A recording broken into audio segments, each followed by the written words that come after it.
Yo, Lay, why'd you fuck up this time? Lay's camera fucked it up for everybody. I have no control over the cameras and I fucked it up. No problem. I'll take it. You know, there you go. If it, you know, it was show. Nope. No. Now it's back to being fucked up. It's back. Show said something. That's what it was. Yep. He said something. Yep. No. And just in case if anybody's wondering, that's how you fucking start the podcast with the fucking camera moving back and We sorry. I can't, yo. This guy's unprofessional. I can't with this shit, man. Holy shit. Gotta move. Yeah, I'm trying to like move myself up, trying to There you go. mentally Yo. move myself. I thought it was me for a minute. I was like moving my camera around. I was like, is this me? Like, no, I think it is me. Okay, I don't know if you yeah. All right, I there you see go. You on the low going. Word, guys, I'm sorry though. We live. It's the Nukkle Hedd Podcast. So in the building. What's going on, everybody? What's going on, man? It's Leo. It's always glad here. Let's go. I know who it is. The showinator. Show himself. The showstopper. Mr. Show.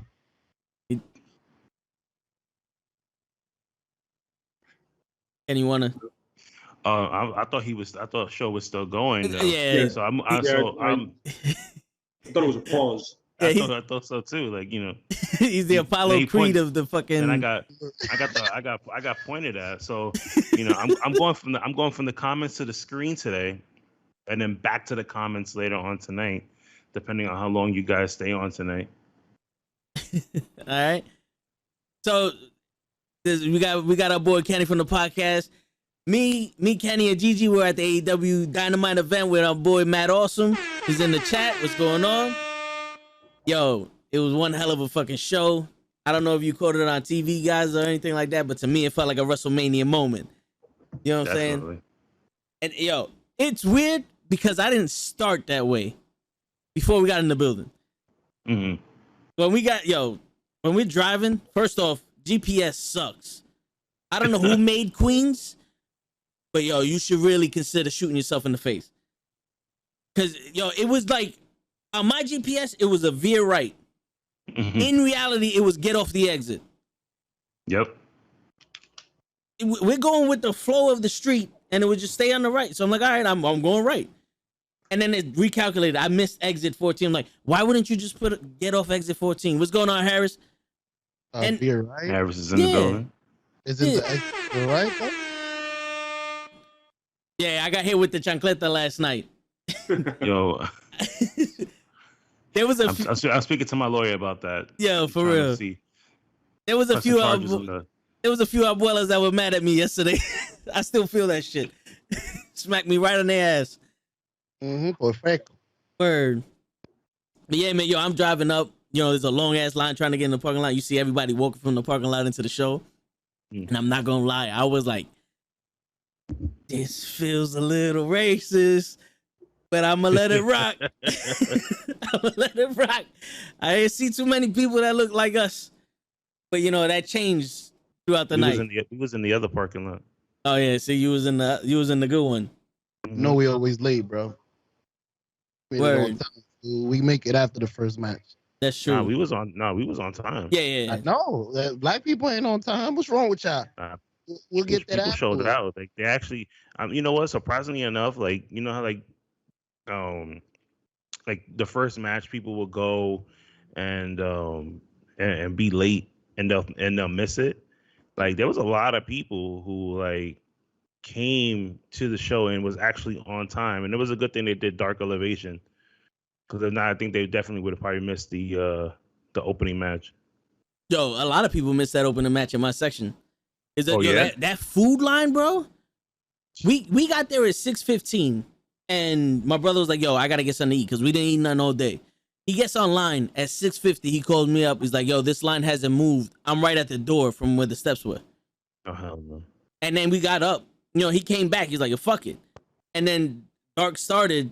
And then right when Daniel Bryan's music hit, I would have left like the line. 20, 30 people came back to their seats with no food. Yo, dude.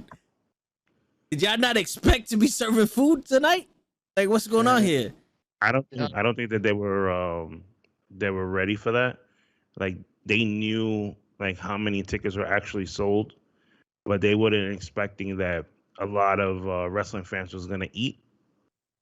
You know, so most likely they'll be prepared next year Hopefully. when AEW comes back. I mean, I think they will because they they do tennis there all the time. So not too many tennis people are going to be sit. I guess they don't sit there and eat a whole bunch of food like, hungry wrestling fans do. But I can see next year they'll get it together. Yo, they better, because that was a problem. That was a major problem for my ass. Like, I wanted, my hot dog, my popcorn, my drink, because that's like a tradition. Mm-hmm. I go there, it's like a baseball game and shit. Nah, man. Buy food at the stadium. You're straight bugging. You're supposed to eat before you get there, so you can spend $100 on one hot dog. Man, y'all not real Hispanic. And you're supposed to come in with a bag of potato chips inside your shirt. What's up with you? You Puerto Rican, bro. You don't got the popcorn in your shirt. Bro, I had to get naked to go through the metal detector. I mean, they didn't ask me to, but I just did it. He just wanted to show off. Like, listen, I've been talking to Toe online for like a good 2-3 months now, right? And the first time I meet him in person, he's like flexing his chest. I didn't know whether or not he was gonna fight me or he was gonna give me a hug or something like that, because he's just like pricking his chest up together. I was like, oh, okay, like, hey, that's what's up. Oh, you gotta remember, I'm from the Bronx, bro. We always on guard. Damn, bro. The people you know too. Yo, I was surprised that Kenny was my height. Kenny's about 6'4", 6'5", 6'6". I saw that. And me and him are the same height. What's going on, Jeff? You know what I'm saying? So it was dope to find somebody my height. Yeah, he's sitting down. Yeah, someone that knows your struggles. Yeah, you know what I'm saying?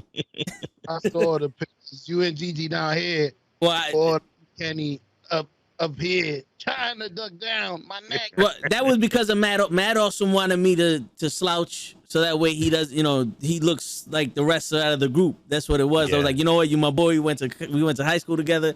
I got you. Yeah, Matt had that weird request. He was just like, "You're too tall. I need you to like scooch down a little bit." I think that's why he hit us with the chancleta. Yeah, he was just like, he knew that we were too tall. Like, he looked at me and told was like, "You tall motherfuckers. Like, I think I need you to bend down a little bit." Yep. I was scared at first because he was like right next to me, behind me. So yeah, I had to keep my guard up. Yo, for real. He's light on his feet for a wrestler, Matt, because he snuck up on my ass and the abuela smacked me right on the cheek. The left cheek still hurt. Yeah, that was un huacata right there. Yikes. Yo, Matt says Totez always did that since high school. It's true. I did. Yo, dude, I didn't spend 3 hours in the mirror trying to pop my chest to not do that shit forever. Exactly. Oh my God. If he did this in high school, I can only imagine wake up in the morning, flex his chest 3 times, and then go to class. For real. Mm-hmm. When I did go to class. What's going on? What's going on, Alex and Jeff? Yeah, so they definitely wasn't prepared for that rush of people. But I tell you one thing, it was deafening in there. There, bro. It might have been fake. No, bro. Maybe for the WWE, but not for last night. I know I was trying to save my voice for when the Lucha Brothers came out. Mm-hmm. And my brother, you could even ask I acted like a totally different person when they came. I was like, let's go! Like, yo, to see fucking our people out there, man, brings a tear to my eye. You feel me? That match looked awesome when they came out right behind. Oh yeah. Wait. And no, it wasn't Eddie Kingston. It was the Lucha. Was the Lucha? Who was it they was fighting with? It was a 4-member. Oh, the Hardy family. Santana. Oh, Santana Ortiz was with them. Yeah. Yeah. Not bad. That was cool. I like that whole walkout. They all got to do their little pose. Mm-hmm. All shared the crowd. All did the 4th flip. Oh man, it was awesome. I was happy that they took care of the audio stuff, because I know Gigi said that she went to the one in Jersey and she couldn't hear anything at all. So when they came out in the beginning, and you can hear like the announcers, and you can hear everybody in the ring, I was just like, okay, like we're gonna actually have like a really good show. Ooh, That's good. That white guy, is he white? That guy is loud. He's loud on TV. Ooh. Justin No. Roberts? Yeah. Oh yeah, no, yo, dude, he was funny. Yo, he was in between sessions. He's talking to the fans. He's reading the signs and all that other shit. I was like, yo, I don't remember him doing that when I went to the WWE events. Oh, because they don't do that in WWE. Oh yeah, you can't be yourself in WWE. No. Vince McMahon in the back firing automatic. Word. He works for WWE. Yeah. He used to. Wasn't he the one that did the Rated R Superstar? No, that was somebody else. Oh, okay. He's the one that got choked out by Daniel Bryan and got him fired. Mm-hmm. Ah, okay. Nice. Wait a minute. Daniel Bryan Yeah. choked him out. Yeah, that was he was a part of like Nexus. But real, it was a real story or just He did it by mistake. okay? I was gonna say because It was with his necktie. Yeah, it was one of those go out there and destroy the ring, and then they got overboard, and they were like, "Yo, you fucked up." But yo, I'm gonna tell you right now, show. New segment. If y'all want to do it, also you could do it. But it was mad Thomas given last night. Like you had some Thomas, it's like some Toma Maricongs. The moves last night, son, was crazy. And the Toma of the night for me was when Omega ran down the ramp and fucking kneed Bryan Danielson in the back of the neck. Oh, the V trigger? Yeah. But he went on top of the ramp. Like Daniel Bryan was outside because the ramp was connected to the ring. So he went to the entrance and ran down and just smacked him. I thought that Daniel Bryan was gonna move, or Bryan Danielson was gonna move. Nope, took that shit straight on. It was almost like Bryan Danielson going, see Vince, I told you I can do this shit. My neck ain't fucked up no more. But there were some spots that I was just like, ooh, when he did that outside spot. Yeah. Not that the second time to put him in the in the knee, I was like, ooh. Yeah. Yeah, those are some hard hits right there. That match was good. Show, you saw it? Did you watch it last night? I watched it. It was I texted you. I was like, that was awesome. The way it was constructed, the way it ended, it was perfect for me. And then I had a question for you, but go ahead. I want you to finish. I don't want to interrupt what you're saying. No, I was gonna say because I only know Bryan Danielson from the WWE, but like I'm pretty sure Show is the same way. Daniel Bryan, like I know you're looking at me like that, but that's so I only know him from WWE and not too much the indies. But watching last night, I was like, all right, I get him now. I get it. See it. I get it. This is the guy they've been talking about. Yeah. I was doubting y'all. It wasn't. I'm like, this is the kick guy. The guy that just kicks people 1, 2. Yeah. This guy. Because he's a fighter. Okay. In the Wii organization, all he did was dive through the ropes and kick people. And I'm like, what's so big about this? And then now I see it. In WWE, he's real limited on what he could do because they were just like, WWE, they're not gonna have you go all out unless he was like the old NXT. No, I hear you. Yo, my man said that you 7 foot tall. He saw the Instagram, right? Because I'm 6'8", and my man towered over me. So it's like, it's crazy. And then we had to find a box that looked like feet for Gigi to stand on, before she starts spreading rumors. Because, she going to come in here and start spreading rumors and shit. We mad to make her look taller because, I'm a humble guy. Oh, there goes Gigi right now, ready to spread some rumors. Oh, shit. As soon as you named the... As soon as I talked about her. Yep. You said she's tall and shit, and she appears. Fucking knocks out Lay. Word. Oh, shit. All you need is like the Super Mario thing, like when they get hurt. Yeah. Oh, shit. Oh, shit. She's so tall. She works for MTA. Yeah. Yeah, for real. Stand clear of the closing doors, please. Next now, 57. We're being held up by the train of... She's still on the 7 train. Yo. Yo. Hey, that's not audio issues, guys. That's her voice after last night. But you know what's crazy though is that I was just talking about Gigi and the audio issues that they had in Jersey. Oh no, she left. Oh shit. Nah, she's here. Damn, so what'd you do to her? Listen, I had to get rid of her. That's enough for What? Mr. Obama. Damn, What? that's so messed up. I had Eliminated. to get rid of her. Those are the Why words not? that came. Why did you do it? Why? I couldn't hear her voice anymore. She had to go. Nah, That's I didn't it? mute her this time. It wasn't Nah, me. she haven't probably pressed her. resetted her shit. All right, why she says that? Yeah, ask your question. You had a question. I had a question for y'all. Did it happen on TV the same way it happened for y'all? Like for me, that match was the first match. Yeah, no, Yeah. it was. You For saw it real? live. You saw it live. So what Yeah. you saw, we saw, but we didn't know. We didn't get any commercials, and That shit it is felt like crazy. there was no commercials at all. Like there was no Mhm. difference between the action. The only time we knew there was commercials was when the announcer was like, "We're gonna come back in 30 seconds." It was like, all right, We didn't even know we was going. yeah, all right. Mhm. Yo, that is amazing how they start with like a main event But every time. you know, They just reel you in. the main event that night was Britt Baker and Ruby Soho. Mhm. Compared to that first match. True.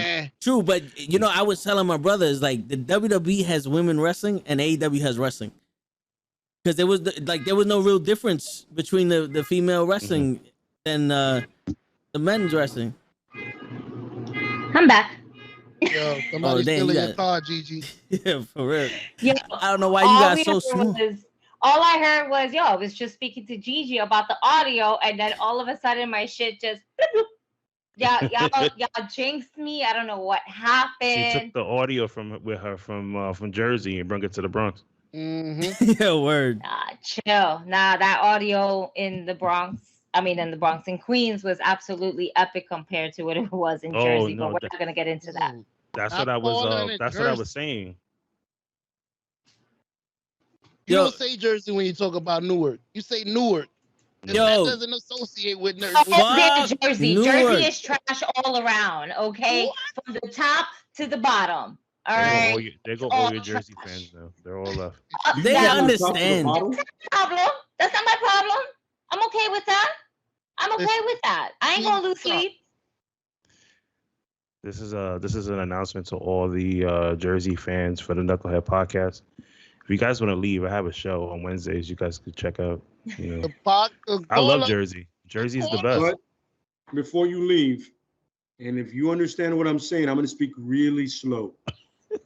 Hit the like button, the one that looks like this, and Yeah. then you can do this to yourself. Yes.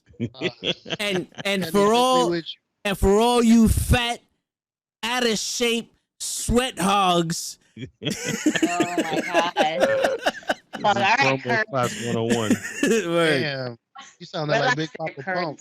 Get that cheap heat. Get that cheap heat right away. Yo, for real. Yo, Max, that's a spoiler for the people who haven't seen Dynamite. But yeah, yo, Rampage has a surprise for y'all on Friday. Oh, I know there's a prize. Oh, The boy yeah. sent me the picture. I was like, thanks, bro. Yeah. Appreciate that. So Just throw good. that. Thanks for doing that for me, bro. Thanks for ruining my Friday. Yeah. It's all right. It's all right, though. I had a feeling something like that would happen, especially since I follow him. And I'm like, yo, what the hell is he doing? He's never in Queens. And I know why. There you go. There you go. Adam Cole, baby. Yo, the security guy got scared. Yo, Really? So we had to show our COVID pass. Well, I did. We had to show the COVID vaccination card, right? And then we go into the stadium, and I see the fucking that worm game. You know, is like you have that fucking line type shit. I'm like, what the fuck is this? Like, I was about to cut everybody. Like, yo, stop hanging around. I'm going into the stadium. Then I realized it's a line. I'm like, oh, this is to get in. So we get in and we finally get to the metal detectors, and some dude just screams out, Adam Cole! And everybody's like, baby! And the security guard starts ducking. And I'm like, $37.99. yeah, and I'm like, yo, you're safe, bro. Like it was a female. I'm like, you're safe when they say that. Don't worry about it. Then no one's gonna come after you. That's not the call. They wasn't prepared for wrestling fans. Like they didn't know, the craziness that people go through. No, they're not. They were not at all. I mean, the concession stands alone, in all honesty, made me miss at least 3 matches on Dynamite, which was pretty trash. Because I've missed the MJF fight, Darby Allin and Sting fight. I missed CM Punk's promo, and there was a 3rd match. Oh, Cody versus Malachi Black. Oh, I literally missed all of Dynamite waiting on a concession stand for frankfurters and sausages, only for me to be like, you know what, fuck this shit. There was somebody else I was with. They were on the line for getting pizza, and we were basically seeing whose line is going faster. I don't know what the fuck they were doing at the Frankfurter station or whatever the case may be, because I was on that line for a solid 45 minutes and I didn't even get served. I had to end up getting pizza. And it's like, yo, I kid you not. I think the concession sign lands, no matter where you go, is going to be fucking trash because nobody knows what the fuck they're doing. Absolutely nobody. I think they were hand making the bread. They were hand making the sausages and the hot dogs. And they were not ready or prepared to have any wrestling fans of this magnitude to be served. I think that's Gigi, because you said the same thing last week, and you didn't eat before you got there again. Here we go. Oh, no, this is the thing. I ate there, but it's not me who is hungry. I brought my kid with me, and she's like, "Yo, I'm hungry." And if the kids are hungry, you gotta get the kids. The kids are always hungry. Every hour. Yeah. Word. I couldn't give a fuck. I would have been like, I'm not eating until I get back home. I don't care. I'm not missing shit. But once the kid says, yo, my kid said by 8:00, I'm hungry. I looked at her and I noticed it was Bryan Danielson versus Kenny Omega. And I said, oh, you're going to have to wait until this match is over. Mm-hmm. The other person. And I felt so bad, but at the end of the day, I didn't, because she was like, at the end of the match, she was like, the match finished. Can we get something to eat? I said, sure. I end up watching the majority of Dynamite on my phone, waiting on these goddamn lines, only to end up getting pizza at the end of the day anyway. Which is cool, though. I ain't stressing about it because I was there for Rampage, and that shit was popping. Yeah. Mm-hmm. Yo, in case you didn't know, Show and Lay, Tony Khan got bars. Tony Khan got bars. That wasn't shown on. That's not gonna be shown on TV. No, it's never is. So the Affliction came out and challenged Tony Khan to a battle, and then the Affliction, the Acclaimed. No, the Affliction. The Affliction, because they're afflicting their bad rapping on us. So yeah, and so the Acclaim came now. Fuck it, the Affliction is a part of Dynamite Wrestling, baby. Fuck them anyway. They're from fucking Jersey, I'm sure of it. But yeah, one is from Jersey. And then Tony Khan bring out one of the little oots, to just to stand there while Tony. Huh? No, not the oots. The oots, the little oots. Yeah, okay. That's what I call all the new rappers. They're oots or some shit, because I don't know who's what. But the little oots came out. They're like utes, but oots. Okay. Yeah. He came out and Tony Khan had bars. Oh, it'll be on AEW YouTube. Okay.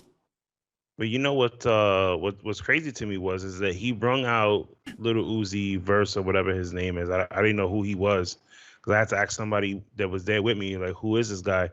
But then you had Fabulous there in attendance, and you had Jadakiss. I thought he was gonna bring out Jadakiss, because I thought so too. They made mention to him. Mm-hmm. Because you had you had two rappers there, and especially you're like, you have Fabulous there, like for real? Seriously, yeah. And you bring out this guy. You got Jadakiss, who just fucking eradicated all of Dipset by himself. I was about to say. Use that and keep going with it, bro. This nigga eviscerated a group alone. What you doing on the verses? Then he brought this guy out. I was like, who? I was like, what the fuck? And he didn't even rap. You know he's the most famous one out of all three of them. Who? Not in this group. Little Uzi Birds. No way. Maybe for the crazy. the 12 to 19-year-olds. He has a $24 million diamond in his forehead. No, that actually got ripped out. Somebody stole that. Yeah. Oh, okay. Now he's an ex Somebody $24 million. else owns it. I don't think Jadakiss could spell 24 million, bro. Excuse me? Yo, Jadakiss can make a rap for each letter in 24 minutes. No, I didn't say rapper wise. Were you high? Wait a minute. Were you drunk? Or you both? Did you see that battle? I was talking money, not rapping. You said he can't spell it. Everybody rapping. All right, I don't think he had more Go money home, than Little Uzi. You're drunk, You Joe. Go think home. he got more money than Little Uzi?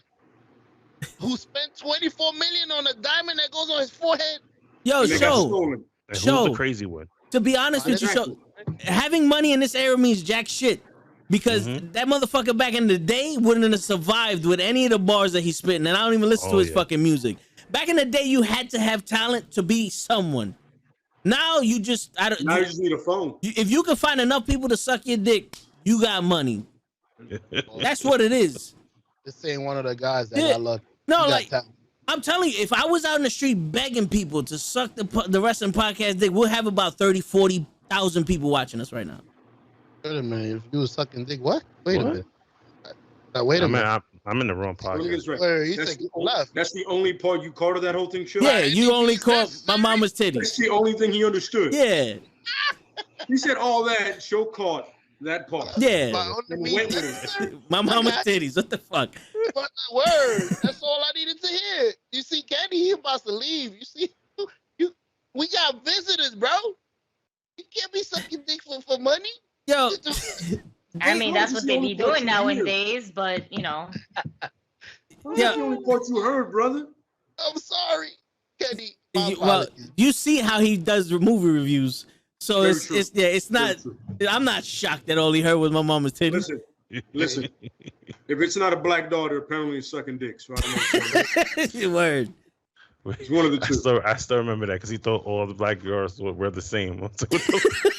That's not racist. That's not the same character. I was like, does he look like it?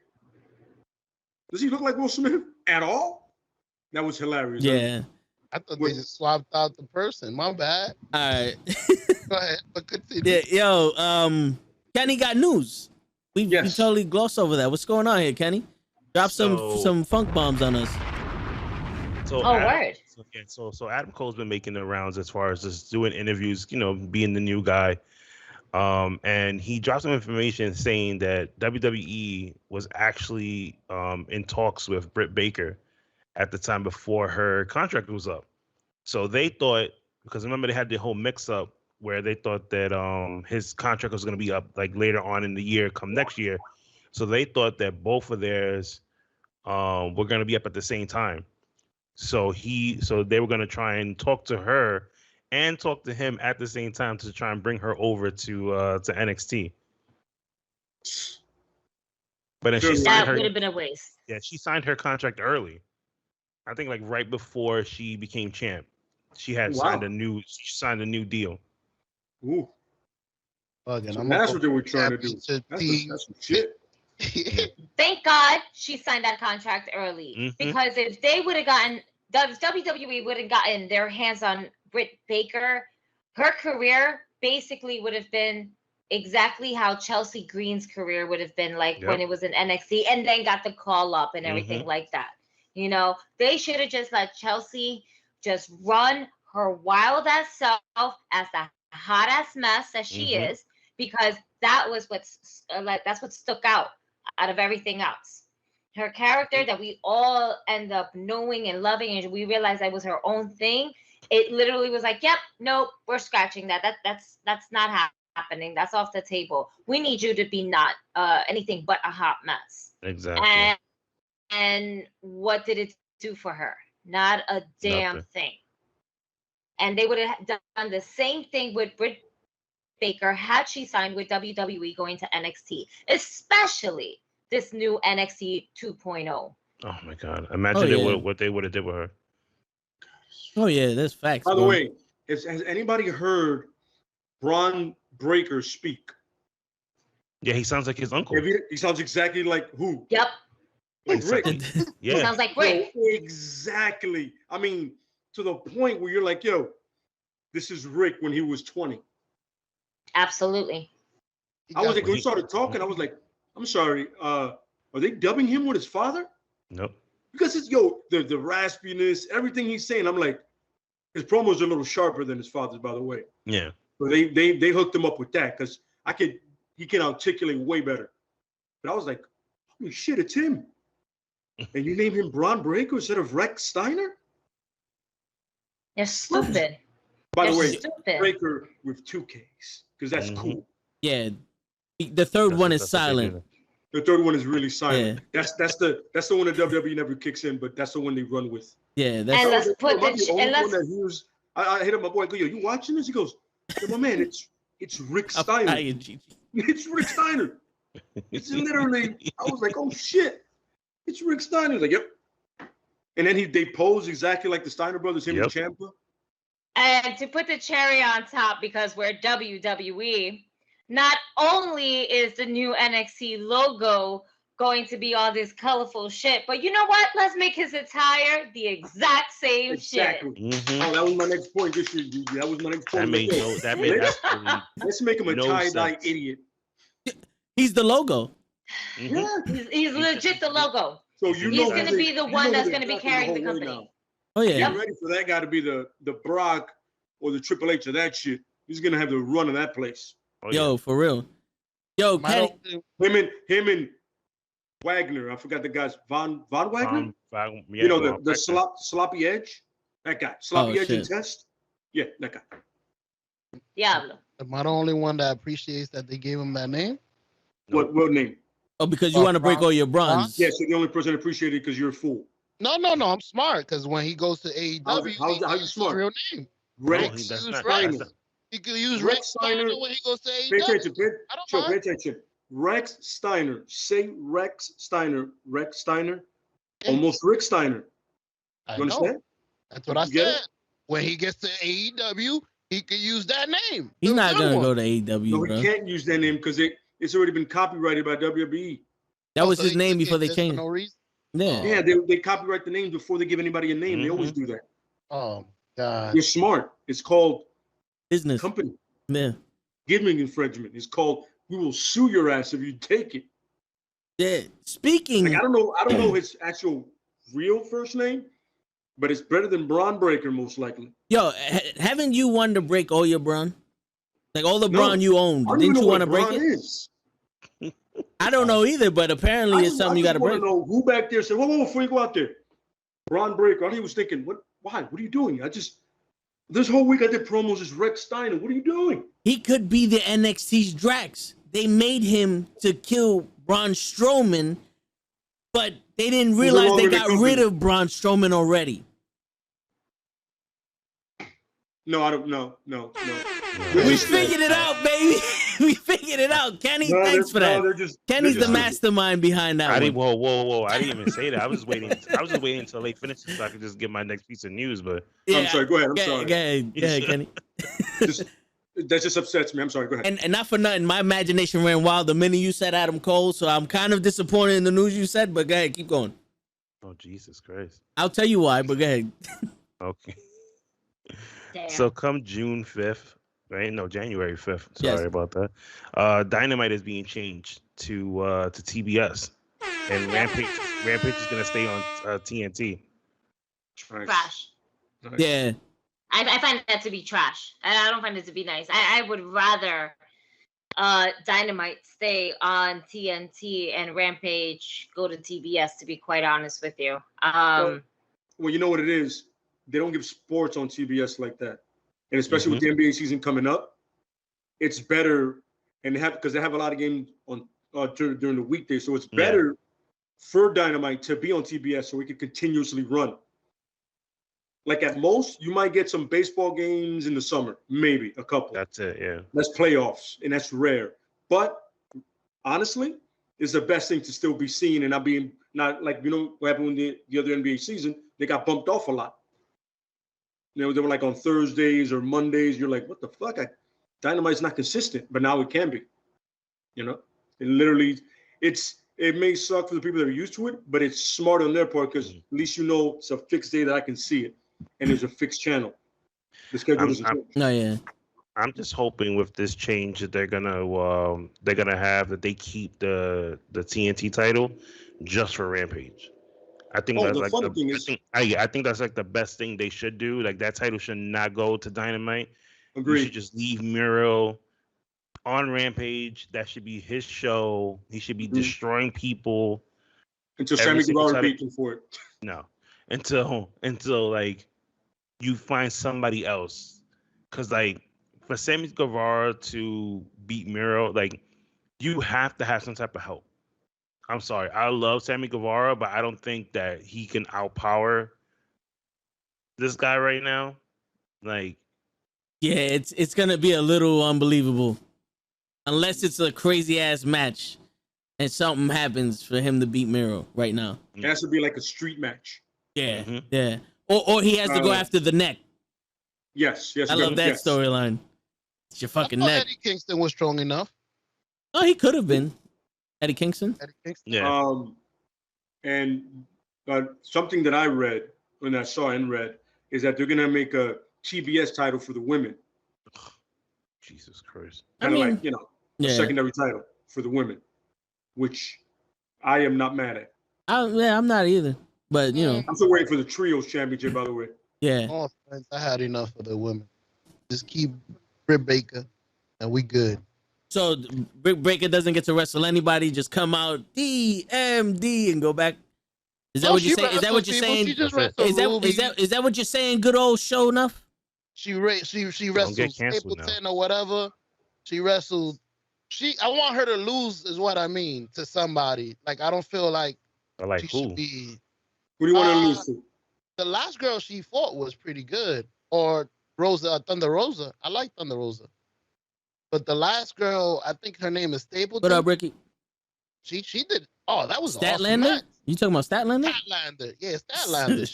That was Stapleton is a part of the Stapleton. What's going on?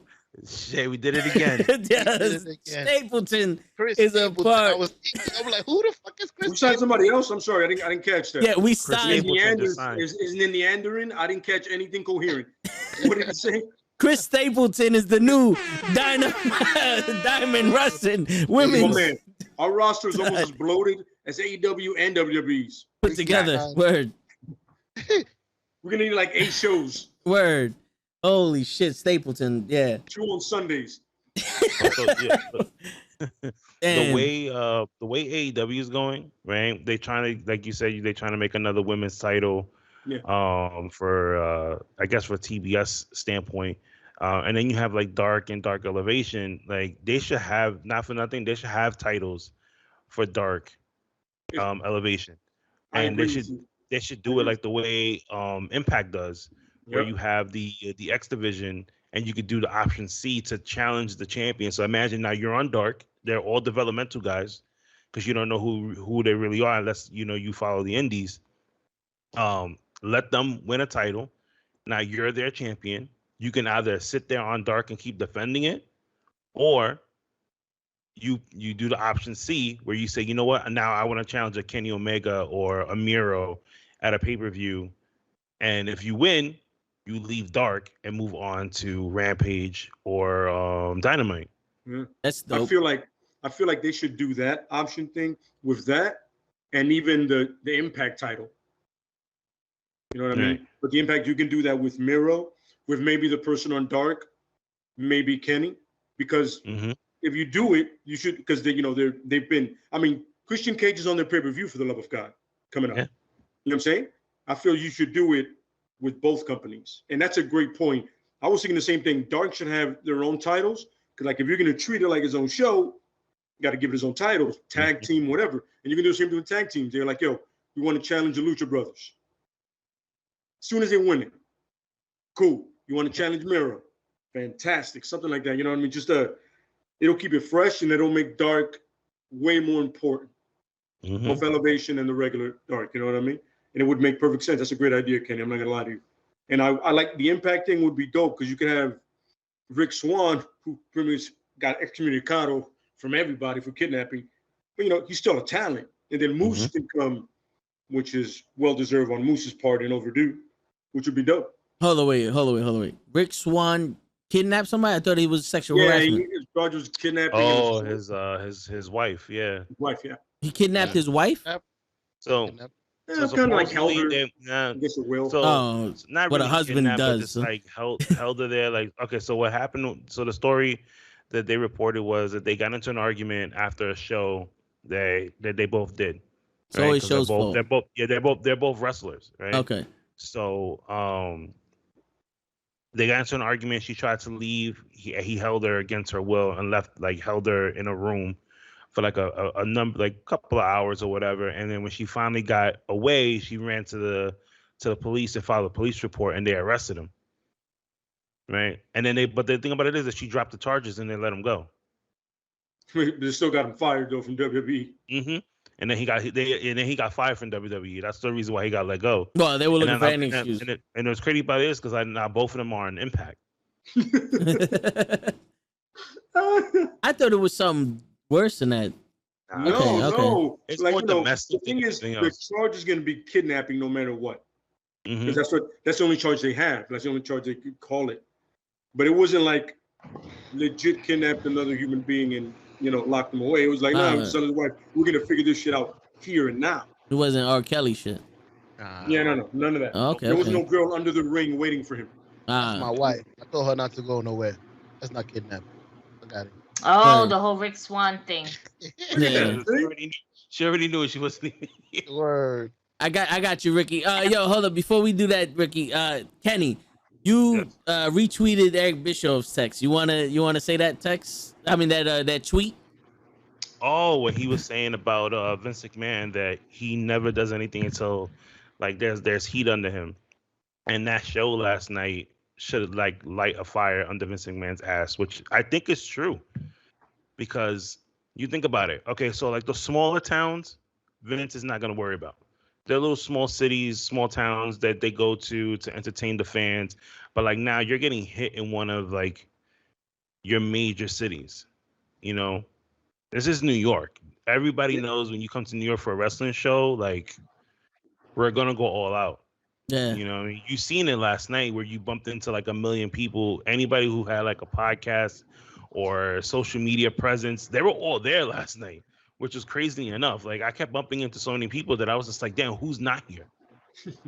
For real. Even I was trying to get past them. I was like, excuse me, sorry. I was bumping into mad people. I don't know, but Tony Khan's true test that I would love to see. And the only reason I think that it probably won't happen is because WWE has that relationship is Madison Square Garden. Agreed. If you can sell out the Garden, because now WWE can't even sell out the Garden now. If you can sell out the Garden, I think that first one can.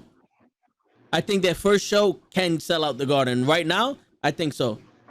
Yeah, with this momentum, yes, absolutely. Yeah, good. Because Garden, their prices is insane no matter what you see. From Disney on Ice to WWE holiday shows, you're gonna pay an arm and a leg just to sit in the nosebleed section or all the way down at ringside. Yeah. If you go to that show, make sure you eat. Please. It's gonna be expensive. Oh, if we go to that show, you come in here with us, show. No, Madison Square Garden staff are prepared for any event. No, yeah. From screaming kids to old ladies to overweight wrestling fans. They're prepared for anyone. Every time. It's true though, because think about it. They've been doing it for years, for decades, brother. For decades, man. I mean, think about how many WrestleManias they have. Madison Square Garden was basically the WrestleMania for every WrestleMania 10, 20. We were expecting 30. We're expecting 40 to be at MSG. Why? Because New York fans always know that every 10 years they bring it back to the Garden. But obviously things have changed and we are not doing that tradition anymore. Because that tradition has died, a long time ago. But that doesn't discredit the fact that they've been doing this for fucking decades upon decades upon decades. This is true. Okay, they if anything, WWE lost more seats recently because of their stage setup compared to what it was back in 95, 96, 97, 98, 99, and even early 2000s. You know, it was always like it looked like a small little door type thing. We all know what MSG shit will always look like, right? And then just recently when they do Raw or SmackDown, now they're losing a shit ton of seats because they want to go ahead and display this huge ass Titan time screen for everything. So they're losing seats there purposely. Because before it wasn't like that. And of course, we have to go ahead and grow within the times and whatnot. But even without all of that shit, they're not going to sell out the way they did before. AEW, if they were to go and be in the Garden, even with the setup that they had for Dynamite, they'll still end up selling out no matter what. Yeah. And it's a damn good show. It's so fucking good. No, yeah, we got to get back to last night because we got to tell these people how it was. But yeah, that shit was. I think that show in Madison Square Garden breaks records, bro. Like I heard that this show was the third highest wrestling event in New York City, or something like that. You know, like I don't know if it was revenue or like the gate or something, but that shit was packed. It was deafening, and to sing Jericho's song with 20,000 people. It was crazy. It was crazy, bro. I felt like American Idol. Yeah. And it wasn't just Jericho's song. We also sang like CM Punk's song. Yep. Adam Cole. Adam Cole's song. That was great. Oh man, all of it was great. And to actually be able to say Adam Cole, baby, with 20,000 fans, with so many people, you just felt it, you know. My kid was like this. Oh, that's Boom. I know who he is. And then she was getting ready. She's like, Adam Cole, baby. Dr. Britt Baker came out and she was losing her shit. After Dr. Britt Baker's fight, that's it. She was like, I'm going to sleep now. I was like, but Cero Miedo's coming out. Pentagon's coming out. She's like, wake me up later. You're going to record it for me? I'll see it later. Oh, wow. Knocked out. She missed the whole everything. But you know what? She was good. She was like, I saw Dr. Britt Baker. DMD. And then she was just chilling. That's it. But when the kids get hungry, you ain't got nothing else to do but to stand on them stupid ass lines. Stupid, stupid, stupid. Word. But show's on the phone. Was it who asked it? Ricky. So we'll get to your question later. But Jonathan wants to know, and this is a little off for the AEW topic, but he wants to know if we could take Ric Flair off of Mount Rushmore because of that, because of what he did. No. And what about Tommy Dreamer? Nope. That does not change him from the wrestler he was, he is, or which will be. But no. We can still take with the aiming performance. Nothing to do with it. We have to take a lot of people off. That's the case. If that's the case, yeah. Did you hear the controversy with Shawn Michaels? Yeah. It's for anybody. Surprised, though? Not really, but for anybody not knowing, Brutus the Barber Beefcake said that Shawn Michaels back in the day used to H-bomb girls, which H-bomb is basically roofing them. Him and Marty Jannetty would bring them back to their room, have fun with them, and throw them out into the lobby of the hotel butt ass naked. Mm-hmm. And that's what he said. There's no facts or anybody coming out saying anything about it, but just that's a lonely ass claim. But you can see that. But that might be the Jose Canseco of shit. You know what I'm saying? Because Jose Canseco was on something. Everybody's on steroids. Nah, he came out with a book. Next thing you know, indictments for everybody. The show's gonna get indicted soon. Listen, I wouldn't put it past Shawn Michaels. Shawn Michaels is my favorite and all-time #1 wrestler in my book. I wouldn't put it past him.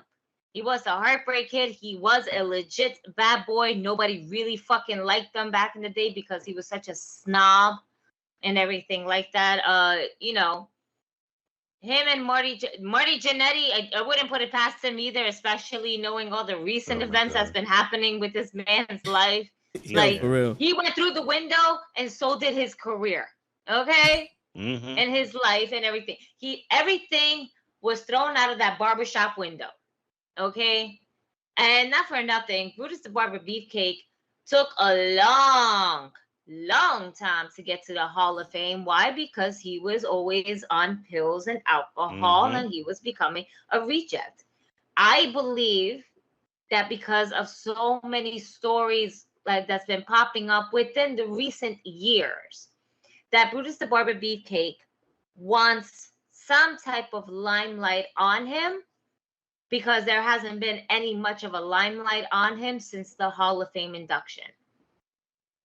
Because, like you guys said, no one else has said anything. Nope. No one else would have been like, or has been like, yeah, I remember that one time. Yeah, them boys were crazy. There's only one person that has spoken up about it. There's no female allegations coming out, like no Cosby female allegations, no nothing. What you gonna tell me? They're all dead? Oh, we all pay for their silence? Oh, nobody's looking to get more money? Oh no, you know what? We're gonna wait for another episode of Dark Side of the Ring. That's what we're gonna do. That's what we're gonna do. Yeah. That's the Women of the Heartbreak Hotel. Oh, that's a good title. Yeah. Copyright that. Yo, for real. Copyright the shit out of that. For real. You hear that, Dark Side of the Ring? Don't you fucking take my title. Fuck you.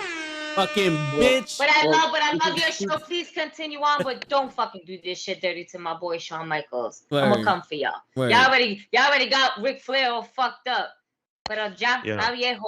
You know, Ric Flair's gonna kick out of this. Word. Yo, I'm so nervous. I don't care so much about Ric Flair. I feel bad for Tommy Dreamer. Yo, I want to get into that. What do you guys feel about what he said? I don't think what he said was that crazy. Neither do I. No, neither do I. He's just one of the guys. You know, it's just like basically saying that one of your boys that always streaks and is known to be a streaker decided to go ahead and streak on an airplane. Exactly. And again, he said it. If she was so hung up on this, then why did she take the settlement? Oh, because that's what was the best thing to do. Bitch, if you really wanted to get this man, you would have been like, I'm not taking no fucking settlement. Vince McMahon is a millionaire, billionaire, whatever he was at that time. He got money. But she settled in for for a settlement where she could have gone for the full jugular. Come on, y'all. Nah, absolutely not. There was cases for this. She took the money. Why are we bringing this back up for a 15-minute of fame? Yeah, I get it. I'm not nothing to anyone who has gone. I thought somebody was coming out the entrance. All right, you know, nothing. I should say, I'm not trying to make a diss to anybody who has gone through a crazy ass experience like that. That is not the case in scenario. But to punish someone for an action that's been over almost 20 years? Yeah, just about. Almost? Just about? Yeah, because I think it happened in 2000, 2001 or something like that. So it's about 20 years ago. So it was literally the height or almost the tapering off of the Attitude Era, where they almost had the invasion going. Yeah. Yeah.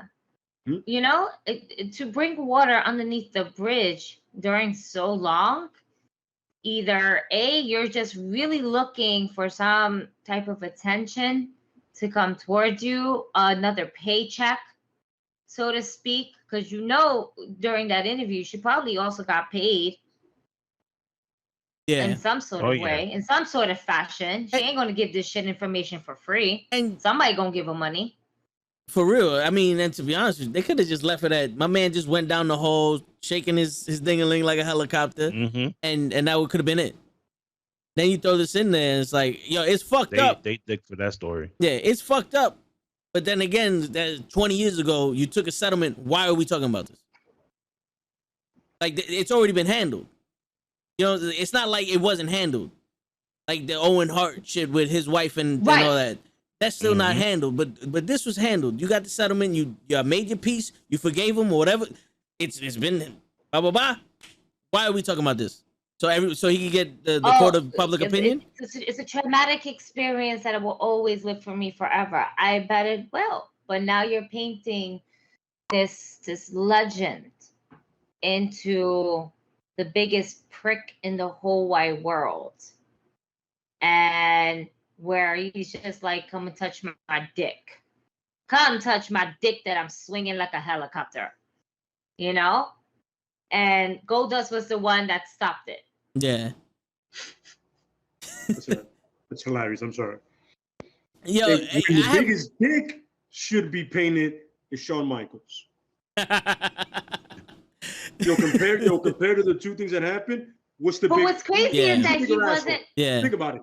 And he wasn't part of that European tour, was he? Somebody ass naked. Mm-hmm. You know what I mean? That's fucked up. But yeah, and then Tommy Dreamer, and then Flair who recover. Tommy Dreamer's a problem. Tommy Dreamer, and then got like the fucking I was on that ride. He was the only one that basically didn't sound like he was doing the most fucked up thing on the plane. But yeah, now he's getting the most heat from it besides Flair. Mm-hmm. And at one point, do we not have freedom of speech anymore? Like my man said his opinion. That Impact took him off. I was like, yo, you're full of shit. Yeah. You backed up some people that are full of shit. Yep. You backed them up the whole way. The whole way. You know what I'm saying? At one point, Impact had like about 3 rapists, 2 guys that killed somebody, and a fucking drug addict that burnt down his brother's house and killed his dog. Correction. There it is. So you're telling me this man said something and you got to take him off shows? Now you're going to fuck yourself. I'm sorry. Shit, remember, they had 2 people on their roster that one was drunk and the other one was high out of his mind, and you let them go out there and not only almost hurt themselves but hurt the person that they were wrestling. Absolutely correct. So and one of them is Jeff Hardy. All this dude did was literally say the shit that they would say back in those days in the culture, like, yo, we're just living his character. Mm-hmm. You didn't break kayfabe. Yo, but that's crazy. That's all he said. Yeah, like, yo, Gigi, if I would have did some crazy shit last night, like going on a rant, screaming, you would have been like, nah, that's what he does. Because you know me from that's what he does. And someone got offended. If anything, I probably would have been like, I'm sorry for my friend. Yeah. This is him on the regular. Like, this is how we know him. I have no choice but to be a friend of his, so he doesn't get arrested. And then Kenny comes by and be like, oh, good, I'm off the hook. Kenny, it's your turn. I'm like, come on. I'm going to catch that 7 train going home now, which I end up taking a cab anyway. Let's wrangle him in and go, yo, this is how we know him. Don't worry about it. He does. He hates you know what you do? Go on about your business. Don't worry about it. Go on. And my man just said someone's going to be offended by my 2 ponytails. Somebody's going to be offended all the time nowadays. Mm-hmm. And now he literally gets canceled. Like, at what point can this motherfucker cannot say his opinion? Why is it that he can't say his opinion? He didn't say an opinion. He just stated what they did back then. Like, yo, he played to his character. Yeah. Yo, there were guys like Bruiser Brody that would never break character for anybody. MJF is doing it now. MJF was talking about, yo, how Brian Pillman was a crackhead and all this shit. And how his mother should have swallowed the kid now. Mm-hmm. Online TV. All the dudes said, like, yo, he was playing his part. Help me out here. What am I missing? Shoot, MJF told his mom to go fuck herself last night. Yeah. So what am I missing? Well, first of all, Tommy Dreamer, met the man twice. Really nice guy. Mm-hmm. Literally one of the dude just loves wrestling. Is he really that good athletically? Absolutely not, but he has a passion for it. Yep. And he helps as much as he can wherever he can. So you're telling me that guy you canceled? That guy? You go fuck yourself. Yep. Yo, I have sensitive pieces of shit. fuck this. I hear you, bro. I have a question on the same topic that I want your opinion on, because I feel a certain way about it, but maybe I'm bugging. But how come ain't none of this shit falling back on JR? Like at that point, you was you know what I'm saying? Like you was the guy in charge of all this shit, and you let this shit happen. Yeah, you were talent relations, and your excuse is I shouldn't have to babysit these grown men. I mean, well, somebody needs to be the voice of reason and have a head on their shoulders. Why we have 30,000 gallons of liquor on this fucking plane full of monsters? By the way, the fun part is, and how can you not control that? You could easily said no, but then they also stated that even if we would have said no, Ric Flair would have thrown lots of fucking money. But then that is also falls on fucking JR to be like, no, you guys are fucking wildin'. But here's the thing. We're looking at about maybe over 40 alcoholics in there. Mm-hmm. Like registered, like legit. Like they're sober at this point now. You know what I'm saying? Yeah, and but you look decide, at the and I'm pretty sure that there's lines of coke happening there. All the fucking party favors that they all love. Some roids, some painkillers, the shit that the cool kids have. Yeah, the fancy stuff. So if you do that, you mix it all together. What the fuck you think was gonna happen on that plane ride? Yeah, and they're hyped after having apparently awesome shows in the UK. Where did you think that was gonna go? Yeah. Did you think it was gonna be a kumbaya moment? Everybody's gonna have no. They look it up, they're roided up, they're coked up. It's gonna go left. The fact that plane made it back to the US is amazing. For real. Between Brock and Kurt Hennig, they almost got everybody killed. Yo, Gigi, there's gonna be a fucking Dark Side of the Ring episode for me and your camera if that shit don't stop fucking moving. Yo, for real. Why do you think I put this on? Fix my shit. I just saw that. See? Here we go again. It's Fix funny. my shit. But what's funny? You could have easily just texted him on the side, like I did. I was like, yo, my screen got bigger. Yeah. We're not gonna do that. Like, screen got bigger. Can you do me a solid? Yeah. No, this goes. All right, yo, Kenny, you wanted to say something? Yeah, no, but even with the everybody, like all that shit going on in the plane, right? And everybody, and you guys said like, oh, but what about like JR, like stopping him and stuff like that. But look at all the other people that were on the plane too. So Vince was on that plane. Undertaker was on that plane. So you had Vince, you had Undertaker, you had apparently Paul Heyman was on it.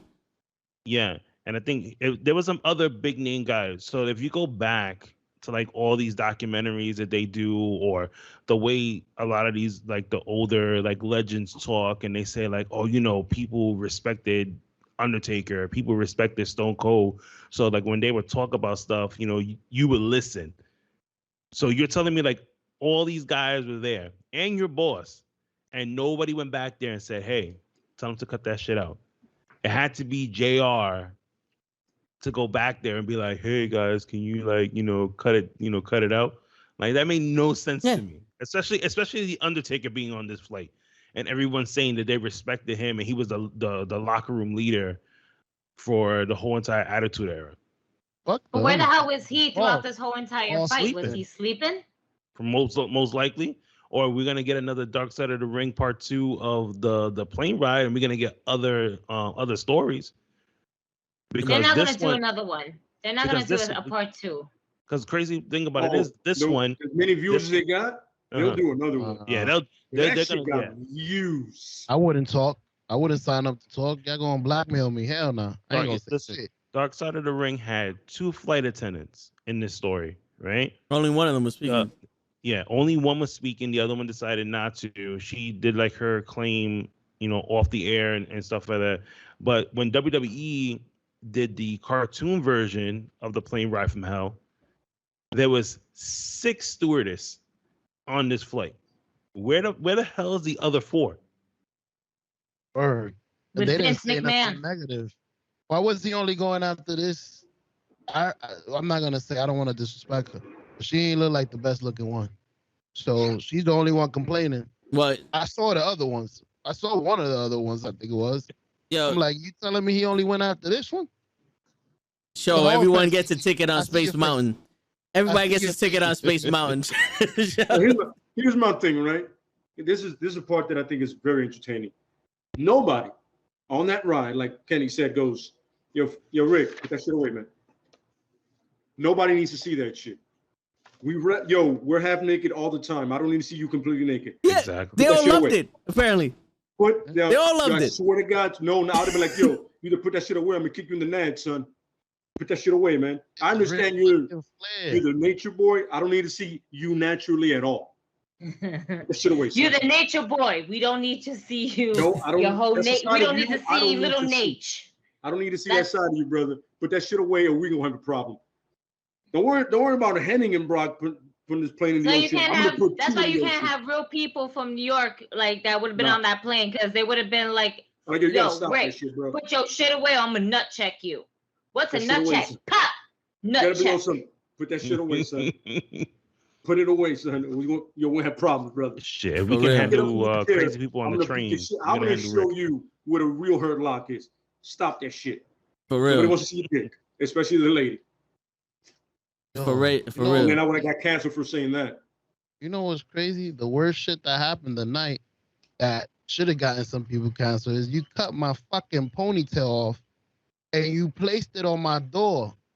That's so disrespectful. That's so fucked up. They cut off fucking Mike. Was it Michael? What's his name? Michael Hayes. Michael Hayes ponytail while he was sleeping and posted it the next day on his door. Oh my. X-Pac. Fucking little X-Pac.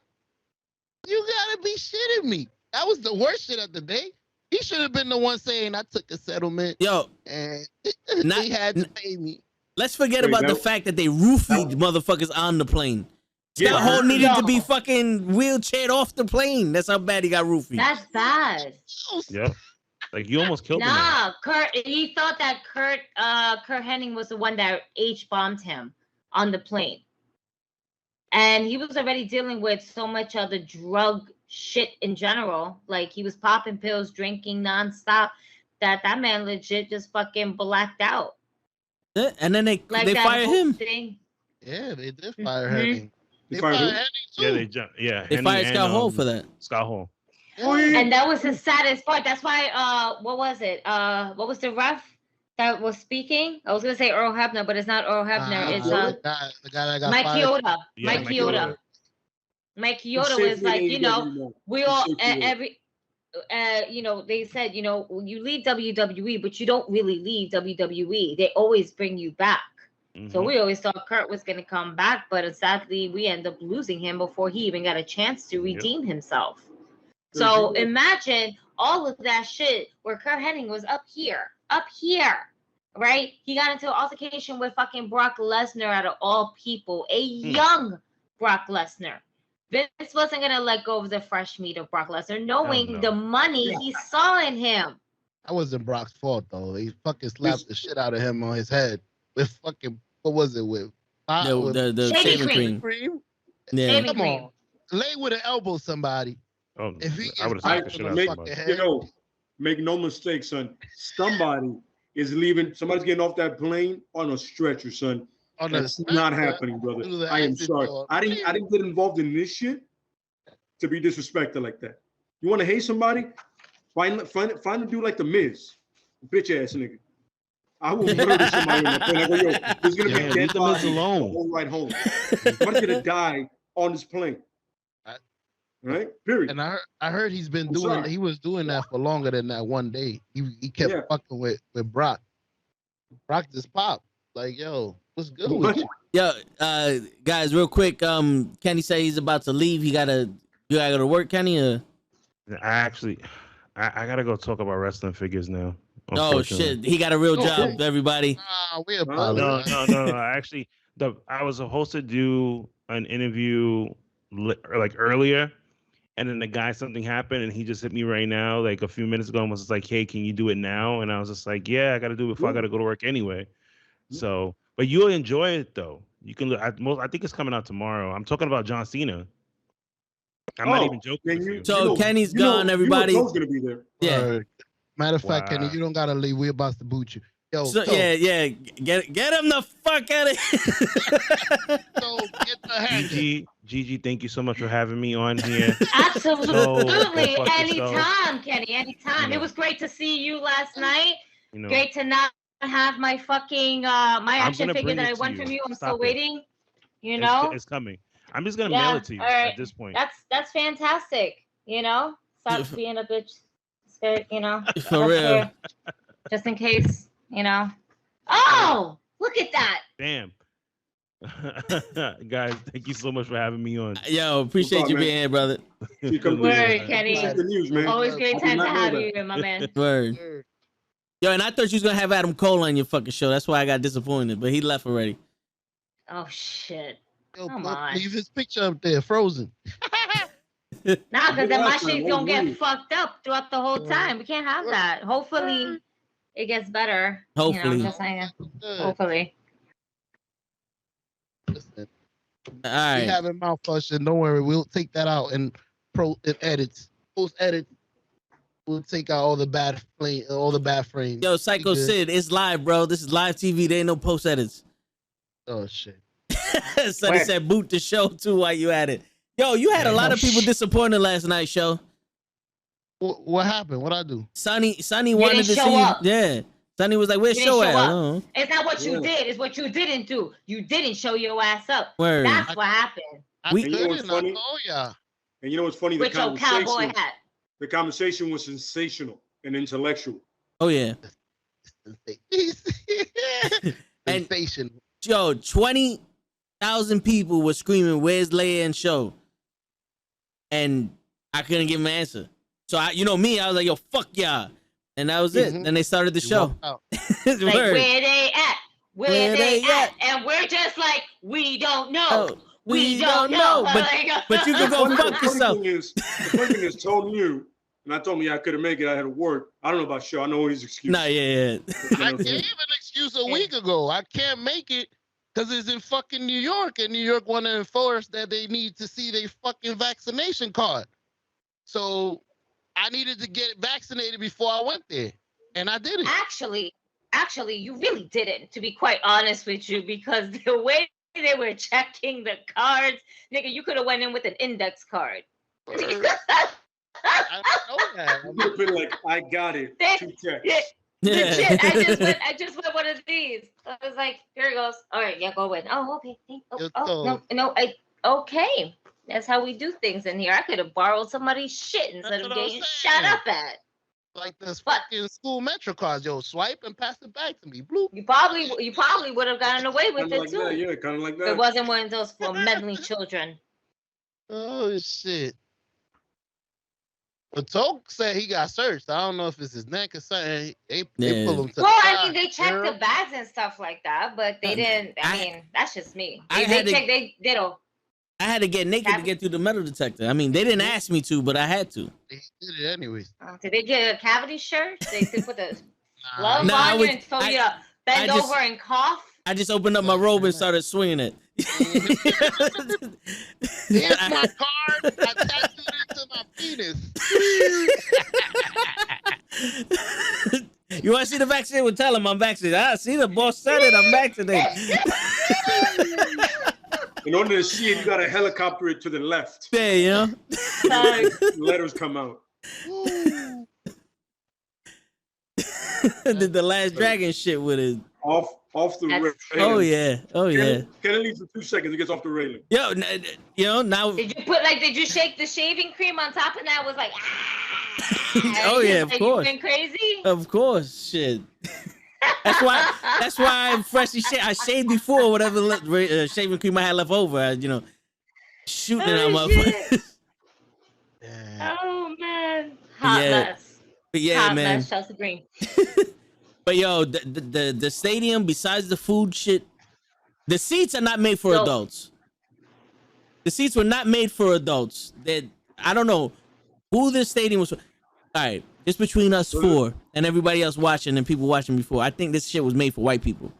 Well, it's a tennis stadium. Yeah, right. It's a tennis stadium, so that makes sense. Yes. Like rich white people that only have a fucking 4-inch waist and only drink espresso shots or some shit. Because The food wasn't ready, and those seats, brother, dude.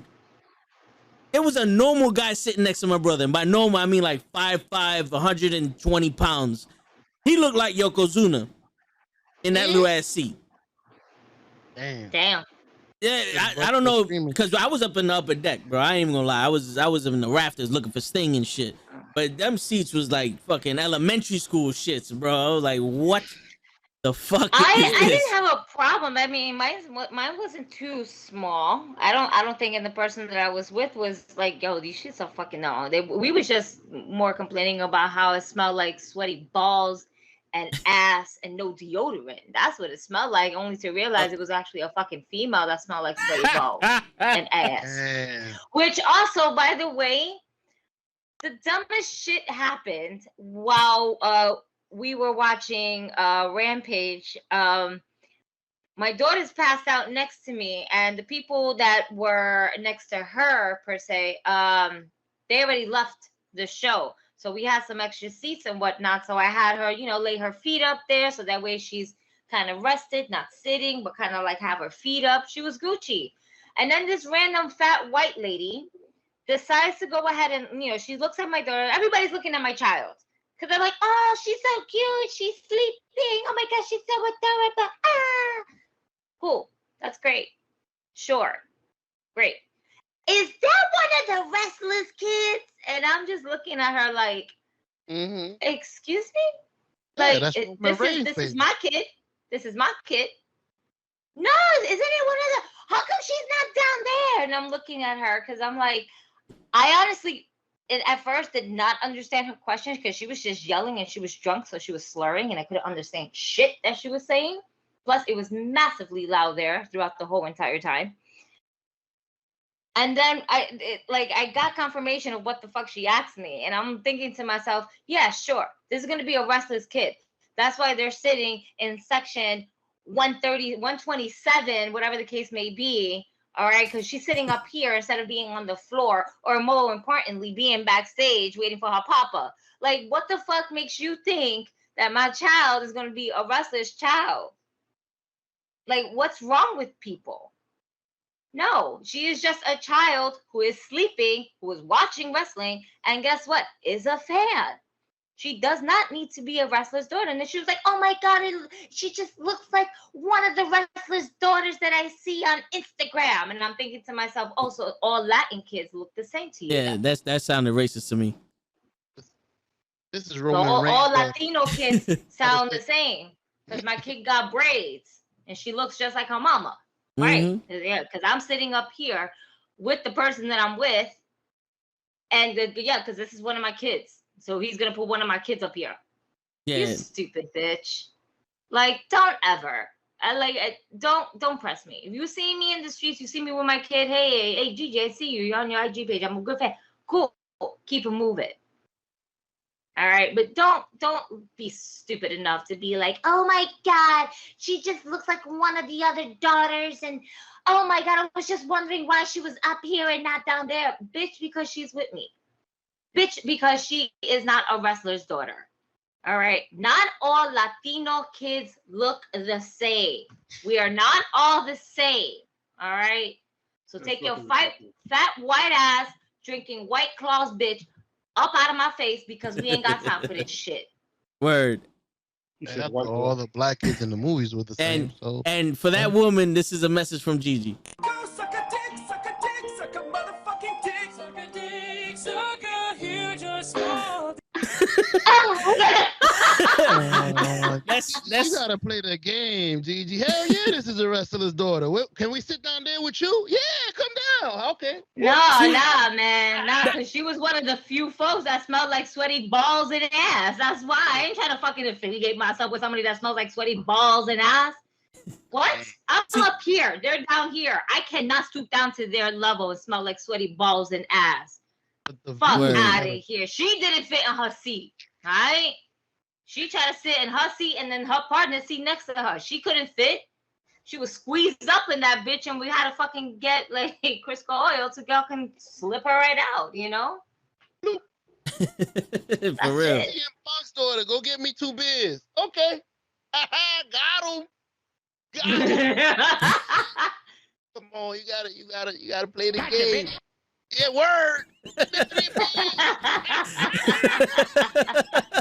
I'll get you an autograph. Just write down CM Punk on the paper. Here you go. That's it. Got him.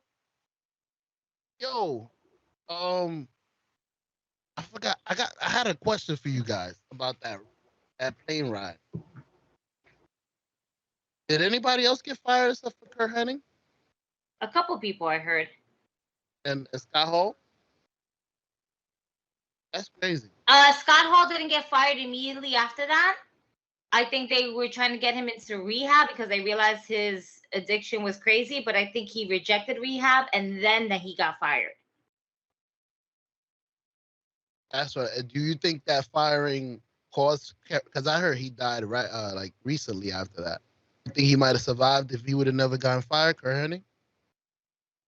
No, I think didn't he die of natural causes or was it like an overdose? It might have been the same way Eddie died. I don't know. Or Eddie and the Bulldog. Because a lot of them back in the day, just their heart just stopped. Once they stopped wrestling. No. It was an OD. There you go. Cocaine. Oh, so no, he would have died in WWE anyway.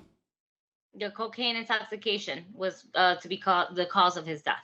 Remember it was stated that steroids and painkillers also contributed to his death. Yes. So he was on painkillers, steroids, and cocaine. Remember what JR said in the episode show? They don't give a shit what you're on. You just have to act coherent. And that's why they fired Scott Hall, because someone H-bombed him and he couldn't wake up. So you gotta go. You really said that? Yeah. If that's what I heard. Okay, I was making sure. I was gonna say I didn't see that part. Fuck you. Fuck how you feeling. Fuck everything. We sent you to rehab, and you can't handle your drugs. You gotta go. You didn't give a shit about this man and why he's fucking passed out on the plane. You just fucking fired him. We sent you to rehab, and you think that's supposed to be better. This isn't something that you get a boo-boo and put a Band-Aid over. Addiction is real.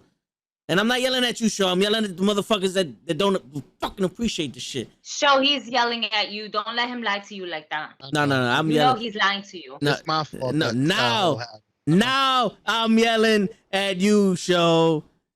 You fucked it up for everybody, Shaw. You fucked it up on the plane. You fucked it up for that stewardess. You fucked it up for Tommy Dreamer. You're the reason why Taz didn't want to look at us yesterday when we were screaming his name when he drove past us. You mother... Oh, I want to choke you out, Show. And don't forget that Sting wasn't actually in the rafters. Who said that? And you fucked it up because Sting wasn't in the rafters. You had a match. You can't be up there and fight. Damn. Yes, he can. Yes, he can. There was AEW Dark, Dynamite, and Rampage. He had a choice between one of the three. That's right. A match in one and rafters in the other. Fuck out of here. Yo, they gave a promo that was supposed. It's like, in 2 days I'm gonna fuck you up, and then in 2 hours they wrestled. That's what he meant to say. Yeah. He meant to say 2 hours. Yo, imagine if they do a live show and then one of these days, like one of them guys fucked up. Wait till I see you tonight on Rampage. I mean, on Friday on. When y'all first told me about that shit, I didn't like that they doing all 3 shows at once. But I love it. I didn't get, to be honest with you, I did not, because of how late I got there. I completely missed AEW Dark, which is cool. I am okay with that because it leaves a little something for me to actually look forward to watch, because I enjoy AEW Dark. I really do. And I'm excited to actually see what AEW Dark brings me. Even if you guys tell me the spoilers and everything like that, I don't care because it's wrestling. We'll all know what the spoilers are, but to actually see the match itself, especially an AEW match, you know these guys are always going to give it all, and it's always going to be absolutely enjoyable. And the fans in Queens last night, we fucking stole the show. It honestly felt like the Raw after WrestleMania when Dolph Ziggler cashed in. But that was like literally the whole entire night. Yeah. Not just one segment. You know, that's the feeling that it gave me. Like that's that old feeling that it gave me. Like just chills throughout the whole time. You know, again, I miss a lot of Dynamite, which kind of sucks because that's what I went there for. However, the matches that I really wanted to see happen on Rampage. Damn. Probably the only match I really wanted to see on Dynamite, Darby Allin and Sting, maybe, you know, because Omega I like watching. I mean, Omega and Daniel Bryan, yeah, but that was the first match. I'm talking about the matches that I actually missed. Oh yeah. Out of the shit that I actually missed. Darby Allin and Sting's match would have been really cool to see. And Jesus guys. Cody and Malachi Black. I didn't really care too much about MJF and Brian Pillman Jr. And Brian Pillman Jr. I really, not to say I didn't care, but I'm not invested as much yet. Yeah. Into it. I think it's still in the early build up, so I'm really not invested quite yet into it. But I'm sure that, you know, after watching the match, you know, I'll have a little bit more of an interest. But I mean, it's MJF. He's just the greatest heel. Yeah. Of in this industry. Yo, I'll tell you one thing. Going to this AEW event live made me put in perspective on how they do things. Because I seen there was a lot of backlash for the draw ending for Bryan Danielson and Kenny Omega. But watching that match live, I was like, that's the only way you could have did this. Like, that match was so good. Like, how do you have a winner out of this? Especially when it's not for the title. You know, like, this is the cliffhanger. Like, all right, both of these guys took each other to the limit. There's still other things you have to get done here. You know, this is how you drive the storyline. I get it. And if I saw it on TV, I'm like, they fucked up. You know, they pussied out with it or whatever. But seeing it live, I was like, yo, I get it. Think about it. So it's his first match back. You don't want to destroy him and make him lose, but you also can't give him the win against the champion on the first day. That was a perfect, like you said, perfect ending. I agree. Yeah, it was. Yo, that match was awesome. Also, that was. Yo, I was sitting there. Oh yeah, I was sitting there on some.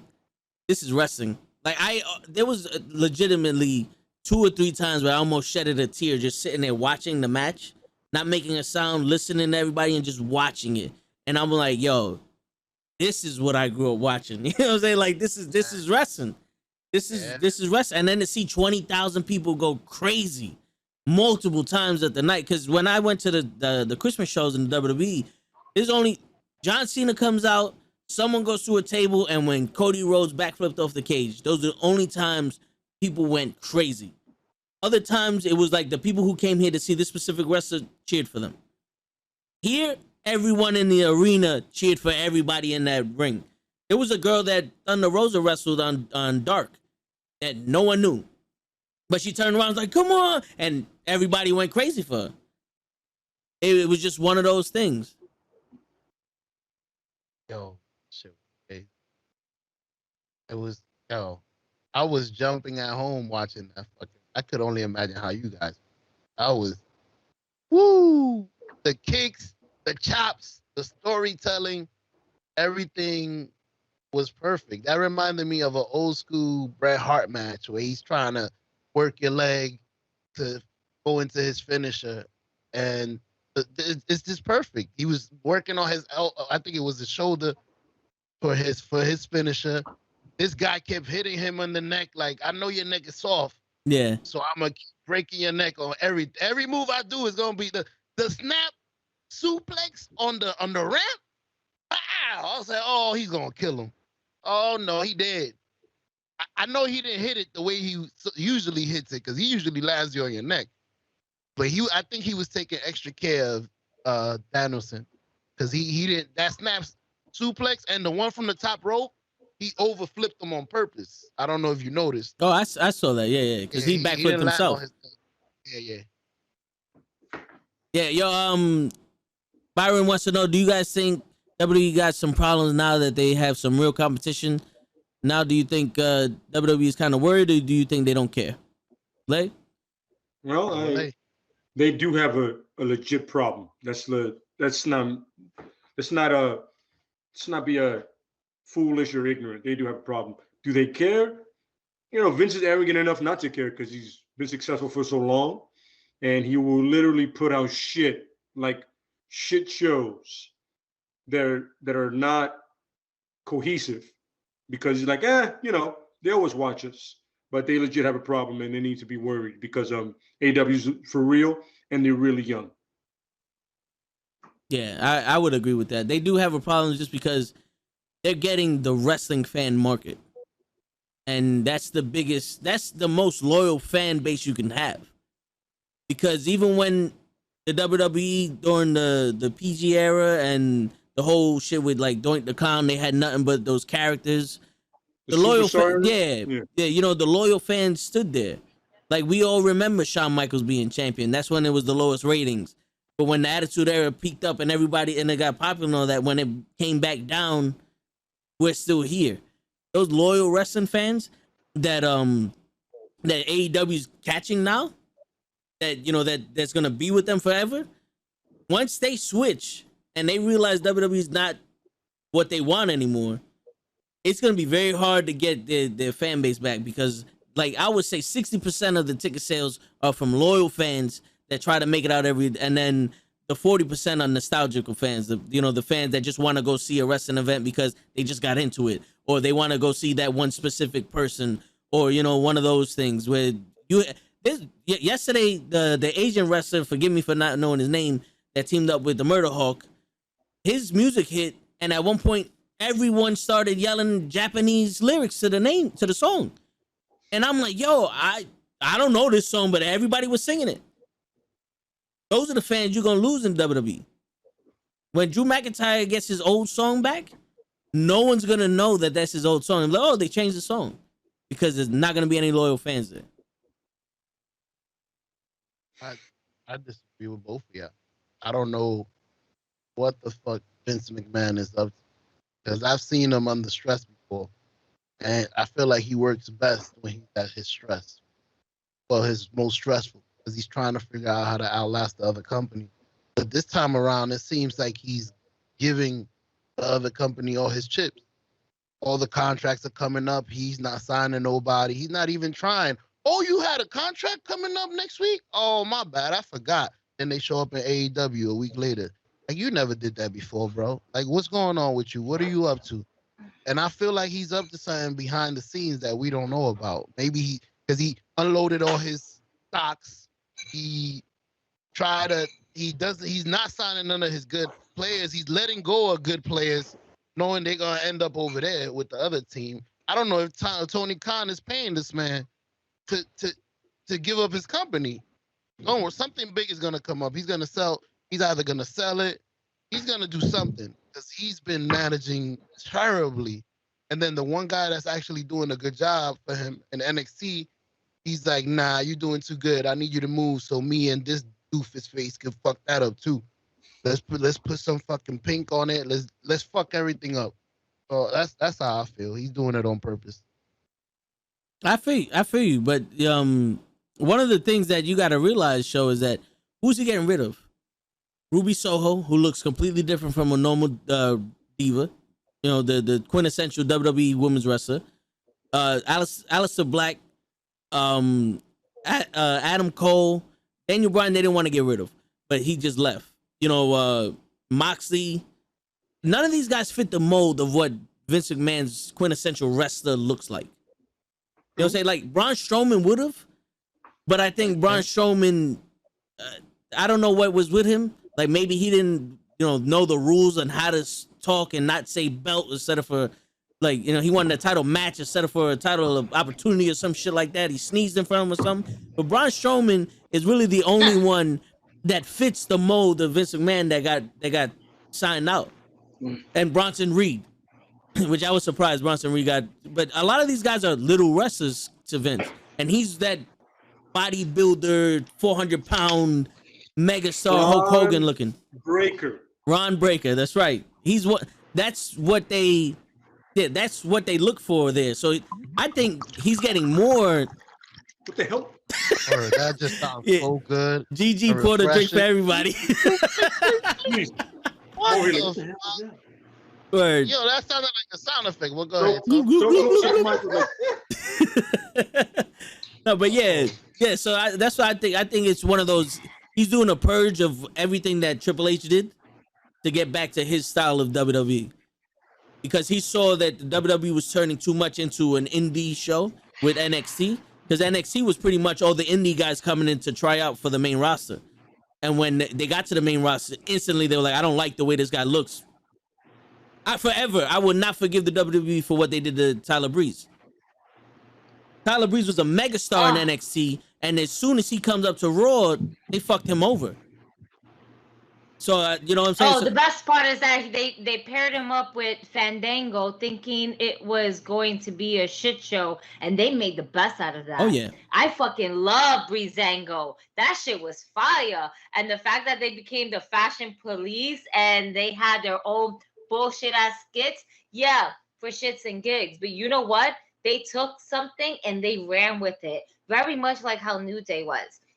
Supposed to be a joke. They took it, they ran with it, and they became one of the best merchandise to be sold from a fraction, you know. But as a tag team overall, you know, New Day was selling merch as a tag team and as a whole. But then you were also getting some fucking like amazing stories with Tyler Breeze and Fandango, because they were like, all right, you want to pair us two together? Fine, we're going to make it work. And they made it fucking work. That they did. It's one of those unexpected tag teams that you would never see actually kind of work together, and they work together. You know what I'm saying? Another tag team that they did really good, but unfortunately was cut short due to injury, was when Cesaro was with, what is it, Tyler Kidd? Tyson Kidd. Oh, yeah, Tyson yeah. Kidd. Tyson Kidd. There you go. No, with I like. Don't get me wrong. I like Sheamus and Cesaro because, you know, they decided to go with the bar because we set the bar, because everything was about setting the bar, you know. But before Sheamus and Cesaro got into it, fucking, you know, Kid and Cesaro was actually doing their shit, and it was working for them. They were trying to find ways to where they can look like a tag team instead of looking like two individuals who became a tag team. Agreed. So, yeah, so Sonny says this reminds me of them years WCW took over for a while WWE was sleeping, and WWE needs this kick in the ass. But let's hope they wake up, because what they're doing now ain't working. And you know, and ladies and gentlemen, let's keep in mind Bray Wyatt. He's still Another one. It's coming. I thought he was coming yesterday. Baby. I thought he was coming yesterday. No, on Halloween. No, because you want to know why? Because his non-compete clause doesn't end until around Halloween time. Okay. Around Halloween time, which is perfect, because he legit said, "You can't kill me. You can't kill him."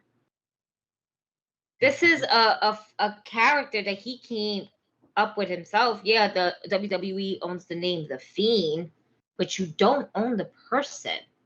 It doesn't have to be The Fiend, but you know what? You can look at a scary ass mask and you already know who the fuck he is. Yo, for real. And that's the problem with WWE. WWE thinks, oh, you know what? I'm gonna trademark their name so they'll never be able to wrestle ever again. Okay, but you know what? If the fans know them, you think a name will give a shit about a name? Don't give a shit about a name. You remember how creative he is, actually. No matter how creative you guys are. That guy. I would rather call a wrestler by his real name than a bullshit ass name that WWE came up with. You don't like Braun Breaker? Like Tony D'Angelo? Who? There's a wrestler. Exactly. 2.0 named Tony D'Angelo. No, I know, but to the rest of the world, who? You see? Who? You're gonna see eventually. He's an Italian. Is that the little Guido? Is that the Guido with the little fedora hat that he got? Not fedora hat, but that the little kangaroo type shit hat? Is that the one with the knife stick or the knife stick? Oh, you talking about Big Vito? Oh shit! Wait a minute. Big Vito. That's Ric Oh Flair. shit. No, he got a robe and is naked. That's Ric Flair. You said nice stick. Ew. He's actually dressed like Rocky in Rocky 1. That's what he's dressed like. Hey. I know who you're talking about. I know who you're talking about. Yeah. But you're talking about the guy that comes out with Pete Dunne. Yeah, that's what I'm thinking about. Yeah. Which is another motherfucker that I don't remember his name. I remember Pete Dunne's name. I know Ciampa, Johnny Gargano's. You know what's gonna suck when we don't see Johnny Gargano for a while because he's gonna be on maternity leave with Candice LeRae. And the fact that him and Candice LeRae are so able to do their little in-home promos that they do is great. Like the way they announced whether it was going to be a boy or a girl, like they did their own video, their own editing. That shit was great. I enjoyed that shit. That shit was entertaining to me. Because they basically did it as if Johnny Gargano was playing with a balloon with his dog. And Candice LeRae was like, "What are you doing? Don't play with that. This is the one that we're using for a gender reveal party." "No, but it's nothing. It's really nothing. No, just, and then they started going back and forth at it. Next thing you know, the dog got it and poof. Candice LeRae is now all covered in blue and they're having a baby boy. That's it. We're going to have little Johnny wrestling now. Congratulations to them. Congratulations to them. But it's going to suck. And this was going to bother me too. So Candice LeRae is going to go on maternity leave to have a baby. What is going to happen when she comes back? She's going to win in 7 seconds. I mean, they already did it. They did it with Becky. But she had a baby, comes back and fucking wins, beats the champion in 2 seconds. Yeah, but Becky Lynch is on a whole different type of level than Candice LeRae is, Unfortunately, Becky Lynch you got your main roster. Candice LeRae, she's your NXT women's locker, a strong one at that. You're losing one of your strongest women in your women's roster because of, obviously, for good reasons. But will they have a place for her when she comes back? Because I don't believe she was ever NXT Women's Champion. No. Or was she? She was tag team champion. Tag team champions, yeah. I know that for sure, but she never won the women's title for NXT. No, I don't think so. So, let's see where that goes. I wouldn't mind seeing Johnny Gargano or Candice LeRae in AEW. I believe they belong there.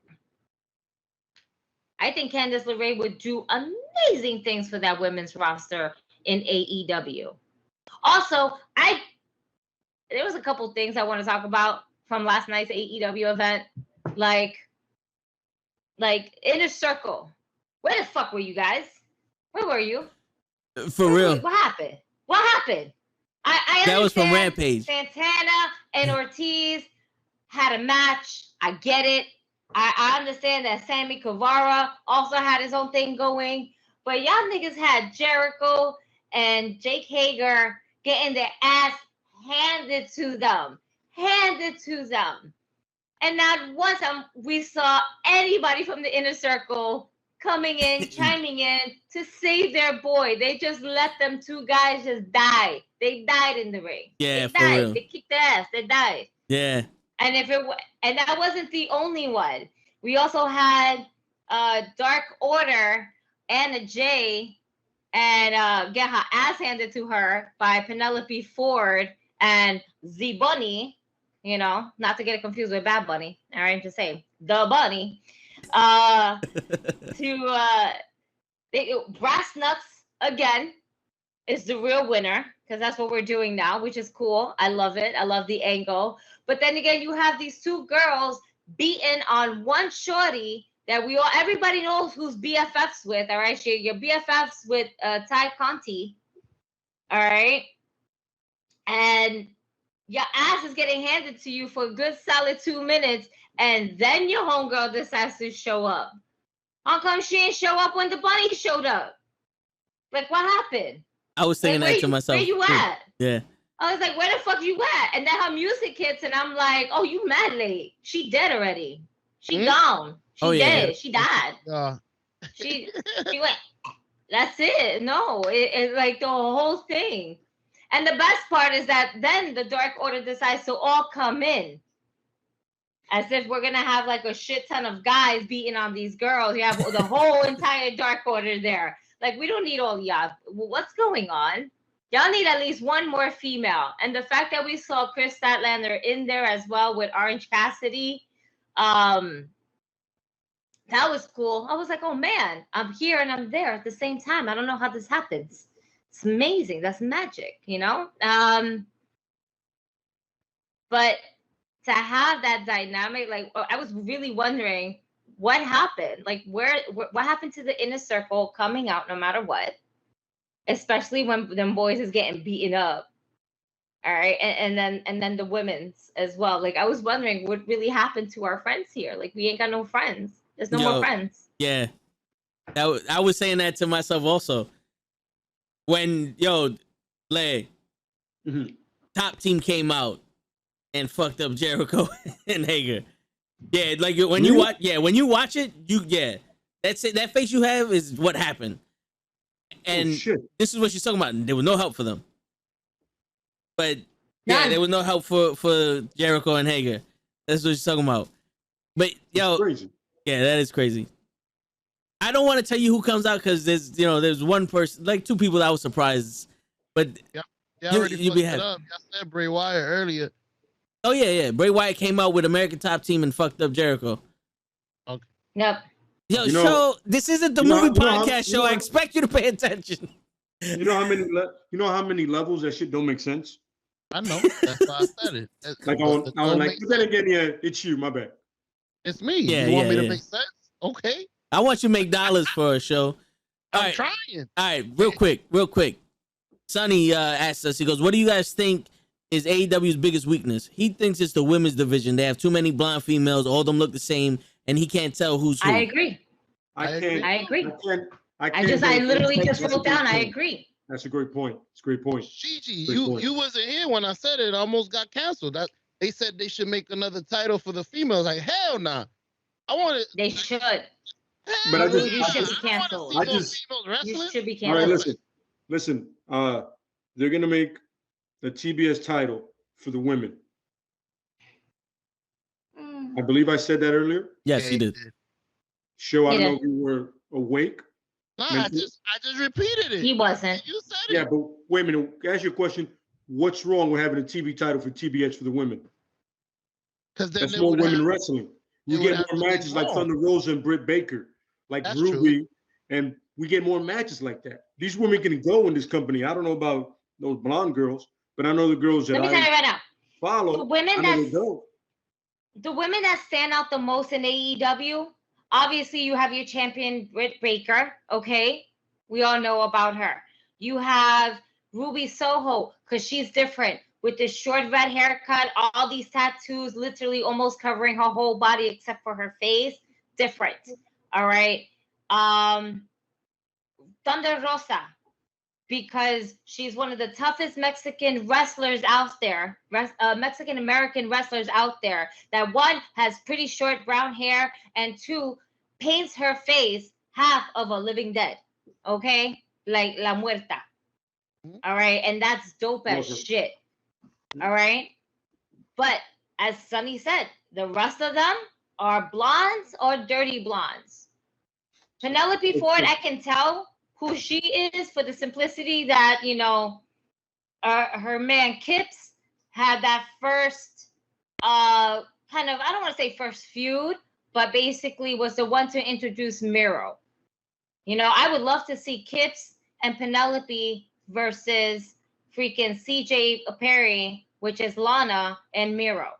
I think that's going to be something that should be happening, or should happen later on. Not to say, because I would like to see Lana be better, but I feel like with certain people, she can be better. If she wants to stay in fitness modeling, then good for her as well, But I think that would be a great matchup to happen. But the bunny, the only way I know is her is because she comes out with bunny ears. That's the only way. Other than that, she's Allie. I remember her as Allie. Of the crazy look? That's it. Yeah, look. Oh, Nyla Rose, because she's the only big bitch there. Mm-hmm. And Chris Statlander, because she's another one that paints her face, half of her face. Mm-hmm. But, like, that's it. I mean, Jade, not for nothing. Shorty doesn't come out enough for me to be completely interested in her. When she does, she looks. I'm that bitch. I'm that bitch. You can't be that bitch if you're not consistent in the ring. You're consistent in your winning ranks because that's how they book you. Other than that, you ain't shit. She's the best looking. The boots, the outfit, the hair. Oh, she got the look. She got the look, but can she go in a 30-minute match? Can she go in a 35-minute match? No, she's going to be winded out completely. I need somebody that's going to be consistent. If you walk the walk, bitch, you better talk the talk. And I don't mean by booking you, by actually putting in the work. Okay? China wrestled mad times. China wrestled men. She got better at it. China was the first female wrestler to compete in the Royal Rumble. Yeah, they booked it that way, but they didn't have to. And she did good. She can go with the boys. You know what I'm saying? I can't say the same thing for Jade. You know? Well, who's the other one? Velvet's, is it Red Velvet? Red Velvet. I was gonna call her Velvet Sky, but then that's the other white girl from fucking Impact. Red Velvet's black though. Yeah, that's she's a skinny black girl. That's how I remember her as, and that's it. What about Big Swole? Big Swole? I was about to say, and Big Swole as well, but Big Swole is gangster. She ain't a girly girl. You know what I'm saying? That's true. She's more of a tomboy. She's more gangster than her husband at this point. Facts. Who's her husband? Cedric Alexander. Cedric Alexander. But he tweeted out something interesting, or Instagram. He was talking about, I'm over here.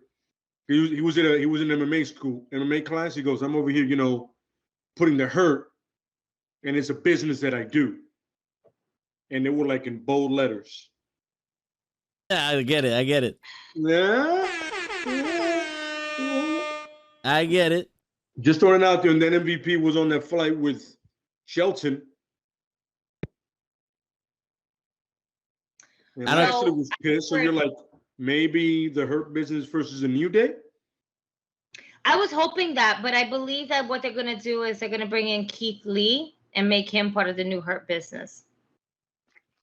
That's right. I forgot. Told me that now that he has facial hair, he's automatically a heel. Yeah, he's a bad guy now because he has facial hair. I need him to be that way. I need him to be that way because, I love Keith Lee, but I want to see heel Keith Lee. But there's a thing. I don't know if he can sell it. No, you got to give him a chance. So I not for nothing. We all love Keith Lee. Mm-hmm. It's hard to boo someone that you actually really like. That is why I don't boo Becky Lynch. Even though she's supposed to be a heel, she's not really a heel. She's really a face that we all fucking love. This is the thing. We love to cheer for the bad guys and boo for the good guys. Why? Because, man, fuck the good guys. Fuck the good guys come in last. Good guys come in last. Yo, always joined the bad guys and they was cheering him. I was expecting them to boo Adam Cole when he joined. No. You can't just say Adam Cole. You have to say Adam Cole, baby. You have to say the whole damn thing, all right?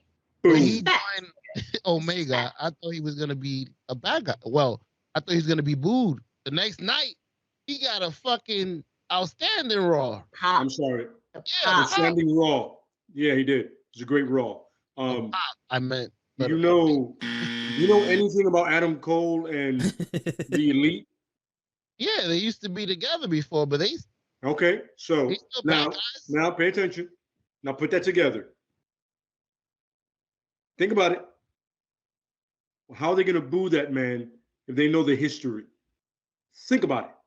Just let it process a little bit. Let it marinate. Get the juices flowing. Now think about it. The boo wouldn't have been the thing that wouldn't do.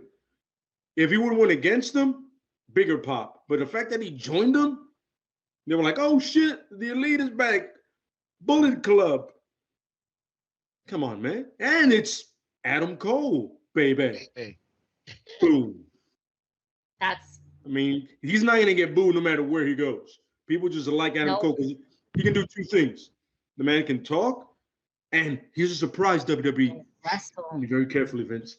He can fucking wrestle. That's why you don't make him a manager. Yo, word. Put that together, and all you're gonna do is cheer that man. And they wanted to change his name too because apparently we're too fucking stupid to know who the difference between Adam Cole and Michael Cole.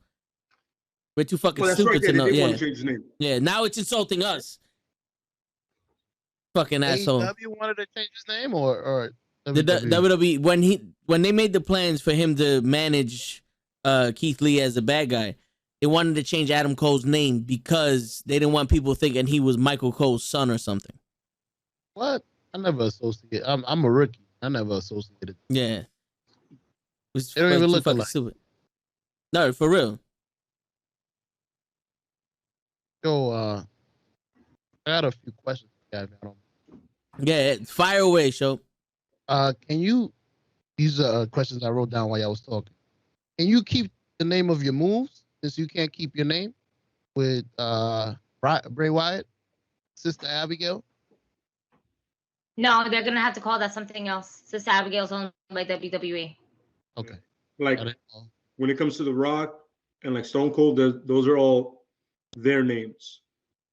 Like when they sell a Stone Cold shirt, Stone Cold gets a piece in The Rock too. Because remember they made all these stupid names for Stone Cold, and he came up with it himself. Well, his wife did really. And then The Rock came up with The Rock. So those two guys own the rights to all their merchandise. Everybody else is pretty fucked. I think the Sister Abigail move is funny because that's a character that I think WWE copyrighted. But like a move like the super kick is used everywhere. Is what it's known as. So there's some moves that unless it's not directly referring a character or their like John Cena's FU, I don't think anybody should use that shit anywhere else. It's a Death Valley driver. But, you know, shit like that, unless it's like specific to them, I think they can't bring that over. And it'd be weird for Bray Wyatt to come as a new character and use Sister to name his move Sister Abigail. Because most of them would want to purge their whole existence from the other company just to start over. Like Jericho, there's no Y2J there. He's Jericho. He's not Y2J. He's Jericho. Although they did go ahead and pay somewhat of a homage to his old Jericho when him and MJF went at it, and then MJF came down with the countdown of Jericho. Yeah. that was great. Funny. And with the font at that too. That was fucking phenomenal. All puns intended. Really good. Good word. Show, you got another question? Actually, Lay is crazy because Lay just walked me right into it. Oh shit, you crazy, Lay? Yeah. Stone Cold was given other names. Yeah. And he turned it down. I don't understand why Braun Kaka didn't do the same. Well, I named that. There's two things. Braun Breaker with 2 Ks. I always remember that. Third one silent. Breaker, first of all, young guy, rookie. Stone Cold had he already changed himself by himself. Like he slowly started morphing into who he really is. And we gotta come up with a name for you. Dr. Freeze, something Van Coldtooth. He was like, this is the dumbest shit I've ever heard in my life. Braun Breaker. And his wife goes, drink your tea before it gets stone cold. He goes, what? Drink your tea before it gets stone cold. He goes, bingo. There it is. The rest is history. There you go. And also, you gotta remember at that point too, show Stone Cold was in WCW with the Hollywood Blondes. He was in ECW. He was a big guy. He was brought to WWE already established. Braun Breaker isn't established in other countries with 2 Ks. With 2 Ks. 2 Ks. With 2 of them. Both of them. The third one silent. He's not really established in the wrestling business, right? So the WWE can do whatever they want. And most people, like me, eventually, like if I was hired by WWE to be a wrestler, I'll be awesome. I'll be whoever the fuck you need me. Just throw me on TV. I want to be here. This is my dream. Blah blah blah. All right, your tuna fish sandwich. What? Yeah, your tuna fish. I don't like that shit. Too fucking bad. Your tuna fish sandwich. Oh, what am I gonna do? Fuck you. I'm going to AEW. AEW don't know me. You know they don't know us like that. We have to make our name somewhere. So they take their stupid liberties with people that don't have any standing, and then that's how you get the 2Ks in Breaker. Yeah, that's pretty much it. Like if you have a legacy, you almost have, if you have credentials and experience, you can almost kind of finagle a name to like fit you. But if you're like wet behind the ears and you're green like him, you're gonna take whatever they give you, brother. It's just the way it is. You know and he's super. I am pretty sure when they told him that, he was like, "Yo, but I was Rex Steiner 2 seconds ago. What the fuck just happened?" I know when he heard the announcement, he goes in his head, he's like, "Braun break, whatever, let's go." Imagine how he felt after he saw the spelling. Yeah, I have a feeling they have something against. He said, so who was a cool guy that put 2Ks in it? It was you? It was the comedian. Yeah. Somebody was like, somebody's gonna get really pissed that we're gonna spell this name all fucked up. Let's piss off those people. Yo, Braun. You did your job right. Braun is so boring, bro. Yeah. It's just, you're just like, yo, your name is Braun. All right. And then you already see that he's gonna get pushed to go for that NXT title immediately, especially like within the first week of him debut on NXT. He got the big W. He's getting the John Cena. You did good, kid. You did good. You did good. Handshakes everybody and everything like that. And then you go to the new NXT champion, Tommaso Ciampa, doing his thing. And then you have him tag teaming with that same individual. And then towards the end of the match, you're holding on to his NXT title. Nah, I need him to be at the bottom.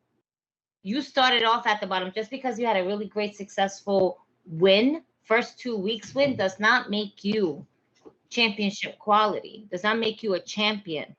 Does not make you anything. There's people that I want Pete Dunne to go after that title next. There's other people that I want to won that title. Pete Dunne, he just signed a new contract. How are you not giving that cat the title? I thought he was gonna win the title because of that. Yeah, I thought he was like, yo, it makes sense. You're like, yo, instead of going somewhere where he probably appreciated better anywhere else in the world, we said that. I'll do it. Right there, I'm like, yo, title for you. There you go. When does Tommaso Ciampa's contract end? December? That's what I want to know. I think it's 2023. No, isn't it coming up? Like Gargano's. Oh, Gargano's is coming up. Sorry. Gargano's is soon, but I think his is 2023. I think at one point he re-signed when they the second time they broke up. You know, tag team. Mm-hmm. I think he re-signed with them. Yeah. Because I'm just trying to figure out if the reason why they gave the title to Ciampa was because maybe his contract was coming up, and he's like, you know what? If you guys don't sign me, I'm not gonna want to be here. Like, if you guys don't give me the title, to like let me run this again the way I did the last time, because not for nothing, when he was champion the first round, ooh, that was sexy. That was hot. There was some high quality matches. Storylines. It was Daddy and Goldie. Let's go. Yeah, Daddy's home. Yes, the fuck you are. Yes, and Goldie is coming with me. Goldie's everywhere. I prefer him as a villain, though, man. They're trying to make him a face, and I'm like, no, I don't like that.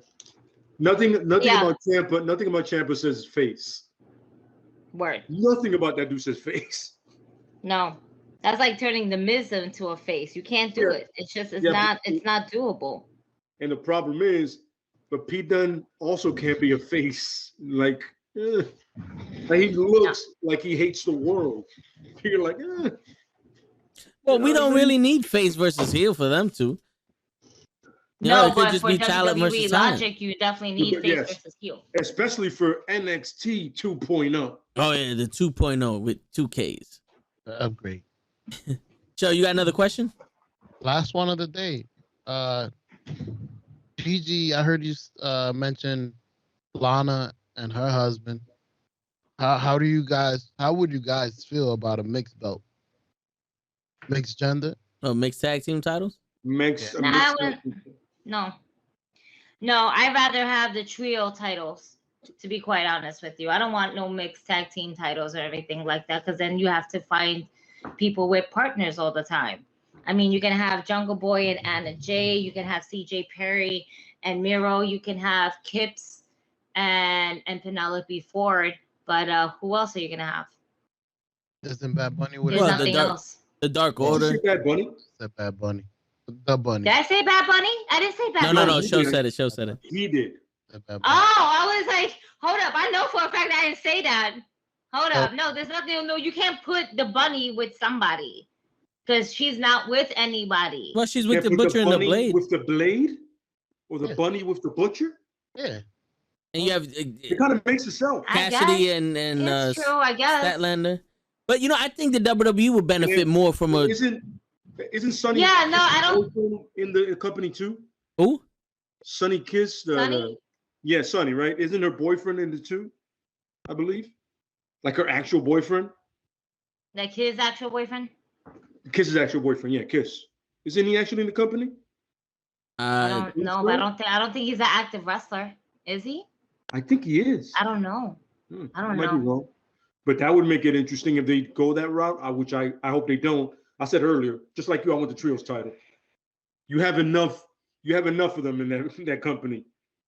You know what I'm saying? And the first champion should definitely be, if that guy was to lose, if they lose the title to Santana and Ortiz, should be the Bastard and the Lucha Bros. The Death Triangle. Word. Triangle? Yeah. Because they were literally the first trio. No, yeah, they were. You had all these other groups. They were the first trio. But all right. So I think that the WWE would benefit more from a mixed tag team championship, because then you'll be able to utilize all your wrestlers with the female talent.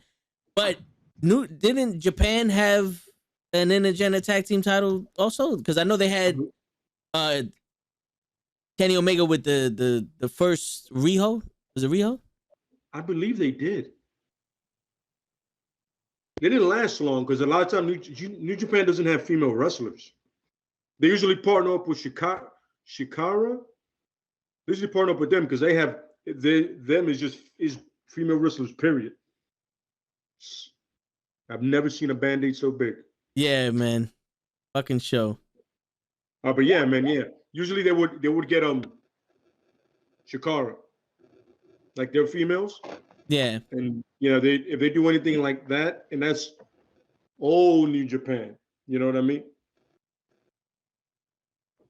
There she is. She's back. There she goes. Good. And Lay almost elbowed. Elbowed her. Good call, show. Yeah. Thank you for letting us know what we saw. I appreciate that. Yes. Hey. I was completely lost. My apologies. It's all right. Now, what's going on, OG? My bad. It's a shit show. It's a shit show over here with these fucking cameras, bro. Now Lay's dancing. I'm about to fuck Skype up. If anybody knows another fucking thing that we could use, and I just got kicked. I just got kicked from the Skype call. See, you talk shit about Skype. And they kick you from the fucking call. I don't know what the fuck is going on. I have no idea. It all just fucked up. Everything just fucked up. But if anybody knows another fucking software I can use besides Skype, it'd be fucking amazing. Because I'm getting pissed off. I don't know how show is on Lay's camera. Oh, they changed it. They changed everything. Hold on. You frozen them. I'm gonna be. They changed everything. All the cameras got fucking switched, bro. Lay's camera has been hold up, something fucked up here. There you go.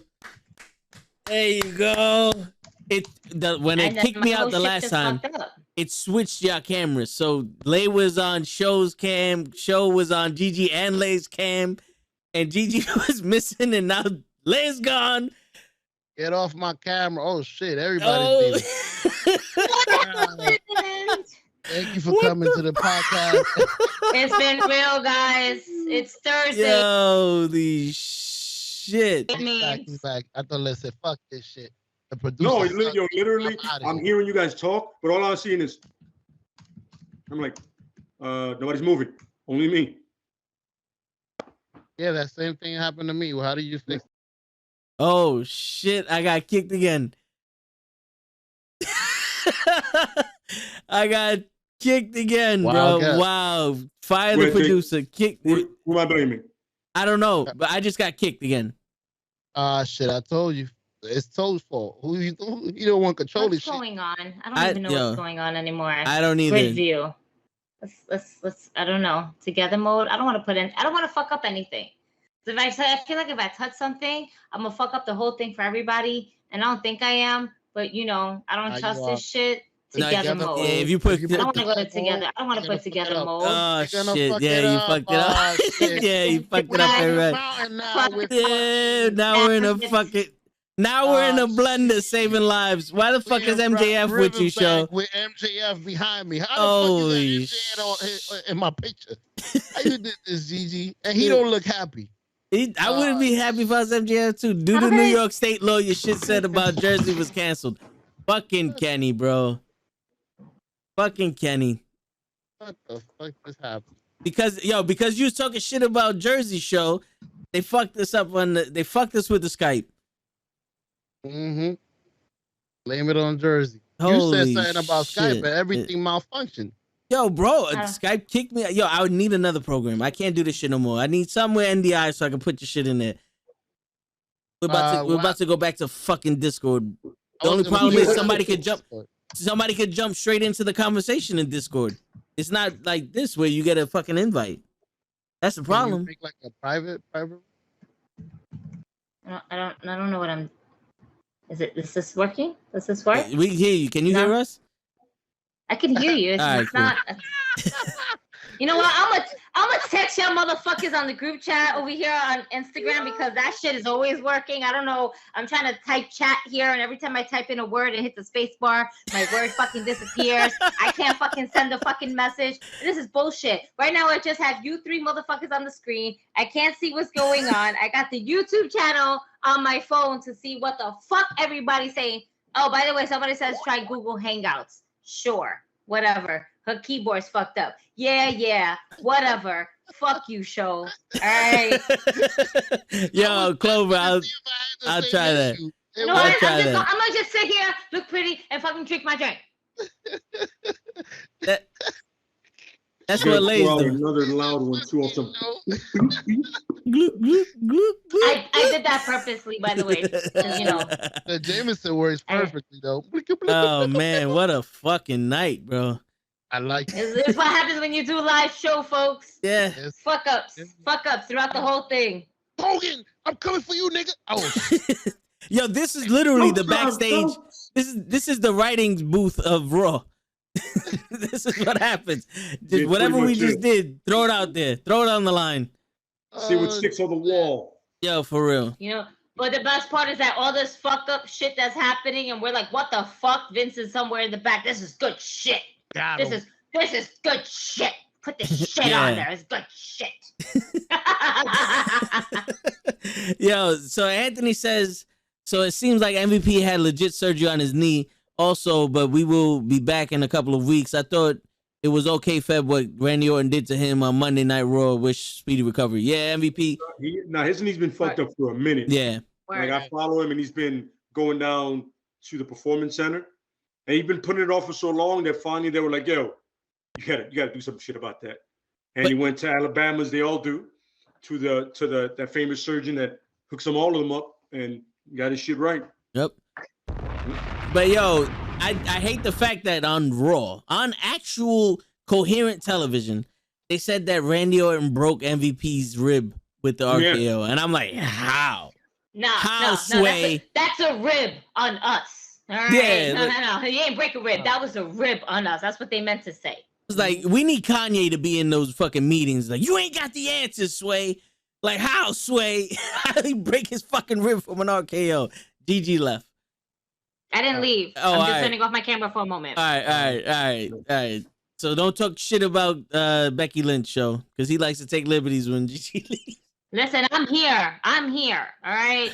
Just because you can't see me, just because I became John Cena all of a sudden, all right, don't mean that I can't hear shit. I hear it all. I see it all.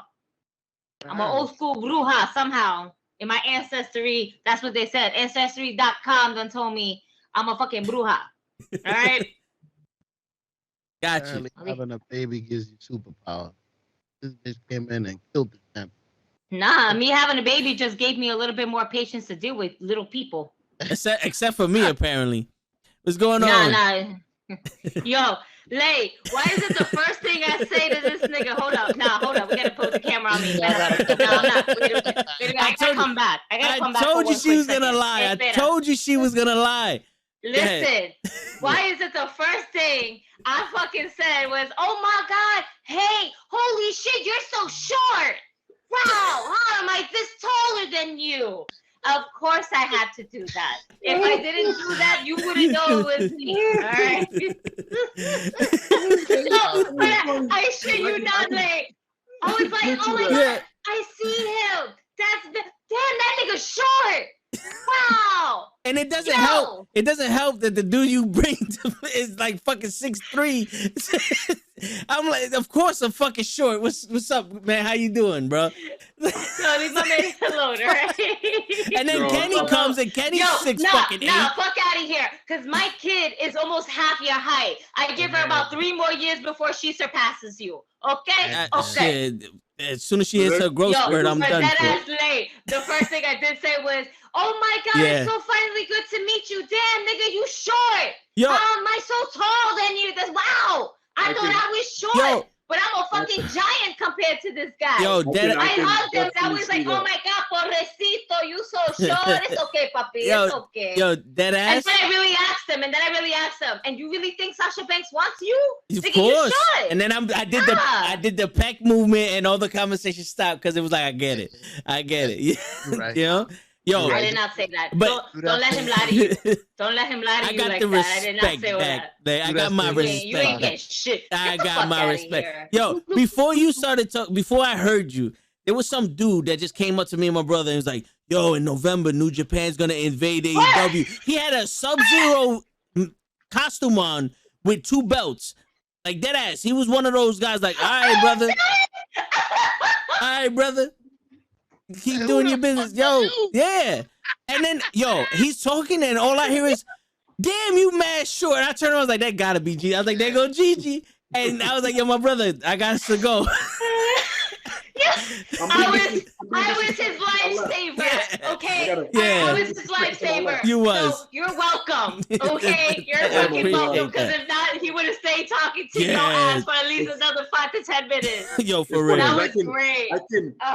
Since I met Gigi, I can literally hear her going, damn, nigga, you short. I can see, I can picture it. I know where it's going. I know who that is. Yep. I was like, fucking figures, right? At least I wasn't a misguided midget asshole this time. I was just short. By the way, I love the fact that for the beginning of the podcast, we're selling him and Ken to be in the same height. Yeah. And then right now, in like a millisecond, Gigi destroys whatever that was going for. Hey, I told y'all before she got here. I told y'all before she got here, she was gonna lie on me. I told you that. I told y'all she was gonna lie. That was wow. I'm a lie. That's right. I'm about 6'8". I'm a lie and you gonna grow hair. All right.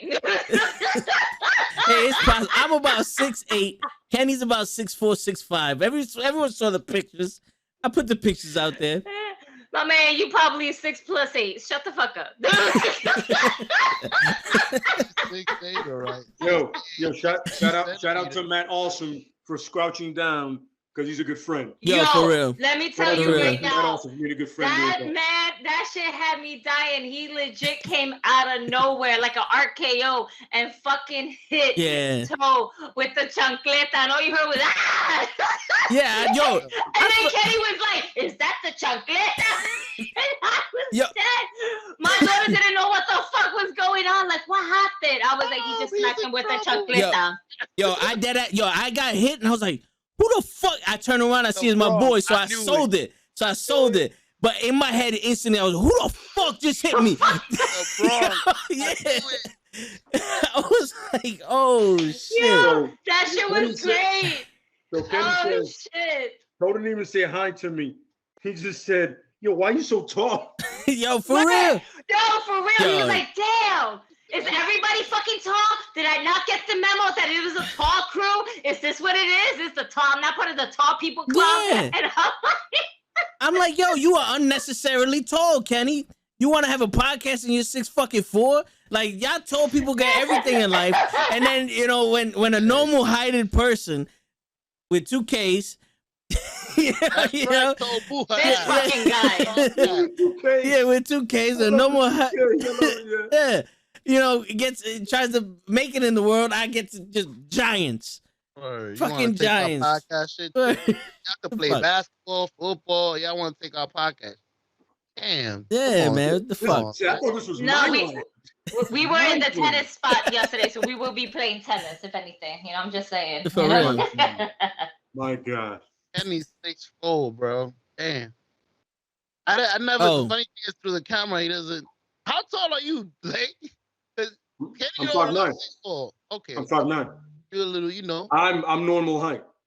Exactly. Like, what the hell? What kind of camera you got, Kenny? Yeah. You gotta stand up more. It's funny because my laptop, it's actually on top of a dresser that's like almost right to my chest. So literally, I'm not sitting down. So yeah. Yeah, but you look tall because you're always standing. I don't. Yeah, it's because I'm standing. That's what it is. Yeah. Because he's standing tall. That's why he's standing tall. Exactly. My chest is out, but I'm not. My chest is out, but I'm not popping it at all. Oh, I do it. Yo, show, throw some grapes. Throw some grapes. I buy some shit. There you go. Wow. There you go. That's it. Pop them just wow. I should. Next time we do that. Next time we don't. Yo, people watching, don't listen to this part. Cover your ears. Show. Next time I tell you throw some grapes, I'm gonna have someone beside me. I'm gonna throw it at the camera. Y'all can take your hands off your ears now. Everybody, earmuffs. We got a secret going. Business meeting. Yo, right. Anthony has a question. Because I was watching WCW Nitro on YouTube, and I know this is random, but can you guys tell me who the fake Sting imposter was for the NWO? Honestly, I don't recall the guy's name. It's funny, okay. Like it's there, but I don't remember his actual name. And it's funny because he was in WWE for 2 years, and then he went there and he did that. But I don't remember he was an enhancement talent. I don't remember his name. You can look it up. Just the first name. We might have to. We don't know the name. Wow. Jeffrey Farmer. What's it? Jeffrey Farmer. Oh wow! I wasn't thinking. I was thinking somebody else. So there you go. Well, there we go. And it's funny because he was legitimately built like Sting. It was good. Yeah. It was. You had me once. I was like, wait. But he didn't have that same swagger. So you know No, he didn't. You know what? That Sting. He not only did he play the fake Sting in WCW, he played a fake Sting in New Japan Pro Wrestling as well. I can see that. I can see that. There he was. That's crazy. Your claim to fame is that you're a fake Sting. Hey man, whatever gets you paid, brother. Nah, I hear you. Get that paycheck, baby. Ain't mad at you. If people want to pay me to be short, I'll do it. Wait a minute. What you doing? Oh man, just shut the fuck up. Just shut the fuck up. Oh my gosh. Well, you have a choice? Well, I'm tall. I can play short. Okay, no problem. Cool. Yeah. I wasn't sure. My bad. Yeah, you know. You're a chameleon. Yeah, I can do whatever. I'm like Tom Cruise, but just opposite. Tom Cruise looks normal. Tom Cruise looks normal height on TV, but he's really short. I look short on TV, but I'm really mad tall. He said I look short in person. But I'm tall. Y'all you got bad sight. What you want listen, I've met Tom Cruise. He is really, really short. He don't look really short in person. I mean, on TV though. No, I've met the dude. Short, dude. Really short. I was like, wow, you're small. I was reading a book and I was like, oh, it's Tom. I was like, wow, you're small. It just kept going. I was reading The Alchemist and I ghosted him a little bit. I was like, yeah, fuck you. I went outside and I spoke to the director Vanilla Sky. I like him. I was like, oh, he goes, nobody recognizes me. I was like, I know who Tom Cruise is, and this man's short, and I'm not that big of a fan. But I'm a big fan of your movies, the ones you direct. Right. Cool cat. But yeah, he was really small. Make no mistake about it. They ever picked me over Tom Cruise. Shit. Love you, kid. Yeah, appreciate it. Yo, I just want to say, Clover of Luck. I know we said thanks for the suggestion to hang out, but if you're watching, if you've been watching for this whole time and this is the first time you commented, I appreciate you watching, bro, because there's a lot of people not commenting, and that's fine. You can just watch us, but don't be afraid to drop a line in the comments. Questions, all that fun stuff. Yeah, Just to say fuck you, so. That's right. Oh, but for all those who are just watching just because I'm beautiful and all this other shit, do me a favor. Leave your comments at home. We don't need I don't need to hear that shit. I know I'm pretty. Thank you so much. I appreciate your compliment, but I don't need y'all to be like stalking me on the fucking podcast just to stare at me. That's kind of creepy. Leave that shit at home. We're here to talk about wrestling. All right, listen. We ain't talking about all my crazy ass memes and shit like that. And for all the guys that decide to hit me up on the DMs like, yo, but what's good? I see you like this. Just because I do the memes that I do and I say the shit that I say on my page doesn't mean that I necessarily want to do them with you. All right? So do me a favor. Back the fuck up. Or get blocked. One of the two. I'm glad you brought Gigi. Same thing for me. This is a New York State law type thing. So I must go ahead and state this. Oh, I appreciate you because it goes for me. All you think I'm cute and stuff, please send me a message. Fuck that. Let me know about my meme. No, everything she said not to do, you do it to me. Right. Now that it got absolutely fucking weird on a level that I didn't think we could go, but she'll found a way. Thank you, Show. Always, right? And what Gigi said, yeah, don't do none of that DDP stalker thing. That's weird. Yeah. It's creepy. And it didn't work. That storyline didn't work. It is not going to work out for you either. So, yeah, just walk away. Yeah. Walk away. You know what I'm saying? Let's drop that like they dropped that angle like a bad habit. Right. So you don't want that problem. Gigi has fought plenty of doors. She fucked up some guy. I did. Drunk. And she's taller than me, so she'll fuck you up. All right. Yeah. And it takes extreme talent to do what I'm doing to Sasha Banks. She doesn't even know I'm doing it. All right. So just keep that in mind. No comment.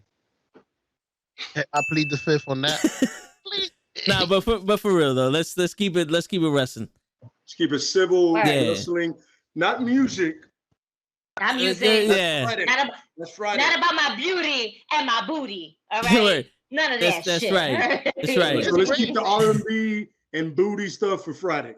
It's crazy. We're all in the chat, and it's usually never about anything, except for when I send pictures of Jade and shit. But that don't count. I tell Gigi to cover her eyes. To be honest with you, it doesn't even matter because by the time y'all all fucking comment and shit like that, the picture went from being this on my feed to being all the way up here, so I don't even see it in the first place. I have to scroll and be like, oh, god damn it, this shit again. Yeah, for real. It's usually Eva Marie. I'm sorry. I apologize. I'll take Jay over Eva Marie any day of the week. I do too. Jeez. Ooh, I bet you would. I saw her. At least Jay got ass, so Eva Marie ain't got ass. And if it is, the shit's not hers. And abs too. Yeah. Kenny's like, don't be from New York, I'll lock you up. He's talking about the ones that Jeezy's talking about, Clover. Don't worry about that. But the Maharaja came through and he asked a question. I can't pronounce your name, bro. I appreciate you. Yeah. Oh, where did I see it? What are some tournament you want to see for the AEW women and who you want to see there? Toe and show and lace up guys for the next AEW women's belt. So there's a lot of questions going on here. So what are some tournament that we want to see for the AEW women? AEW women. AE women. Diamond got their own women now. That's right. A new fraction. AE women. AE women. And Attitude Chris, everything women. There you go. And Chris Stackhold is in it. If they got that toxic shit there, we got the one over here. That's right. That's it. And Chris Stackhold is in it. Chris Stackhold is in it. All right, so go ahead, Joe. Gigi just answered this question when she was talking about Chris Statlander and all of them people. Hey, you got her name right. Yeah. She was just recently talking about it. Thunder Rosa being the best female. Go ahead, Gigi. It's my opinion. I love Thunder Rosa. Should they have a women's tournament? Absolutely. I believe that they should take, let's just say, let's do top 10 best matches. The top 10 women who have the best AEW win or lose record. Put your top 10 women who have the best win or lose record. Put them in a tournament bracket and let's see where that goes. I believe that you have your Thunder Rosa there. You have, obviously, you're going to get somebody from Britt Baker's team because there has to be somebody from, if not one, then both. But odds are it should only be one from her little fraction that she got going on. You have, I wouldn't say so much Anna Jay because she's just recently coming back, but definitely Ty Conti is definitely one that would be part of the tournament. You have your Chris Statlander, who did go up against Britt Baker. You know, Nyla Rose will be part of it as well. Because she was first. Nyla Rose versus everybody. I don't want to say Big Swole. I want to see her in the tournament. However, I don't. That's the thing. When in the tournament, I see Big Swole moving up to maybe one ranking, but not two. You would want her to interrupt somebody then? Just hit somebody? No. You know what the thing is that it's really difficult knowing the condition that Big Swole is in. Like, she can go when she wants to go. And we spoke about this, I think 2 weeks ago, if anything, or 3 weeks ago, where, she can go and everything like that. But because of her Crohn's disease, it's just like her body won't let her physically go all out, per se. I want to see her in the tournament. I think she'll be dope. Absolutely. Bring some diversity into it. Why not? Jade. And then you have Jade. Jade is another one that would basically go in there. Absolutely. Sosa said legit Layla. Huh? Sosa said legit Layla. I fucking love legit Layla. Right. Legit Layla is dope. Legit Layla has that like. And think about it. Legit Layla.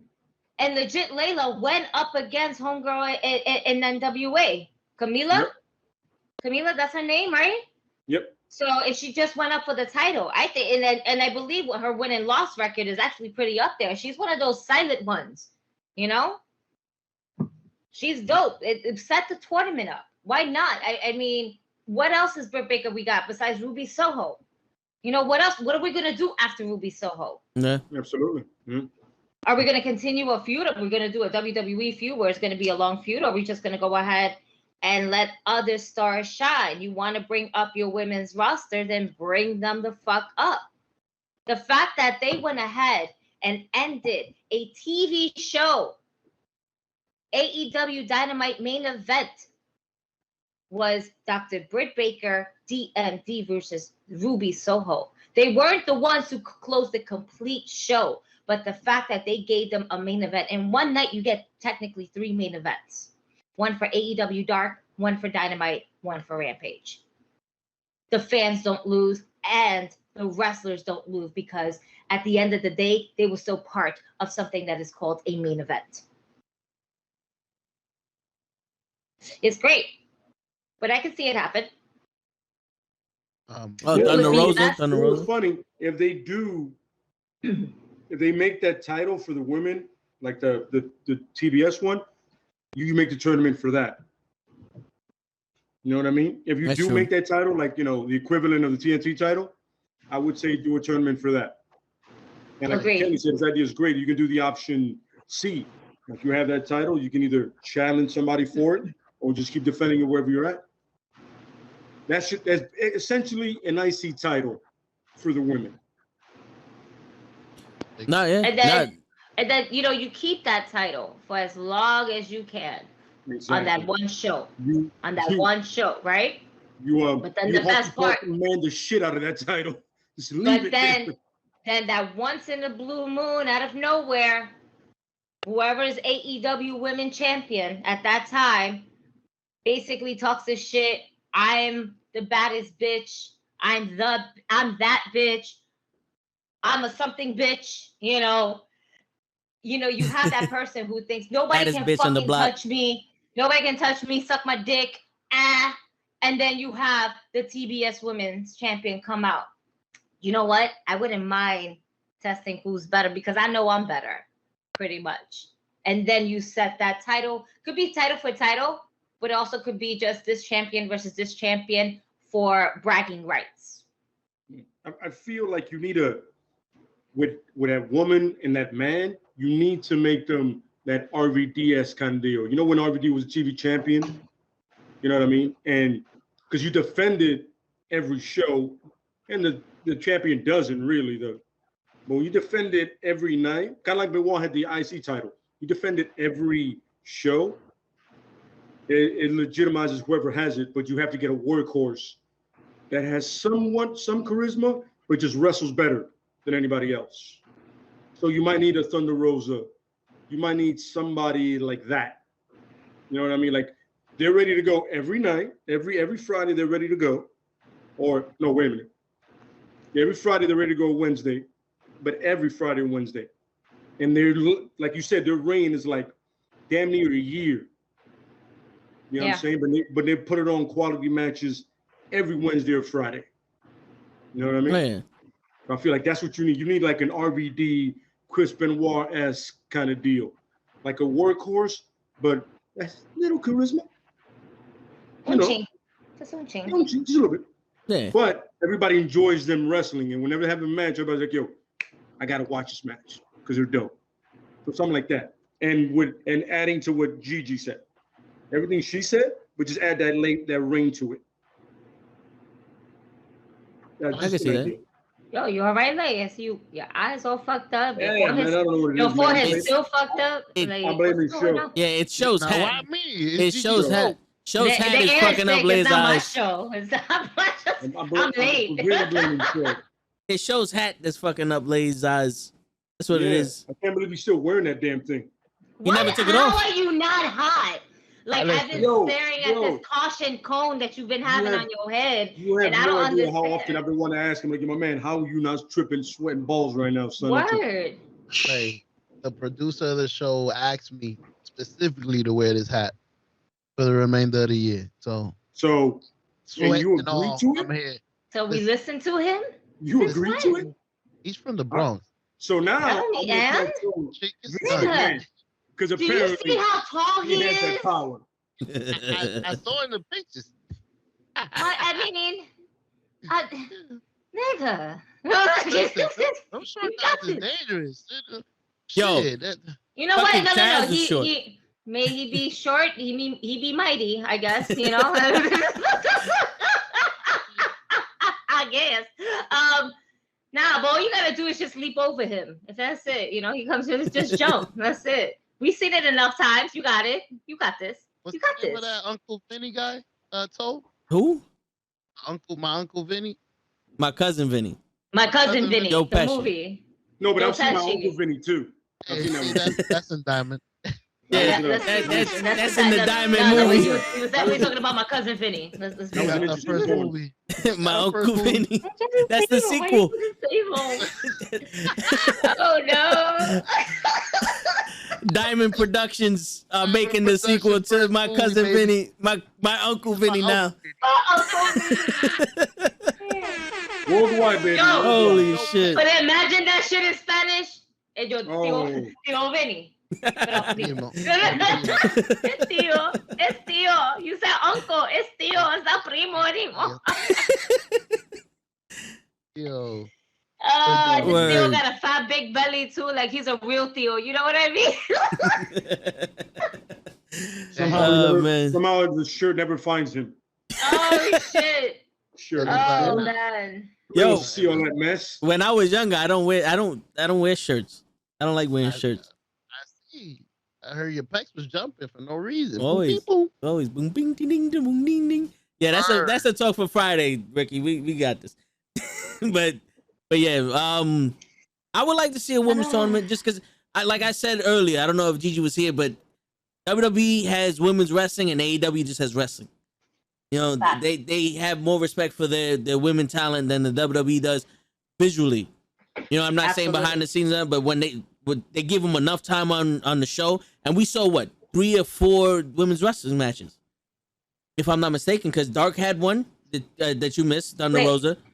Wait, are you serious? Yeah, she started the show. Of course she did. Dynamite had 1 or 2 because I know Britt Baker was the main event, and then Dynamite or Diamante. Whichever one you want to call it. But Rampage had one also. You try that Spanish shit, did you? What, Diamante? Come on, man. Try. Said, yeah, whatever. Yeah, whatever you want to call it. You know what I'm saying? I'm for my international people over here. You know, the Cuban girl, right? Oh no, I was saying Dynamite the show, not the wrestler she was wrestling. Oh, yeah, okay, that's why I was like, whatever you want to call AEW Dynamite. No, my fault. I'm thinking about the wrestler. Okay, yeah. I didn't know her name, so that's why. Yeah. But, gotcha. Continue. Yeah. That still doesn't justify shit right now. No, I'm just saying. But they had 3. No, because I'm like, whatever you want to call Dynamite, by all means. Do you, boo boo? But you know, we already got Diamond set up. We're not changing the name, okay? Yeah. No, that's when we go international. Yeah, you know. Exacto. Okay, so continue. You go to Mexico, that's what it's gonna be called. Yes. Oh, word. So Kenny was saying this. So there was 3 women's matches last night, 1 for each show, but each match had good amount of time. You know, like because the first match Thunder Rosa was in was the same length as the other 2 matches. You know, watch wise, you know, it didn't seem like it dragged or it didn't seem too short. And then the match because we all know the main event for Dynamite that was given ample amount of time. It was 20 minutes, I believe, because there was 20 minutes left. And then the bunny and the blade. Not the blade. I was about to say the blade. The butcher. No, the 2 women that were wrestling on Rampage. No, yeah. I had their fucking names in my head. Penelope Cruz and Anna Jay. There you go. Those 2 women wrestled, and they had a good amount of time also. Yo, one thing we didn't mention, not to get away from the women, my brother want to know, I know why, but yo, they booed the shit out of Cody Rhodes last night. Because he books himself like Triple H. I'm upset. Again, that's one of the matches that I fucking missed. However, I heard the boos, and I'm like, yo. Penelope Ford. I was like completely like thrown off because I again missed the Cody Rhodes and Malachi Black match.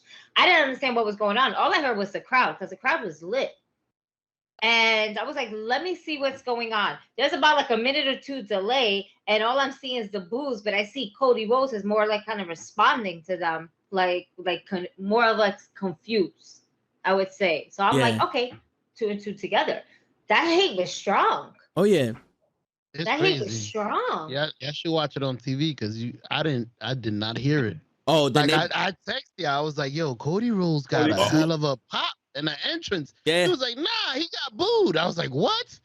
He came out with the fireworks. Pew pew pew pew. I was like, oh, this shit is fire. We did react to the fire. Like it was like, oh, because every time they didn't have the fireworks for everybody. Cool. Some of the fireworks, everybody was like, oh, shit. But it's true. When Cody Rhodes did something, everyone booed. And it didn't seem like they were booing because he was going against Malachi Black. It just seemed like it was straight up hate. It was like, yo, fuck you, Cody. We're not supporting this. Because we're over him. That's why. We're done. He was this golden boy that legit was getting wins after wins. The fact that he dropped the belt to Brody Lee was epic. And it was amazing, and not for nothing. It was a piece of like fresh air, you know. It was a little bit, and it's kind of needed. He didn't even put over this guy from the UK. Yeah, he's not even there anymore. No, where's he at? You know, we haven't heard news, but whatever. We'll leave it as that. The fact that Cody just kept getting the W after a while, we're tired of seeing the same person get the W. You're not perfect. We've seen you before. Yes, you're good. Yes, you've got so much better after WWE. But there's no possible way you're going to be winning all these matches all the time. For real. It's time for a heel turn. It's time for a heel turn. One, and Malachi Black is just so over with the crowd because we've always loved him as Aleister Black when he came to WWE. He was different. And it was what we saw. Oh my God. Right? And Sosa bring this up, but y'all didn't see this on TV. But Arn Anderson busted his ass last night, bro. Yes. He was trying to go. He was on the apron and he was trying to go past the post to the other side of the apron and slipped and fell right off the ring. Busted his ass. Completely. Yeah, it was hilarious, bro. We did not see that. Yeah, and then at that point I was like, I just saw Arn Anderson fall on his ass, and then I was like, I'm watching Arn Anderson. You gotta remember, like, all the time, like, you're watching Arn Anderson and Tully Blanchard was out there.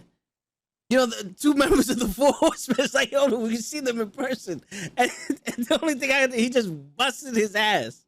But it was hilarious, bro. It was hilarious. But yeah, man, it was obvious that there was hate for Cody, and I'm pretty sure Gigi hit that nail right on the head. That's exactly why it was fucking booing his ass.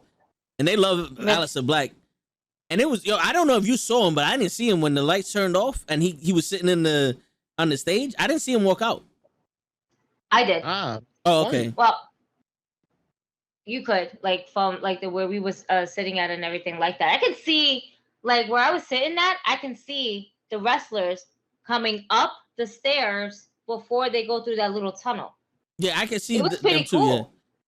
I was like, oh shit, I can legit see him. Like, if I JR just came out, I was like, oh shit, did he go? The little backstage spot where they right before they go head downstairs and then go through their curtain, through their group. What's going on, Danny? So Ricky wants to ask Show and Lay if they could give Sting his flowers for looking decent in the ring with FTR last night. Absolutely, man. I agree. He looked like you would never guess his age by the way he was doing it, and he really took the heavy load of the first half of the match. I was surprised he left him there for that long, but props to the tag team from helping him out. But he looked great, man. I'm not gonna lie to you. If they could use him sparingly like that, I see no reason why he can't do a year, 2 years easily. As long as one match is like him and other matches just Darby getting destroyed, and then you hot tag him, and then he does his Sting stuff. And also, he got some height on the Stinger Splash, by the way. He got some good height on the Stinger Splash. I was like, okay, old man, I see you. But that's what happens when you work with people that will take care of you while you are in the ring. That fucking Rollins. Like, not for nothing. That turnbuckle bomb was not necessary. Yo, speaking of turnbuckle bombs, Kenny Omega. Yo, turnbuckle super power bomb. Bryan Danielson on that turnbuckle. Can we just get on this? This was the first match of Dynamite, and we have yet to touch this marvelous, spectacular. Words can't even describe it. The fucking beauty of a match. Oh, we touched it. You was ahead. Yeah, man. That. Yo, listen, I was still trying to set up. I'm surprised I wasn't later, to be honest with you. But you was you know me. But GG time. You was early. Yeah. We good. I'm trying out here, guys. I'm trying out here. I hear you. Yo, you see my little ball of energy. Yeah. Girl, you doing your thing. I hear you. Yeah. Oh shit, that's the energy right there. Bloom, bloom, bloom, bloom. Yo. Show. Show. I don't know how it felt on TV, but in the stadium, them standing in front of each other, it felt like The Rock and Austin standing in front of each other at WrestleMania. Oh my God. People just started cheering. This is awesome. and they, like you see them and like feeling the crowd and then that first tie up, that whole match, everybody was cheering. There was no silent moment because some matches had silent moments just because it was like, all right, we're gonna watch you do your thing and then we're gonna cheer.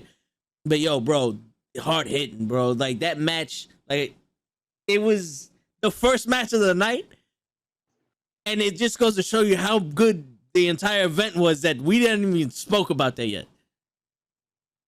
Oh, it was crazy. Once I hit play and the guy announced it, the first match is. Oh man, what? For real? And we lost our shit when we found out. Oh yeah. But I legit have a whole video of that whole like first encounter. I'm gonna post it up. Just gonna make sure you can feel the energy, whether you were screaming or not. You just felt it all around you. You know, you definitely had some fucking marks like right behind me, like, oh, she's chanting for the yes guy. Oh, she must not know. And I'm like, oh, she's going for this guy. And I turned around, I was like, I'm actually going for both because this shit is fucking phenomenal. Mm-hmm. At the end of the day, they both win and so do we. However, nobody won that fucking match and I fucking knew it. I fucking knew it. I knew it. Oh man, this is like an Iron Man match between the both of them. I wouldn't be surprised. Yeah, I wouldn't be surprised. We need it. You went over 25 minutes. It was now going to end. And even after the 25 minutes, they continued to go after each other. And it was just nonstop cheering. I thought I was going to lose my voice in that match. Yep. Yeah. That's crazy. Yo, go ahead. No, go ahead. No, I was going to say, I did not know. I got to remember, I'm getting into this now recently. I did not know Omega was as athletic as he is. He did a couple of moves that I was like, oh, shit. He flipped on his back off of Daniel Bryan. I was like, oh, shit. Okay. I didn't know you could keep up. Like, don't get it wrong. It showed. You got to go back. Watch him versus Pac, bro. Kenny Omega versus Pac. Those matches were phenomenal also.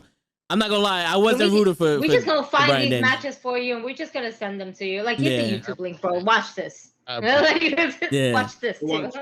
Kenny versus Okada, and just go from there. Oh yeah. Any of those matches. That was sexy. That match was sexy as fuck. It's funny. They're long, but they don't feel long because it's that good. Nope. Yep. They're that good. Where is Okada? So it's always a fucking. He's in the Rainmaker. Oh man. They brought the other Chinese guy to face John Moxley. The other what? Nah. No. The other what? The other Japanese? The other Japanese? There you go.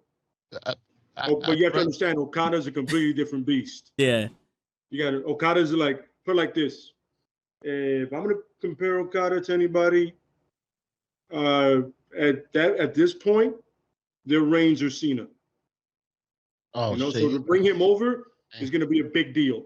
You just don't bring over Okada. He comes over on some like, now I want that. Yeah, right. And the WWE offered him a mega amount of money, and he was like, nah, I'm New Japan. Yep. Because he sees what happens when you go to WWE. Look at it's Shinsuke Nakamura. Yeah. Boom. That's it. Yikes.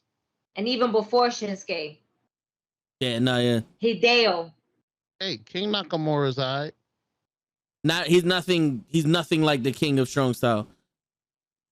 He's nothing like in the New Japan Pro Wrestling, bro. Once again, now do yourself a favor. Look up Shinsuke in New Japan when he was their IC champ. He went against Okada too. It was like Freddie Mercury meets Michael Jackson, his entrance, but then he wrestles amazingly. But yet WWE paints them as This is the one thing I hate. But WWE paints him as the artist. Motherfucker, the artist was Prince. It was never Michael. Why do you the artist of Shinsuke Nakamura? No, he's not the artist, Shinsuke Nakamura. He is the king. All right? Michael Jackson was the king. He wasn't the artist. He was a artist, a fabulous artist, one of the GOATs out there. But at the artist we all know is the artist formerly known as Prince. Yeah. You know, Shinsuke is not the Prince. No, that other guy was. We're not going to mention his name, but that other guy was. All right? And he just had to learn about him during his time. But the way WWE sometimes portrays it, he is the artist. The artist is Prince, not MJ. And that's where they fucked up a lot. But this is why now they're bringing him now as the king, Shinsuke Nakamura, because somebody finally came to their goddamn senses. Like, oh yeah, he's the king. He's the king of strong style. Let's go back to the basics. Yes. Duh. You should have kept him as that way. You know? But as much as I find him very entertaining with the entrance with Rick Boogs, we gotta cut down on the hokey pokey shit. Gotta cut down on that whole it's just about the entrance. The entrance is dope as fuck, but don't make it all about the entrance. We're not here to wrestling. You know, I mean, don't get me wrong. An entrance to sing to, no matter if it's a cappella or with words, you know, it's always dope to sing. It feels so good. That Chris Jericho fucking Judas, oh my fucking God. Insane. Same thing with Shinsuke Nakamura when he had that match in NXT at the Barclays with the violinist. Oh, yeah. That shit was fire. That shit gave me goosebumps. And even up to this day, it gives me goosebumps because I attended to that shit. I was fucking like, oh my God, this is the most amazing thing that has ever graced NXT's entrance. Fuck yeah, sign me in, take my money, play, please play. And the dude that did the Lucha Brother entrance in the paper in All Out. That shit was fucking great. Yeah, that was fire in itself. Shit. Oh, puns intended. Oh, yeah. Yo, and then the headgear and everything. Yeah, yeah. Now for real quick. Clover says, "I always love you guys." Shit, where's that? You go. Always love you guys. Wrestling streams. If I ever miss them, I always will play them while I fall asleep. Appreciate you, Clover.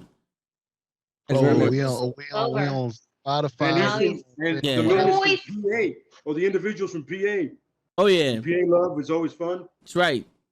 Smarter than Jersey. Absolutely. Besides show. So much nicer. It's just a nice area when you go to PH. It's nice. Oh yeah. We're on Spotify, Apple Podcasts, Google, whatever the fuck, Anchor, all the other shit. It's the same names as all the other stuff. Appreciate your show for shouting that out. I don't do that often enough. I don't know. I'm not a whatever. So self-promoter? You're not a self-promoter? Yeah, I'd rather promote your guys. What? Yeah. No, promote yourself.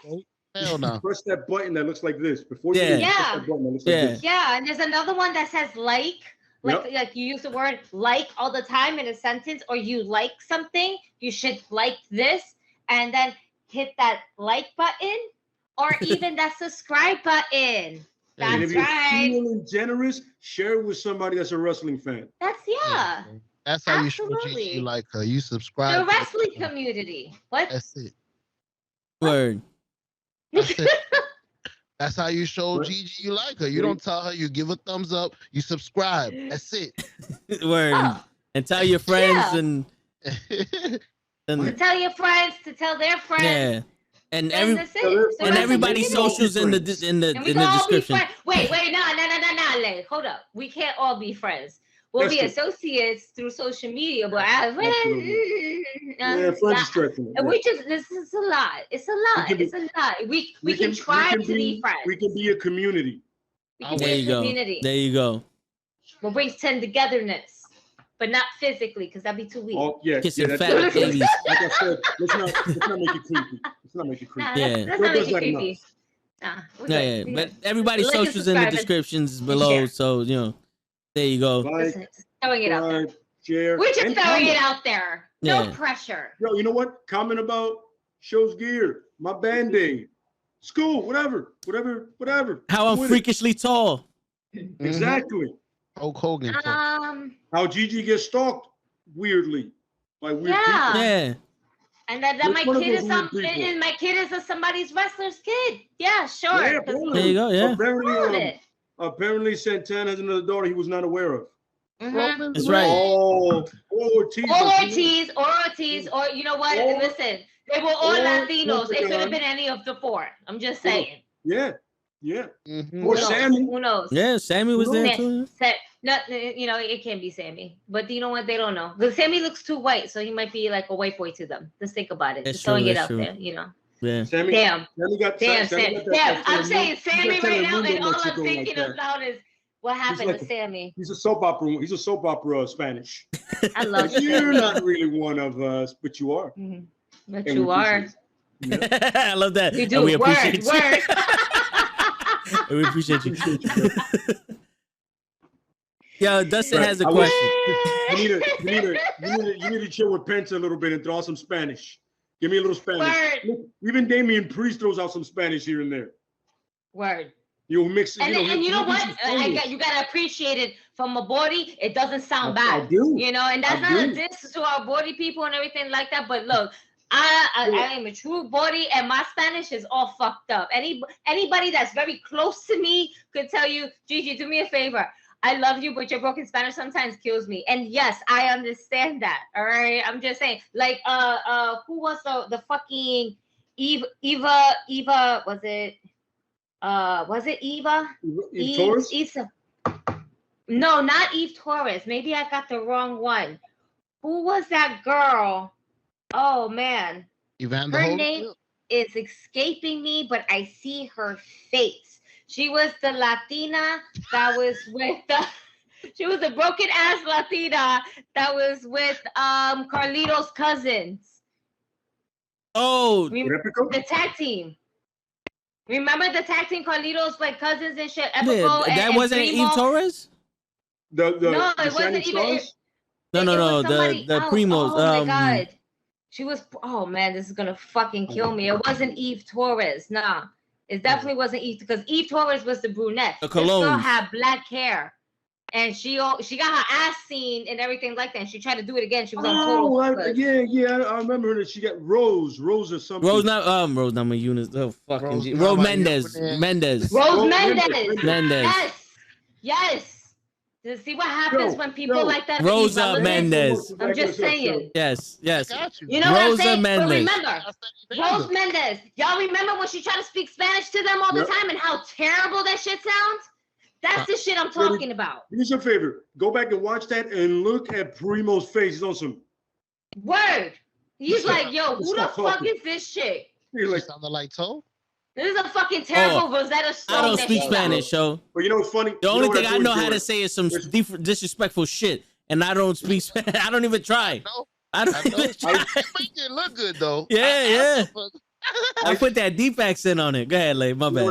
I enjoy hearing Damian Priest call Sheamus a pendejo, son. Yo, that shit is great. You're like, yeah, that's great. Porque es un pendejo. He's like, what?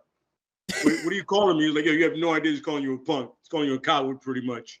You know what I'm saying? And it's funny because you just see Sheamus sells it, so where he goes, pendejo. He's calling me. Meanwhile, Corey Graves is like, well, I can tell you, but you don't want to hear it. You don't want to hear what he's calling you, brother. It'll be funny if Sheamus uses it someday. You a pendejo. I can't imagine him saying a word like that. You probably would. You know what's funny, show? You know what's funny, show? And two Dominican men shouldn't say this to each other, but you shouldn't use that. Oh, man. How about that one? But I could say it right. Damian Priest right now, his compared to yours is absolutely fucking Spaniard. I was trying to say it like Sheamus would. I know how to say it. Okay, say it like you would say it. Say it like you would say it. Pendejo. I know how to say well, it. it's okay. It's now you sound like Priest. Listen. On the hoe, you bound the hoe. There. Pooty is in the chat asking you to speak a little Spanish. Who? Pooty? Oh, Pooty. After that, Pooty. Dustin got a question. But go ahead. Go ahead. Let's say a little Spanish. Curse out show. Okay. I'm not gonna curse, no. Gigi, Okay. habla conmigo en español, Gigi. Curse out Toe because, you know, he doesn't like Becky Lynch. Oye, era un puto, déjeme decirte algo. Oh, shit. Chupa mi huevo. 4 The seconds. Puerto Rican Italian. Ya. Mira, All right. Mira, hey, date quieto, ¿ok? Nosotros no tenemos tiempo para esto mierda. Ya. I could imagine us talking to the customers. Dame mi teléfono. My phone. This is how you turn it on. Bleep. You press the power. No, you know what my worst thing is? Like, on some real shit, completely off topic. The worst thing is that when somebody asks me, ¿habla español? Yeah, sí, claro que sí. But then they speak Portuguese. Like, nah, y'all speak retarded ass Spanish. I'm like, y'all, that's not Spanish. That's retarded Spanish. I don't know what the fuck you said. What? All right, let's try to get this. Right. Like, we have to put our hair back and be like, do it again. We're like, what? They like, shot. I'm like, what the fuck are you saying? This is not Like, Spanish. That's why people ask and me if then I'm I like, speak no, Spanish. I I need go, no. somebody up. I'm at this level of my Spanish. I need somebody up higher. Hey, you come here. Hi. Yes. Yeah. This is this person. You take care of them. Spanish. I needed Retarded an Spanish. interpreter, but you know Spanish too. I needed an interpreter for his Spanish. Nah, I gotta sign in the next person that's coming in. This is your job. All right, next. Hi. Hi. Security. Yeah. So Dustin has a question. He goes, "Good evening, guys. Good evening. What is the actual deal with Owen Hart and AEW? I thought WWE owns the rights to Owen Hart. I'm really confused. Thanks for answering." Hell nah. You can't own the right to someone's legal name. After you killed him. Hell nah. All right, Watch Dark Side of the Ring. They say it. I got you, Dustin. My bad. No, but the Dark Side of the Ring. You're welcome. You watch Dark, that will lay it out for you better than we ever could. And it's a good episode, but you're gonna such an informative episode. That's what it is. You're gonna finish it going, fuck the WWE and Vince McMahon. Yep. I promise you. Yeah. You're gonna realize how much of a piece of shit he is. But you know, there's also a stain on the Hart family because his wife was saying that they didn't want her to sue the WWE because you don't go against the company. Yeah. They were telling her, and she was like, "Are you fucking for real? You killed my. Are you for real with this?" There's one thing. The Hart family always was like fucking. Yeah. But there was some. Oh man, there was so much. There's so much. The fact that they just like try to sweep it underneath the rug. At the end of the day, that's essentially at the end of the day, WWE and Vince McMahon went ahead and tried to just sweep Owen Hart's death from underneath the rug and continue to fighting. cover their own asses for everything. Yeah. Okay? Let's continue the show, guy. Clean up the blood and let's continue. For real. They showed the fucking little clip they used. That's one of the biggest things. It's like, yo, you stop the show, you refund whatever money you can, you don't finish the show, and then you do that following Raw dedicated to him. That part was right, but you stopped the show right there. Period. Yeah, that's in a family, bro. Period. There is no, we got a show going on. No, one of your best pure wrestlers, and apparently one of the most beloved people backstage, just died. Literally in minutes. We're done. Yeah. Yo, I'm telling you, there would have been like, let's just say smart technology back then, like how it is now, that would literally be all over the internet. Unfortunately. Apparently there was, but they took it down or something. Because I know someone actually had a video of it and they took it down. Yeah. And then, they found the person and There was, and then I think, like, in all honesty, when that actually happened and I tried to find it, it was gone already. Because that's how quickly they were trying to fucking take this down. Yep. But Dustin, hold on, show. Dustin, the deal with AEW and Owen Hart is that Owen Hart has a foundation in his name, and AEW is partnering with the foundation. It's a nonprofit foundation, and that's the deal with Owen Hart, and I believe he's going to be in the AEW game also, and that's what makes like Owen Hart all elite and shit. So that's the deal.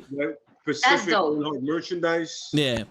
And they might even have a more Owen Hart tournament. They can have an Owen Hart tournament, and you win like the Owen Hart trophy. Yeah. The episode is on Dark Side of the Ring. I believe it's the first episode of the second season. Yeah. If I'm not mistaken. You'll find it on YouTube. Yeah, and if you have On Demand, it's on Vice. Funny. The new one is already on YouTube. Oh, the one tonight? Plane Ride from Hell is already on YouTube. Well, the one tonight is about Canyon. That's how I found it. I went to YouTube. The one tonight is about Canyon and how he was he had to hide the fact he was gay.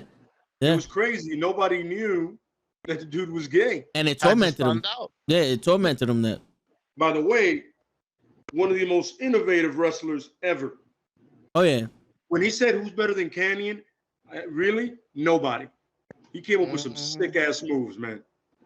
That was my shit. Who better than Canyon? It was better than the Mortal Kombat shit they first gave him. Oh yeah, Wrath or some shit. He was Mortis. And Adam Bomb was Wrath. Adam Bomb was Wrath. Adam Bomb was Wrath. Yeah, bro. I remember I saw a match. I forgot it was the match was short, but he put in like 6 moves that I've never seen before, and I was like, how is this guy not a champion? What am I missing here? He's good on the mic, and then he can wrestle. What am I missing? Yeah, it's crazy. Him and Pat Patterson. If you think about it, well, because Pat Patterson also hid the fact that he was gay, also. Well, here's the thing. Here's the thing about Pat Patterson. Here's this: there were 3 WWF officials, right, that were apparently harassing wrestlers and announcers. Like, yo, you want to go far in this business? You got to do something with me. It was a big time scandal for 3 of them, and Pat Patterson was one of them. Oh shit! So that's why they kind of kept that on the low after that. That big thing happened, and that was like in the early to mid 80s. So it was a promoter, an announcer, and somebody backstage, and it was 3. Pat Patterson was one of them. So it was like, yeah, that's why they didn't make a big deal about it until he died. That's why they kept that down there. That's one of those scandals that people don't talk about, but it happened. Damn, bro. That's why they say never meet your heroes. It's so many people are doing so much fucked up shit behind the scenes. That's why I just like to keep everything wrestling. But you gotta acknowledge when you're a piece of shit. You do shit. You gotta acknowledge it. That's why I took Hogan down from the wall. It's okay. Oh, continue. Do you still got that John Cena chair behind you though? Sorry though. It's still there. Oh, Glacier. You guys remember Glacier? Oh yeah, I remember Glacier. The Kung Fu master. God, Glacier. Oriental. He wasn't Japanese and Chinese. He was white. I was like, why is there a white guy playing this guy? Oh God. Have you played Mortal Kombat? First time I saw him, I was like, no, this is wrong. And the funny thing is, then they get 2 more guys who are also not Asian. 3 white guys playing Mortal Kombat characters. Mortis versus fucking Glacier. That's funny. Sounds like a WWE. Anyway. Yeah. Oh, by the way, let's remember Jamie Noble was under a mask parading as an Asian with the Young Dragons. I forgot about that. People always forget. I remember I was like, yo, why do you have a mask on? And then I remember, a friend of mine goes, yo, because he's white. I was like, wait, he's white? White? Like, no, like white. I mean, like country white. And they weren't wrong. Mm-hmm. You know what I'm saying? But I was like, the Young Dragons, that's 2 of you guys, and the white guy. 1 white guy. Yo, someone's always got to be right. I mean, white in one of these groups. There you go. But yo, Dustin bring up with Darren Young. The same thing with Darren Young. And look what happened to him. He came out and he went gone. Instead of capitalizing on it and using it, being smart, yeah, they slowly faded him away. And then they brought him back just to do the same thing again. Yep. Yo, he came out and then showed up missing because he's gone. He's like, oh, he came out the door. It's over there. Thank you for coming. He's doing pretty good in New Japan now. Hey. Yeah, so there you go. And they had the biggest thing. They could have been one of the top tag teams at that time. The millions of dollars. They had stadiums doing that during football games. Millions of dollars. Millions of dollars. That and the Fandango. Yeah. Now here's the question. Was it because he was gay or was it because he was the color of my shirt?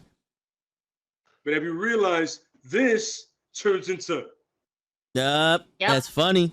And that, I remember there was a Seahawks game where that's all you heard. They would score a touchdown, you hear because Daniel Bryan is from Seattle. Oh, okay. All you hear is Yep. I'm like, son of a bitch. Like, fucking dope. And then he got hurt and they fucked it all up. Yep. Classic WWE. Oh, wait a minute. Thunderdome, thumbs up. By the way, saying the yes chance in an AEW event was fucking amazing. I didn't do it. By the way, did you know they banned it in WWE? The yes chant? Like if you have a sign or you do it, they'll either drown the sound out or they take the sign from you. Yo, they asked him not to do the yes in AEW. Mm-hmm. But I mean, you can't stop the fans from doing it. Yeah. He does the whole. Yeah. But everybody, this is how they know him. But it's the thing. You can take that away from the wrestler, but you can't take that away from the wrestling fans. Yeah. You don't own us. That's facts. You don't own us. You may take us for a lot for our money, because we want to support the actual person, but you don't own us. He is the yes man. He did a yes movement. And we will all, especially, they created that. And they're pissed off because they want to own the word yes. You can't own a word. All right? That's not happening. You don't own the fucking dictionary. That was my next question. The man literally changed a WrestleMania main event. The people and the man changed, they literally changed WrestleMania in was it 33? Right? Yeah, I believe so. Yeah. They literally, that whole thing got changed because Batista was supposed to win. That whole shit got changed because they're like, yo, they're not going to stop, bro. We got to do it, man. Either we do it or we lose all these people. And that's what fucked it up for everyone else.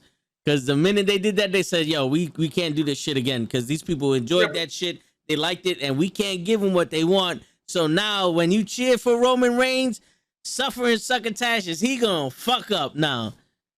I'm just saying. Let's never forget suffering succotash. Never, ever. I know somebody goes, what are you gonna say? And he goes, oh, I'm not saying that.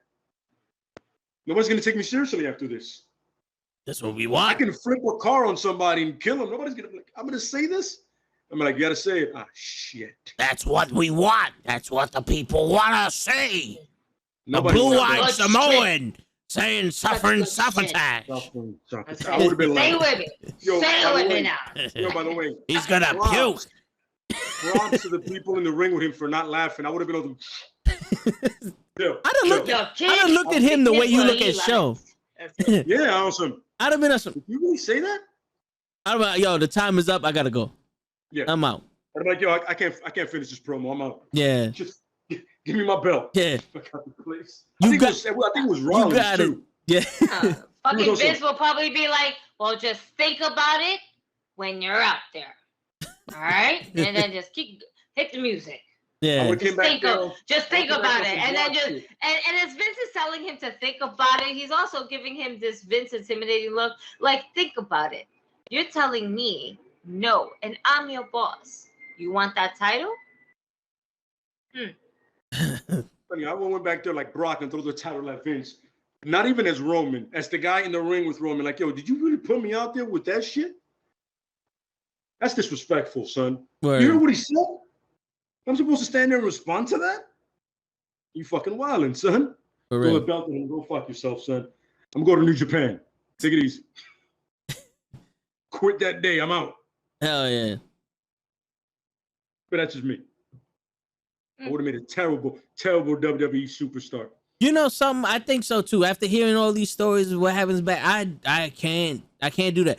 People shitting in your bag. Like, yo, how do you not get Bruiser Brodied for that shit?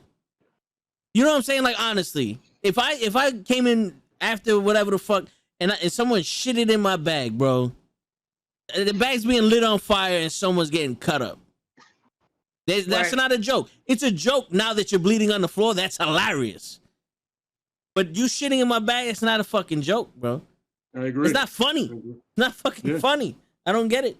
I don't understand that shit. I would have been wrestling my own gear. And my own gear being the gear that I came in with. Because I'm not fucking touching that. Yeah. I'm never touching that shit. You're not understanding. Whoever did it, somebody's face is getting all in that. Oh, yeah. And I'm going to stomp in your back of your head so you realize what you did wrong. You what? No. I don't care if you're like that hazing shit. I felt Lilo Rush about that. So, yo, you want to hate somebody? Great. But we're going to have a problem, son. Period. It's just, you want to hate somebody, you hate who the fuck you want. Don't do it to me, son. That's why I understood Jericho wanted to fight everybody. I get everybody that wants to scrap. We'll do this. For real. And then when Steve Blackman told JBL, yo, I will kill you if you fuck with me. Yeah. And it's true. That man will kill you. Yeah. He told him, you want to fuck with me, son? I will kill you. Do it. JBL never fucked with him again. Like he was sleeping and he woke up and he grabbed him and said, I will kill you. We're done. That's how it ended. Say whatever you want. He may have been boring, but he didn't lie. For real. Yo, Norman Smiley was the man. I love Norman. Norman's awesome. So, the big wiggle. But you have to see those matches in Mexico. He's really, really good. Like, he's good, man. Yeah. He's fucking amazing. Yeah. And he paved, not to say paved the way, but in a way he has. Because a lot of stories you hear is with Norman Smiley and how amazing he is as a overall. Trainer. Yeah. As a trainer and his moves, how you like kind of like the way you show it, how you sell it and everything like that. He's fucking great. Yeah. And hilarious too. He was fucking hilarious. Man. Yo, let's get back to the AEW shows. Fucking when Santana Ortiz came out. Oh. I was over. I'm pretty sure I scared a bunch of people because I started acting like they were my people, and I was going down the ring to fuck. And they were your people. Yeah, they were your people. I was like, no, apparently nobody was your people in your section, from what you told me. No, yeah, yo, I'm not gonna, yo. There was a few. There was like some Asians, some white people, and it felt, and there was the black guy behind me that my brother punched in the knee by accident, and bro. And I was like, and my brother even turned around. I was like, yo, you know, you're the only one screaming for these guys. I don't give a fuck. The Bronx is in the building. The Boricuas are in the building. We out here. We out here, son. Yo, it almost put a fucking tear to my eye. You don't see that. My whole life, I grew up. I'm like, I see Mexicans. I see Chinese, I see Japanese, I see fucking Germans, I see fucking Italians, I see Americans, white, all that other shit. I don't see anyone from the Bronx. This is the World Wrestling Federation, and I don't see no one from the Bronx. Does it not exist? I had to question my whole existence in movies and wrestling, and now I see the Bronx is out there, and fucking Puerto Ricans from the Bronx. Yo, it's just it's in my fucking soul. You feel me? Like I did. It was beautiful to be. That's the reason why I wanted to go there. And they don't change. That's what I'm saying. Like their personalities, they don't change. You see this man drinking his cafecito, and you can tell it's right there on the concourse. Yeah, chilling. This is where I'm at. You know what? I'm sky high, living high in my life up here in the Bronx because this is how we get up. This is how we raise up. This is what we do. And what does he chill on the weekend sometimes? The Lower East Side.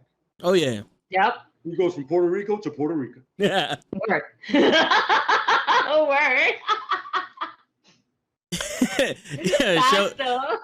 Show said in the chat that I was all the Bronx that we needed in the building. I hear you, bro. But no, it's true. Yo, dude. And then if you look at their faces when they were wrestling, like I would peek up at the big screen that showed it when, you know, it wasn't doing much action, and I'll look at their faces and you could see in their face, like they're like, yo, we're in New York. Major show wrestling, like I could feel the passion that's coming from them. And but we go ahead? And yo, to me, I can connect with passion. I can connect with that. That's where I drive my force in. You know, and Lay has a good topic for next week's discussion that we'll get into later, and that'll be a part of it. But yo, just that right there, just it was if that was the only match I saw, only match I needed to see, bro. And with the Lucha Brothers on top of that, so that's the topic. But can we please go ahead and comment the amazing homage that this fucking Santana did for the baseball furies from the movie Warriors because his face was painted a different color, yellow, and I think was it blue or black? I think I want to say black, if I'm not mistaken. But the fact that we did that, and that's all New York right there. The Warriors movie, you ain't New York if you don't know nothing about the Warriors movie. Yeah. That's it. All right? This is very true. You don't know that? Get the fuck out of here. All right? That's it. No matter where you from, that's that shit right there. That's that movie that made me want to break night. So yeah, facts. Absolutely facts. Correct. Major correct. Facts. Absolutely correct. Yes. And the fact that they came out there the way they did, amazing. The pop that my only one thing, and that's just me being, nitpicky on shit. I wish when Justin Roberts went ahead and introduced them, it wasn't from New York City. It was from the Bronx, New York. Just to have that little to it. But yeah. That's just me being nitpicky on shit. That's it. That's it. That's just me. But I'm still taking it, and I'm not mad at all. At the end of the day, this shit it popped. It popped off. It popped off. And then when they all did that, I'm sorry, show. I'm not gonna say anything. You back. Hey, how you doing? We don't want to go ahead and ruin this amazing match for you. We'll wait. No, yeah, but we'll wait. We'll wait for you. Yeah, we'll wait for you because you're our friend. Yeah. You are our friend. But I'm gonna tell you this right now. You're gonna enjoy it as much as we did when we saw it live. That ass, bro. I can't wait until tomorrow to watch that shit again. But every time they did this, oh man, I was screaming at the top of my lungs. I was about to like put my hand in the dude in front of me's back of the head, just like motherfucker. Yeah, like I saw all y'all niggas can get it. Yeah, like the dude next to me, another tall dude. No idea why he's so fucking tall. He looked at me like, he looked at me and he was like smiling, like, yeah, like I dig this nigga. But everyone else, it was like, do y'all not know that this happens? Like, what's going on here? But it was beautiful for me, at least. Fact. Yeah, it's overall, it was exciting from beginning to end, and of course, the outcome of it. You already know. At the end of the day, the outcome is the outcome. Yeah. They're in their home turf, and there's a difference between AEW and WWE being on your home turf. Where WWE, they always lose, and AEW, they're always gonna win. Because why the fuck not? Your town came to see you. How you not get that W? Mm-hmm. Unless you're completely knocked out and concussed, and then you can't compete, which would be unfortunate, overall. Just not wishing him that anything, but shit happens in wrestling. Let's just be real. But to not get that W in your own hometown is such a letdown, Yeah. As a man, especially when you receive the biggest pop of your whole, not to say your whole entire career, but in a way, because this is home. How you not get the biggest pop at home? True. No matter where you at. The most support, at least. Yeah. And to bring it to Queens. It is as close as we're going to get to the city right now with another wrestling promotion. Without WWE trying to take over everything and stopping shit. To bring it to Queens. And that whole thing just erupted the way it did. Amazing. They did a fantastic job from beginning to end. And I'm excited to see AEW Dark. I don't know shit that I know I walked in when Paul White was finishing up and then he got the W. I know that much. Yeah, that was a 3-on-1 handicap match. Yeah, which was hilarious. Which I'm like, it's Paul White. Yo, I'll tell you one thing. When you hear the chops on TV, they're loud. In the stadium, they were okay up in the rafters. Like you heard the little and then everybody woos. When Paul White did that to this one man, he did his fucking fire. It was like kapow, and I was like, and you see Billy Gunn's son on the apron just jumping like, oh shit, like everyone felt that shit, like bakata. I was like, my man, no wonder Kofi Kingston's chest is caved in. That's a sledgehammer hitting your fucking chest. That's not a slap, bro. That shit was crazy. You imagine Paul White's chancleta? With the your boy Matt. He would have flung my ass over the fence. It would have been a home run. It'd be a full Judge home run, yo. That's it. I think it's gone. Yo, we right next to City Field too. That shit would have been out the park. Shit. Damn. Shout out to Matt Awesome. Yeah, word. We gotta get him Paul White chancleta, B. Hell yeah. Yo, that's wild. Oh man, but yo, what else happened? Like I'm like, you know, when you're so high from an event that you can't even remember everything that happened.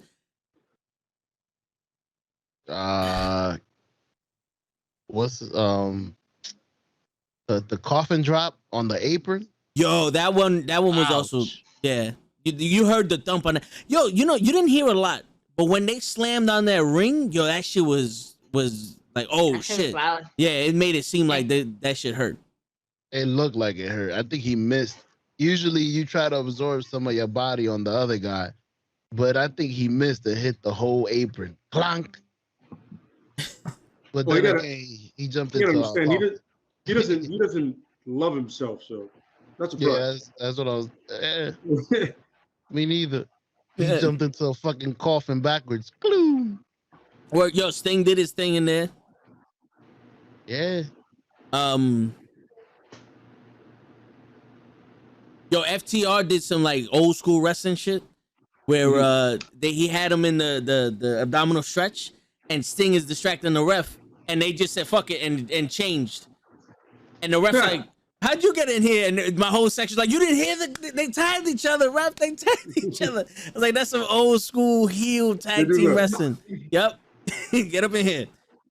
It was dope. It was enjoyable, I missed man. that. I wish I would have seen that because I like FTR. I really like watching them. It does bring that old school wrestling tag team feeling back. Yeah. You know, like and it's the small things like, you know, doing. Yeah, no, we tagged. All right, let's go. No, you didn't. Yeah, no, we tagged. Yeah. You heard the clap? No, you know? Yeah. And like little things, like little silly things like that of a heel tag team. And the way they work together in their moves, their signature moves, and just between they have a great chemistry together. Yep. Yeah. And they are literally one of the best tag teams of all times. They are in this category of this type of generation of what is going to be the best tag team. They're great. They're phenomenal. They can put anybody over. They can sell anybody, and their move sets is very hard hitting. Yep. And that's going to tire you out throughout the match. Oh yeah. But just not one hard solid boom that sit you out. No. I'm gonna make you work for this, and I'm gonna tire your ass out. And they have enough humility in themselves to do spots that don't look right, you know, for them. Right. You know what I'm saying? Like they make themselves look like fools. Because there was one spot that Sting just started running around, clotheslining everybody, and they looked like idiots. Like some old school WWF shit where the Orient Express would get fucked up by LOD. It was like some shit like that. And it was dope to see that. It's like, all right, they're not bigger than Sting. They're letting Sting do his thing. And, you know, Darby Allin comes in and all that. It was beautiful. Yeah, man. I've been to, like, 4 WWE events in the past, 10 years. The Christmas shows. I've been one during the Attitude Era. This is my favorite wrestling. Really? Yeah. When the APA and The Rock and all of them. I've been to one there, and this is my favorite wrestling. I've been to a lot more, I think. And you know what? I want to say within the last, let's say 5 years, give or take. This has been by far one of my favorite ones. Other than that, it would be just like one of the NXTs in Brooklyn. Yeah. You know? And I think that was more than 5 years ago, to be honest. No. What was that, show? What? My buttons weren't working. I was testing it out, and all of a sudden they're working. Yo, you like, what? What do you mean, no? What the fuck? That shit is crazy. I'm insulted right now. Yo, Lay. That was wrong. Yeah, that was many levels. That was so fucking disrespectful, show. I was like, what? Lay, Nah, you like, wanna go together. Yeah, I know, but Lay, you wanna reiterate the rules for show? Sure. Don't touch any buttons, man. Oh my god! It's funny that your testing time is probably the most disrespectful you could find. Oh man! It's like someone just pours out. What to do? Yeah, someone just pours out their heart. Nope. Like what? Like now you lying. Right now, this is the Like time. really? What the fuck, son? Yo, It's going so long. I'm hurt. I've been I'm out here in this world. I'm hurt. I'm truly hurt. And I'm Devastated. and then I I know can't it. even show my fucking face right now. I'm devastated. This is unbelievable. Yeah. This is fucking. This I'm sorry. the chair. Show is the misguided midget asshole tonight. You know what I love about it is, Oh, at no point did he realize it till you pointed it out to him. He was just awesome. Yeah, he's like, nope. You saw me. I usually I'm laughing and shit. I was like, shit, that actually was loud as fuck. It was working. And my thing is, what is the sound that came out? Nope. That loud. It's never that loud. Yo. I'm sorry, Gigi. Oh man. I didn't mean to press that button. I promise. Now that I did it. That's classic show right there, bro. That's crazy. For real. Yo. If that's not why we're the best wrestling podcast in the world, I don't know what the fuck is, bro. Oh, right, man. so- Right. Right. Is that good? Right. Good. Yeah. All right. I don't see him right now. You All right, blocked there you go. I don't see him on my screen right now. I'm good. blocking me. Hey, you know what? That's it. I turned them off of the Oh, podcast shit. just so you can finish. So you can finish what you had No, to say. no, the moment is gone. No, he took it away. He said nope. That's it. Oh my god. Yeah. All right. So I Yeah, didn't go put it to back. many. I didn't go to Unbelievable. many shows because we didn't All right. have it It's all right. during You know the what, times. Show? I forgive you. I forgive you. I just, you know what? Maybe you're just having a heat flash moment right now since you've been wearing this caution cone on your head. You know, I'm gonna forgive you. I'm gonna forgive you for this.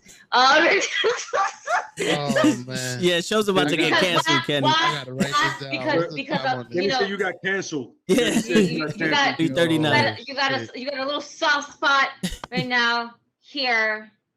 Oh man, you gonna have to make this up to her, Joe. Wow, Joe. A bottle of Jameson, and she'll be happy. I got you. I'm sorry. You gotta pour that one out mad loud on some.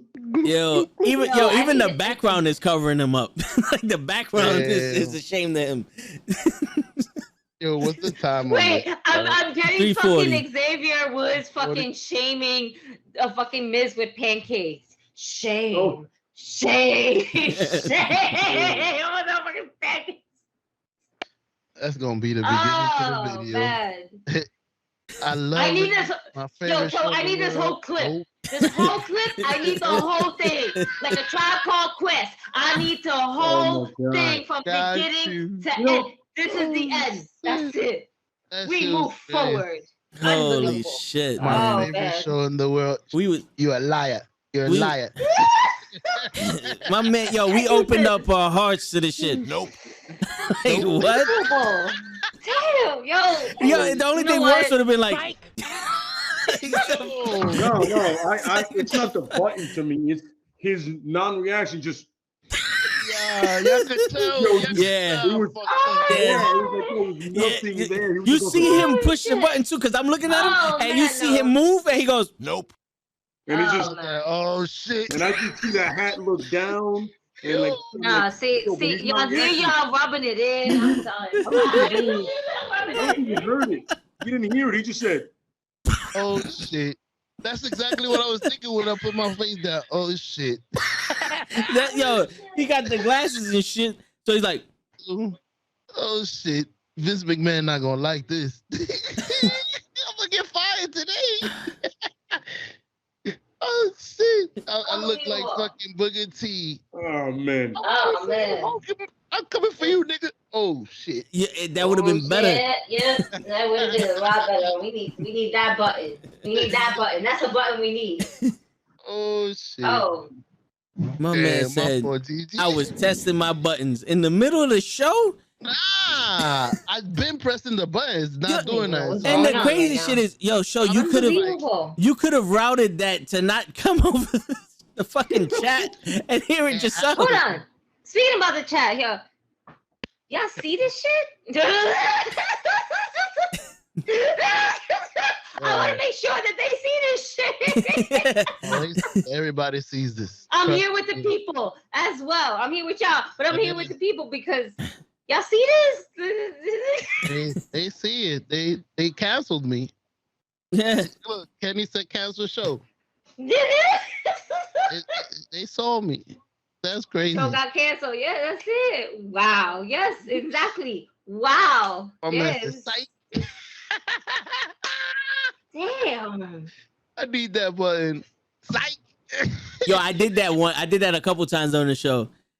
When Adam Cole tried to do the super kick and Luchasaurus covered and then he kicked him in the knee. I was like, but yeah, man. Oh man. Oh. That was good. We're gonna need a moment of silence for this one. Sorry. No, I forgive him. I forgive him. All right, I said I forgive him. I meant it. I get it. Again, caution cone got going on over here. What is it? Is it really that? I know you hot. Can he please take it off for this, like at least the remaining so he don't. No, I never said he had to wear this shit. This would be a perfect time to push that button if that's the case in scenario. Nope, if that's how you feel. I'm just saying. See, now it works. Now it's mad low too. Before that shit was loud as shit. Now it's like before it was like nope. Now it's like nope. Like mad. No, it hurt me. It hurt me, and it was like, nah, I'm gonna lower myself down now. Word. I pressed it and say yes.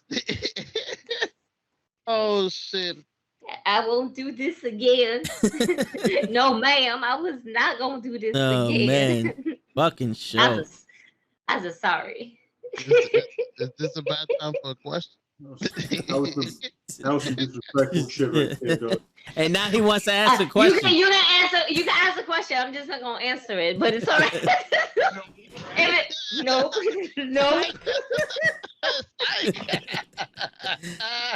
No, please ask your question. Let's see what it is. It's not a good question. I'm just playing. It's a serious question. I was gonna ask y'all, who do y'all think is like the Sasha and the Bailey of the female division over there at AEW? Because y'all be saying Sasha and Bailey are like two phenomenal wrestlers. They're two peas in a pod together. They're two peas in a pod. Yeah, they're great. Yeah, I would honestly, personal opinion, is Britt Baker and Thunder Rosa. My personal opinion, and I'm not even gonna joke. Agreed. I'm a huge Thunder Rosa fan, so like that's me. I want to say Britt Baker's more Sasha, where Thunder Rosa could be more Bailey. That's exactly what I was thinking.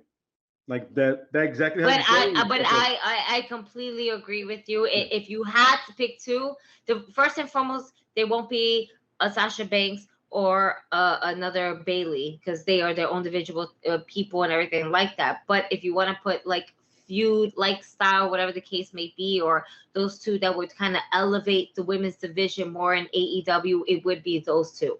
Like if you were talking about equivalents, yeah, those two are definitely. And exactly how Gigi put it, like that. Like Britt is Sasha, and then Thunder Rosa is Bailey. Yeah, that's mine. I don't know if Toe has a different one to you. I mean, I agree with y'all. In the beginning of AEW, it would have been Shida and Rio, but now, Thunder Rosa and Britt Baker. Yeah, they got to do something with Shida. Yeah, she's too good to just sit there and not do nothing. Absolutely correct, yes. Yo, speaking of Britt Baker, someone asked in the beginning of the podcast, so if you're not here, we're answering it now. You should have been here. Be the right guy next time. Who do you think has a brighter future, Bianca Belair or Britt Baker? I saw that. Oh, that's easy. Man. You know what the thing is? This is the thing. Bianca Belair. It gets I don't want to say more TV time. I want to say more she's consistently repeated, because not only is the things that she does on, SmackDown, but then every once in a while on Raw, hey, this is what happened on SmackDown. So you see her a little bit more, especially when WWE has a lot like Raw and SmackDown. AEW has, Dynamite and Rampage, but Rampage is still freshly new, where, SmackDown has, we already know. So there's more visual on Bianca, where, Britt, takes the time and she feeds off of it. She feeds off of the energy. And not to say Bianca does it, but there's so much that Bianca can do because of the company she works for versus Britt Baker. So in other words, Baker makes the time count. Yeah, true. Right. She basks in the glory. Absolutely. And it's almost like someone taught her. You heard that right. Bask in the glory. That's right. But, it's almost like someone taught her how to embellish. Just like Correct. Sit there and enjoy what's happening. Where it's almost like they're telling Bianca, go out there by the numbers. Yeah, absolutely. Yeah, so essentially, remember this: Britt Baker, and I'm gonna say this forever. She was in a fucking wheelchair, and she was more entertaining than most women in WWE. Period. True. She wasn't wrestling, but she was developing that heel character so well that when it came time to wrestle, you're like, oh, I got the mic part down. Now it's time to me to put the physical behind all the shit talking I was doing. And by the way, I was like next to MJF, she was like the heel work was there. If MJF wasn't in that company, she would have easily been the top heel on that mic, period. Oh, yeah. But the problem is MJF is there. And he's committed. But she, in that wheelchair the whole time, absolutely, during the pandemic, I mean, Stella's not in the world that can do it. And not only did she do it in the wheelchair, but she elevated it by putting plexiglass around her wheelchair. Like, nah, this COVID shit is real. Y'all bitches get the fuck away from me. And it's all around. It was all around. There wasn't a spot that was empty for a moment. No. It was like literally, nah. Y'all just, this is my own bubble. It was like the Michael Cole thing, but except cool. Michael Cole had that little piece of shit place. Yeah. Except he made it so much fun and cool. So amazing. You know what I'm saying? Honestly, if they let Bianca be Bianca, she could be next level. But it had to be Britt because she's done so much with so little. But she's so restricted, and that's the problem. Let her be her, and you'll get the best of her, all puns intended. So she's good. And I gotta say, same thing with like Pude say, her hair is too long. I'm done. I'm done with this hair. I'm there with this. I love it, but you put too much into it that I'm just now. It's like a song when you hear it too many times on the radio, and it's like I'm done with it. And I'm done with this song. I'm done with this Bianca Belair. I need something. I need this. I need her hair to be the last thing we focus on by the end of this year. If you want to write it out into the sunset, let it be done by the end of this year. Please. I hear you. Or if you want to run it over into Royal Rumble, I don't know, because now they're saying that Royal Rumble is going to be in February, and I feel very weird about that. Yeah, that's stupid. It's bad enough that WrestleMania went from March to April, but it's like, Jesus Christ, that's stupid. But to be honest, if thinking about it, the Britt Baker and Bianca Belair, you notice they're not really letting these women be women. Not saying that they're not feminine. Like a lot of their heel and babyface personas are like more guy friendly. Like you want Bianca Belair to be the babyface and like, come on everybody, but that's not really how a good woman would act. She has to stand tall because she's going through a lot of hurdles in her life. We're not seeing that. Like the heel has to face those hurdles in the match, but they came from a lot of fucked up shit that the WWE did to them in the past. Why wouldn't you have that kind of new evolution of women wrestling in WWE. You know what I'm saying? Like, does that make sense to you? Or am I bugging? Yeah. All right. No, You're not bugging. You're good. Because you see Britt Baker act, I'm the baddest bitch on the block. And she's acting like the baddest bitch on the block. Where it's, you can put two men in the situation that Bianca Belair and Becky are in, and it will be the same shit. You know what I'm trying to get at? Yeah, I understand. It's more like a male angle than a female angle. It's more like generic shit. You know, it's like it's not catered to the women's angle. The women. The women's angles was always been the bra and panties match or the I fucked your father, Tori Wilson angle. You know, that's pretty much what it was. Or someone has to be sleeping with someone in a woman's angle. It's not generic. What would be a good women's angle that they haven't used? I can't really think of anything outside of that. Well, I mean, you touch my kid, my children, or something like that.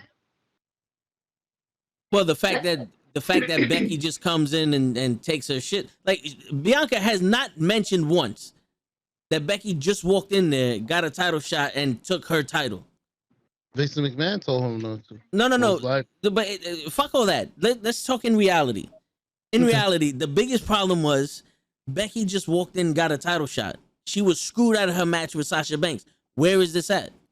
There's nothing there. Sasha Banks comes back to get a title shot, and there was no substance in that story either. And the substance they had at WrestleMania was, you're a rookie, Bianca Belair. You know what I'm saying? Like, that was the main story. Like, Sasha was trying to show Bianca Belair was a rookie and that she was more of a veteran towards her. It's like, where's the substance for the women? It's in there. Yeah, I get what you're saying. I get it. Yeah, I get it. I can believe. I mean, it's, and the sad part is, it's writing. Is the fact that they're writing for these people when they're not letting these people be creative themselves. You know what I'm saying? Yeah. You're not writing. Look, I'm a perfect example, right? When Roman started this whole thing, the tribal chief, right? Mm-hmm. Somebody a writer goes, look, and Heyman was with him. He goes, this is what we want you to say. He goes, I'm not saying that. In fact, get that away from me. I got this. Like, literally, move that away from me. I got this. And Heyman was like, he does. Went out, cut a hell of a promo, came back. He goes, you see what I mean? I don't need the script anymore. Get it away from me. You know what I'm saying? Right. That was fucking me up. What did Roman do? He found himself. Like Jericho's is, you let Roman be Roman. He's going to be the coolest guy in the room, and he's going to show you why he's the coolest guy in the room. Yeah. Bianca needs the exact same thing. Yep.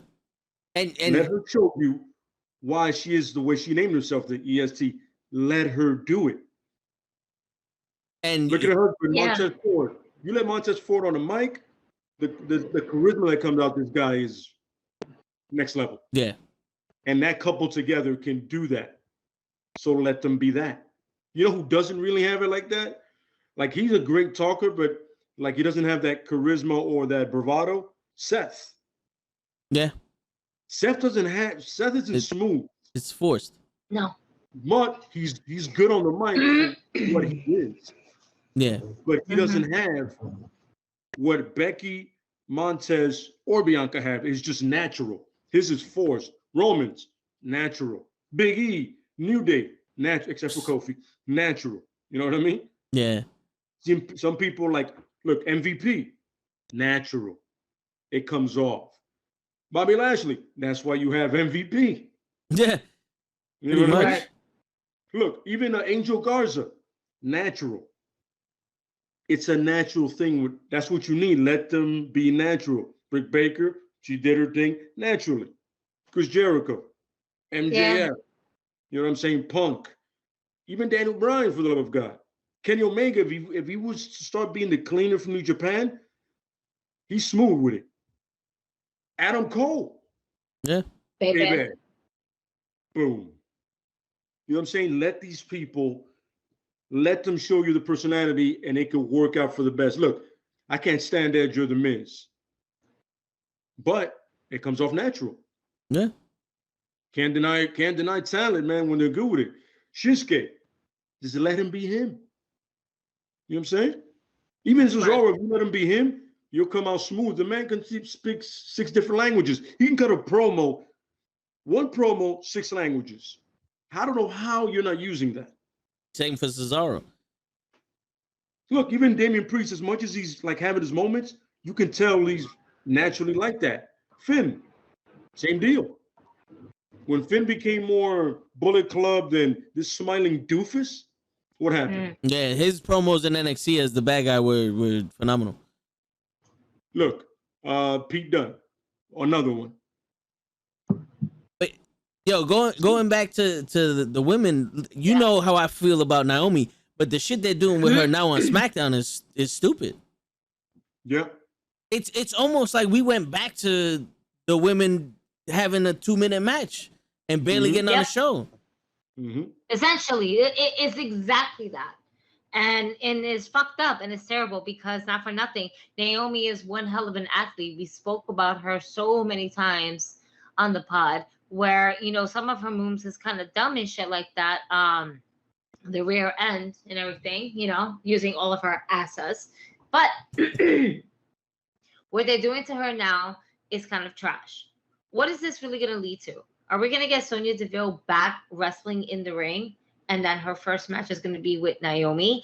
Are we actually going to get something? Now, there was, I posted something on my stories where Paul Heyman was asked about Naomi being part of the bloodline. And it's not to say that, you know, he said, it's not that she's not part of the bloodline. It's that everything will happen within time and reasoning and everything like that.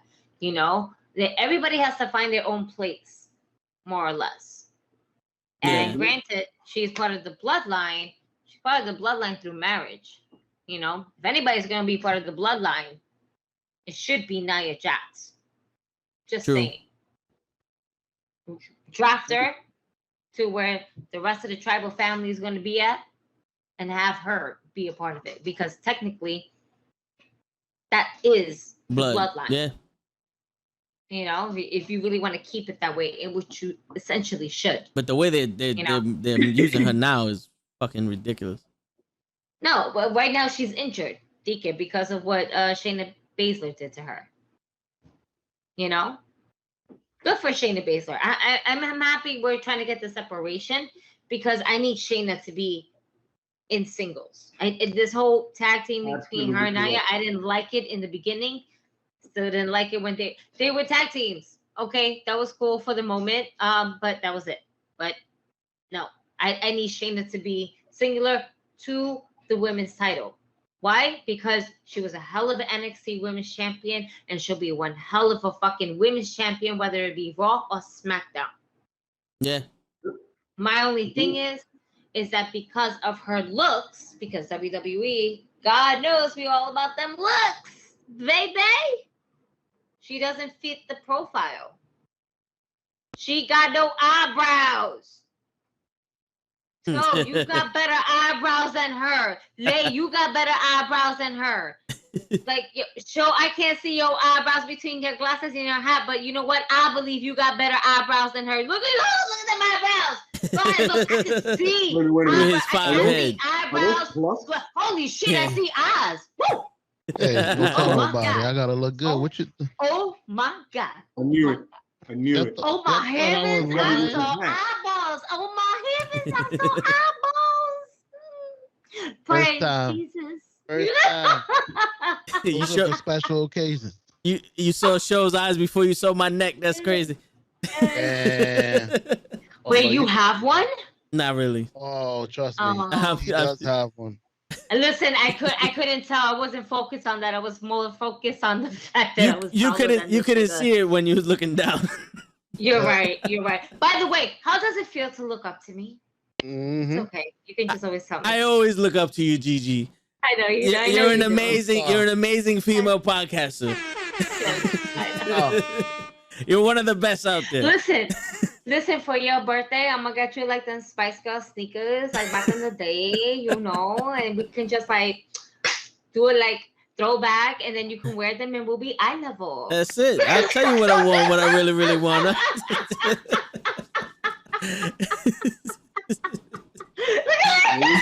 Here we go again.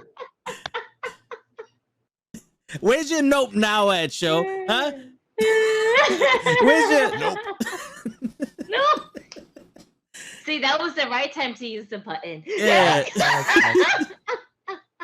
I'm all screwed up today. For real. When it's not supposed to happen, it happens. Gigi's about your height, Booty. She's like 6'1". Listen, I've been next to Gigi before. She's 5'5". Thank you. I'm 5'4". I'll take it. I'll take 5'4". You so you know what? Nah, you might have met me when I had like my sneakers and then look 5'5". You know, it's depending on the footwear that I wear. Sometimes, if I wear my Converse, you can totally tell that I'm like 5'4". If I wear some Nike, they just give me like an extra inch or two. I don't know. It's just Nike. So that makes 4'8". Now, if I wear my combat boots, I'm like 5'9" in this bitch. It's all right. Damn. And I remember being taller than Gigi, told you fucked up. You should have wear your good shoes, man. What's going on here? He forgot to wear his tacos. All right. So going back to the women. He said, I'm tired of this. I don't have to take this. Fuck this shit. I'm going home. Virgil style. I'm out of here. Champion wants to know who's your favorite, Gigi. Who's her favorite what? Female wrestler or wrestler, period? Hey, give them both. Yeah, fuck it. Shit. Yeah, show's like 4'8". Hey. Fuck. Favorite female wrestler. Man, AEW. You know what? Let's just go. AEW right now. Britt Baker. Second place would be Thunder Rosa. Hey, we got Thunder Rosa. Yes, Thunder Rosa. Diamond, baby. I appreciate you helping me because I was running out of names. We got a whole squad now, baby. That's it. It's Thunder Rosa. With the AE faction. The Rosario, that's it. She's in the AE faction. Britt Baker and Thunder Rosa for sure in AEW. Male, man, it's hard right now. It's just so many. I'm a big no, fuck that. Shit, man. As much as I love my body, Santana and Ortiz, man, the Pentagon, Cero Miedo, I can't help but to love that dude. Oh man. I get excited for all the Latinos overall. They all get a W in my book. They're all like right here. Thanks. And the fact that we got this united tag team of Latinos and we're doing all of this because at the end of the day, it's always about cero miedo. That's it. It's always about zero fear. It's just phenomenal. But Pentagon definitely got me right here, and Sammy Guevara would be a good second because, man, I just love watching him work. WWE, my tribal chief, Roman Reigns. My baby daddy. Yeah, no, that he is. I want to pull that hair. I ain't gonna front. It's like, yo, let me just. How come he can have hair? No, but he got longer hair than me. All right, he got longer hair than me, so his hair should get pulled. Yo, but he gets it in that moño. That's easy for me to just like. She is manhandling poor little Roman. Poor little Roman. That nigga fucking built like the Rock, A-Rock. But you know what? Bending them over, shit. I didn't say bend them over. What are you getting? Whoa. Yo. What type of girl do you think I am? My God. I brought some toys. Yo. Sir, this is unbecoming of you. Okay. Word. Anthony bring up he has yet to see a Dominican wrestler in pro wrestling. No, we had no way. Jose. He was Dominican. Oh, but they hid the shit out of that though. Who? No, they No Way Jose? No Way Jose was great. Yeah. He was Dominican though. I actually like the way he actually wrestles, especially when he got out of WWE, and after the whole Adam Rose 2.0. Yeah. Oh, but you gotta love. That's how WWE proves they're not racist. You're Dominican, go out there and fucking dance. Don't wrestle. Just fucking wiggle your hips, do your little bachata, and that's it. And then come back. I just had to throw that out there. It wasn't bachata, because bachata got a different beat. This is merengue. They can't tell the difference. You know what? They don't. But think about it. White folks believe more in merengue than bachata. But what? But what? The bird. I know merengue and salsa. Salsa. I love my chips with the salsa. Word. Salsa. My I favorite. know that. My favorite thing is one of his moves was like a pitch. Yeah. You know, somebody knew that Dominicans play baseball. He used to do the punch. Nobody throws the punch like that. Ever.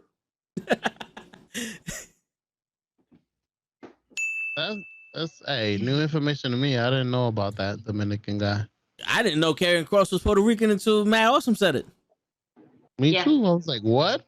He looks. Yeah, No Way Jose was Dominican. What? He looks what? What you say, Sean? Did you say he looked Puerto Rican?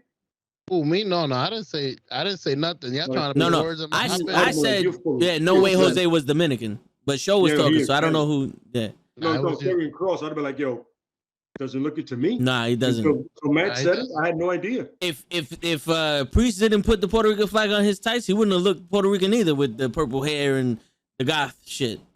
No, he does. Not he does. I know plenty Puerto Ricans that's the way they roll. Not in wrestling. You know what I'm saying? Like that's what I'm just saying. If there's one place you're gonna roll like that, it should be wrestling. I hear you, but I'm just saying, like when he was in NXT, I thought he was black. I knew he was in Ring of Honor. Okay. Yeah, but then you know what makes it easy is that tambora on his right leg. Yeah, so like I'm saying, unless he flag. I remember somebody, what is that? Is that a conga? It's a tambora. Get it right. Word. Don't disrespect. Very different thing. Don't disrespect. Conga's a lot bigger. Get it right. Yeah. That's crazy. That is crazy. Oh, I thought you was gonna finish your statement. Yeah.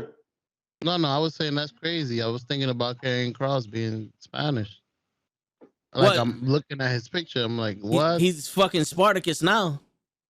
And also recently engaged to his girl Scarlett. Oh, okay.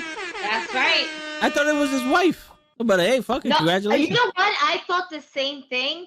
But no, they posted a picture today saying I said yes, and I was like, oh shit. Well, at least we know she's alive. Yay! Show, who's your favorite female wrestler? No, yeah, there you go. Yeah. My bad. Like, no, it's all good. Go ahead. One of us got it out. Damn. My favorite female wrestler, WWE or AEW? I go with both. AEW is not even wrestling wise. It's just the aura. I like my girl Jade. I don't know why. He likes the booty. If she could get her wrestling down. She has the abs you want. Yeah. She has abs everybody wants. I'm trying to agree with you. Yeah, she has the. I agree. I agree, man. I got the ward in here. I can't say it, but I agree with you. Yo, she looks gut. There you go. Gut. There you go. The abs and everything. I just want to wash my clothes. Squeaky. In WWE, as you're gonna tell, I'm different from everybody. Everybody hates her, but Charlotte. I love her aura. Yeah. Like I'm the boss. He can drive.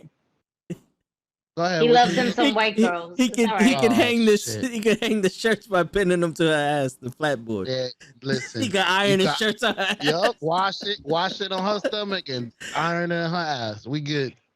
We got a whole. Yeah, that's right, because her back goes from that middle of her back all the way to her ankles. That's just straight line down. Sorry. They can use her back as a leveler. He said, on point. Let's go. That's it. You straight now. Yeah. No, but you know, I'm a fan of the first one, and you have your reasons for the other one. That's there cool. you go. There you go. I mean, she's athletic. She does moves that girls don't usually do. Like she does backflips from the top rope, and y'all might think it looks terrible, but to me, she'd be amazed at me what she does when she flips outside. Y'all haven't seen Charlotte flip outside from the top rope? I'm laughing at his face. I'm laughing. I can't be mad. No. Yo, you know what's funny? Yeah, I've seen it, but I don't care. that doesn't make you a good wrestler. At this point, I'm so sick of seeing her flatness that I don't give a shit. So you would rather she go do just get her implants or something? She has implants. She already has them. No. She needs on her ass. No, you look like every Dominican lady out here right now. No. Like no. I mean, she can get a little sunshine, but you know what the thing is that if you take listen. Just a little. Listen. That's the thing though, because she always falls on her ass. It's not gonna work out. She can protect this. She can protect all of this. No, she busted them once. She can't protect the ass from all them bumps that she be taking. One of those ass implants is gonna go ahead and start leaking. The next thing you know, she's gonna have a saggy ass, and it's just gonna look all types of fucked up. Look at Nicki Minaj. If you ever like don't know what a fucking leaky titty is, all right, from an implant, Google it. Nicki Minaj. Google it. She looks terrible. Yeah. No. She don't look terrible. Little Kim looked terrible. Damn. It looks like her surgeon beat the shit out of her. Not. Yeah, it's because she looks like a 28-year-old lizard at this point. All that Botox on her face. You know, like Wilbur said, yo, just age. You have to look like a 20-year-old lizard. But we're talking about ass, yes. Nikki. Oh no, Nikki. Whatever. Yeah, for sure. At least Cardi, we feel like we already know it's a little bit more realistic with Cardi. If you're gonna do that, let it match your thighs. It has to look natural. Madonna did her shit. Her shit looked terrible. My God. She looks like that girl from fucking that video that's like viral in Miami, that where her ass was like she's taking off her little bathing suit fucking bikini skirt. She took that shit off and her shit looks like it's this big, but her legs look like the size of my fucking arm. That's what I'm saying. It has to match. It has to match. But she's such an athlete, you can't get an ass and expect it to be all muscle later because she's going to try to make it muscle and I mean, she can't make it anything because it's non-existent, but we can give it. She can try. Maybe later in life. Right now, we have to stick with the ironing board that is. Yo, did Andrade come out for AEW Dark? No, he wasn't even there. So Queens did not. So we didn't get any Andrade whatsoever. Nope. That's you know what? It's a little disappointing. Listen, you got the whole show. You know what? For what the show is worth and everything like that, it was still a phenomenal one. I ain't mad overall, but man, Andrade is just so good. He would have got such a huge pop as well in Queens. Yes, even for a bullshit ass promo, he would have been absolutely fucking amazed. That pop would have been insane. So I'm really looking forward to them coming back to New York. Not so much New Jersey. I'll save it. I'm gonna wait till New York. Yeah. I'll wait till I come back home. Especially if they do it at the stadium again. Like, I'm down for it. I'm down for them to have like a 5-year contract with them. They said in December they were coming back to New York. I don't know if it was Arthur Ashe Stadium, but I think they said December or something they were coming back to New York. I don't think you do it's an open stadium, right? No, they closed it. Oh, it was they could close it. Yeah. I was honestly underneath the impression that they were gonna have it open. Yeah, I think they closed it because it was supposed to rain yesterday. I think that's what it was. Yeah. Yeah. I was like, it's not gonna rain. Okay, cool. Would it open? Wouldn't the audio not sound the same? You know what it is? Because that stadium is built to be open, the audio works with that. Like, that's how you do it. You set up your stadium to work to what it's naturally for. And it's a tennis stadium at the end of the day. But and you need to hear the calls. Yeah. And then the best part is that because you now make it into a dome, the audio is even better. But it does have a little bit of an echo, but not too much where it causes a disturbance. You know, it's not so much of a delay where you have a microphone and then the actual audio is an echo because of the delay. Nice. Yo, Champion wants to know, do you think Vince is going to bring back the Attitude Era if AEW comes closer? No. How? Who is he going to bring? You can bring an era back into this era because this era is obviously a lot smarter than what it was 20 years ago. It just doesn't work for this time. Now, if you're talking about maybe, just more violence, more blood, more this and more that, they are a stock where people can buy stock, first and foremost. They're not going to go ever that route ever again. Why? Because that stains the image of WWE. You don't do that. What you do is you try to elevate it and put tie-dye colors to the logo and then have a wrestler who also has the same tie-dye colors onto their wardrobe. But 2Ks. With 2Ks. And then and then we're gonna put it on WWE 2K. Oh, I see what you did. Like that. That's where they got the 2Ks from. There you go. Don't do that. Don't give him that credit. Don't do that. Don't do that. But don't make it sound like somebody was really intelligent and came up with that. For real, Joe. Yeah. But you heard it first here, motherfuckers. Fuck that shit. That ass. But to be honest with you, Champion, they can't bring back the Attitude Era just because they don't elevate talents at multiple talents at once. Like if Roman Reigns is the new Rock, who's the new Stone Cold, and who's the new Triple H? There is none of that. And then on Raw, you don't have anybody like Brock. Bobby Lashley tried to be the new Brock Lesnar, but he turned out to be Brock Lesnar light. And then who's gonna be next for Big E besides someone new? Like there's no one on TV now that we could sit there and go, all right, I can see Big E challenging this, or this guy challenging Big E, or this guy challenging whatever. The only person we want to see now wrestle Big E besides Bobby Lashley again is Keith Lee. And he hasn't been on TV for months. And that's just because we want to see him wrestle. But he's been on house shows. Because we definitely see videos and pictures of him in house shows. And he has facial hair, so he's a bad guy now. Say hello to the black guy. Yeah. So me and Leia are the heels of all heels. Yep. Hey, I got facial hair too. Huh? I said I got you see your hat? Yeah. You see your hat? Oh, Kurt Angle had the same hat. Yeah, but there's a difference. That's Kurt Angle. And his hat was smaller. Yeah, it was like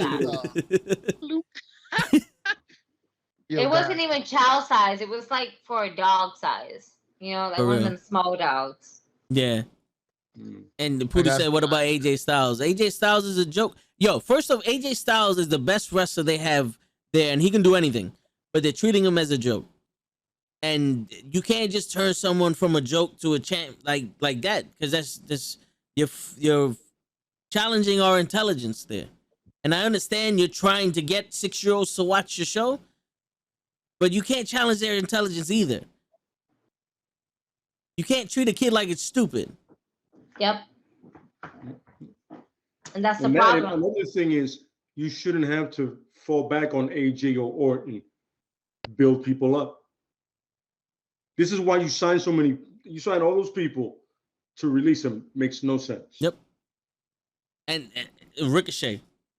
Yeah. How is Ricochet how's Ricochet not your resident hero? I'll never know. I'm saying Ricochet every podcast. I'm gonna say Ricochet until I fucking die, bro. I see. It's like putting Judge on the bench when you need a home run. True. Like benching Tom Brady. Yeah. I mean, look, if you saw that that Money in the Bank match, you know that was a showcase for Ricochet and John Morrison. Yep. They were literally the reason to watch that match. Besides Big E winning it, loved the outcome, but that was John Morrison and Ricochet. That was their show, their time. They're perfect for those kind of matches. And then what do? You have him lose to Sheamus 5,000 times in a row. Like he ain't shit. And then he's on Main Event having dope matches with Alexander and other people. But whatever. Yep. And I'm so ignorant to the fact that Main Event exists. I'm like, do they even televise Main Event, or is that like a house show? It's like a Hulu thing. So it's a house show. They don't. Yeah, it's not important.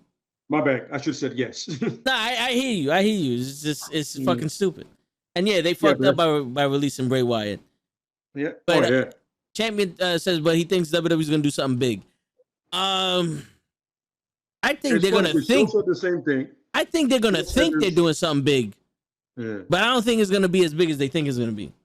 Or they'll get you hyped up and then shit on your chest. Yeah. Yeah. Or in your bag. I'm sorry, your bag. Yeah, in your bag. That's what they like to shit in your bag. Yeah. So, yeah. I mean, if they do something big, I'm happy. Here's the thing. Quality shows, but right now I have one quality show.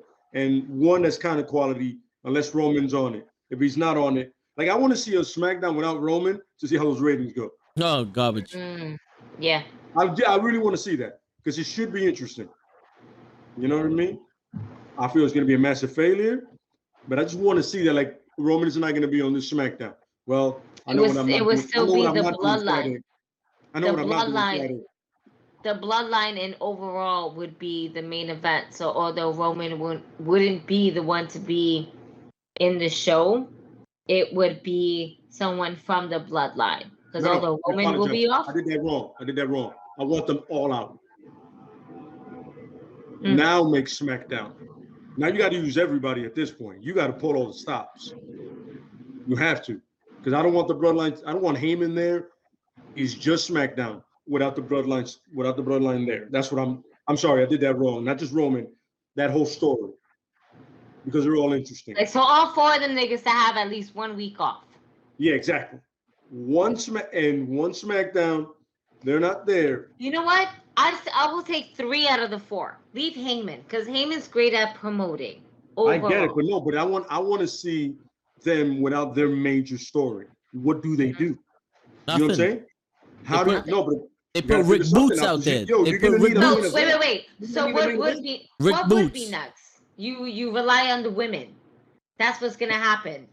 If you don't rely on the men, you rely on the women. You rely on the women's SmackDown. The SmackDown would be Becky and Bianca and something along the lines with them two in general. Because obviously they're not using any of the fucking SmackDown women roster at all. Unless they're the SmackDown women's. Oh, I just realized that Rhea Ripley and Nikki Ash. I didn't get to see Raw. I saw the spoil. I still haven't seen Raw. I don't think I want to see Raw, but I saw that them too.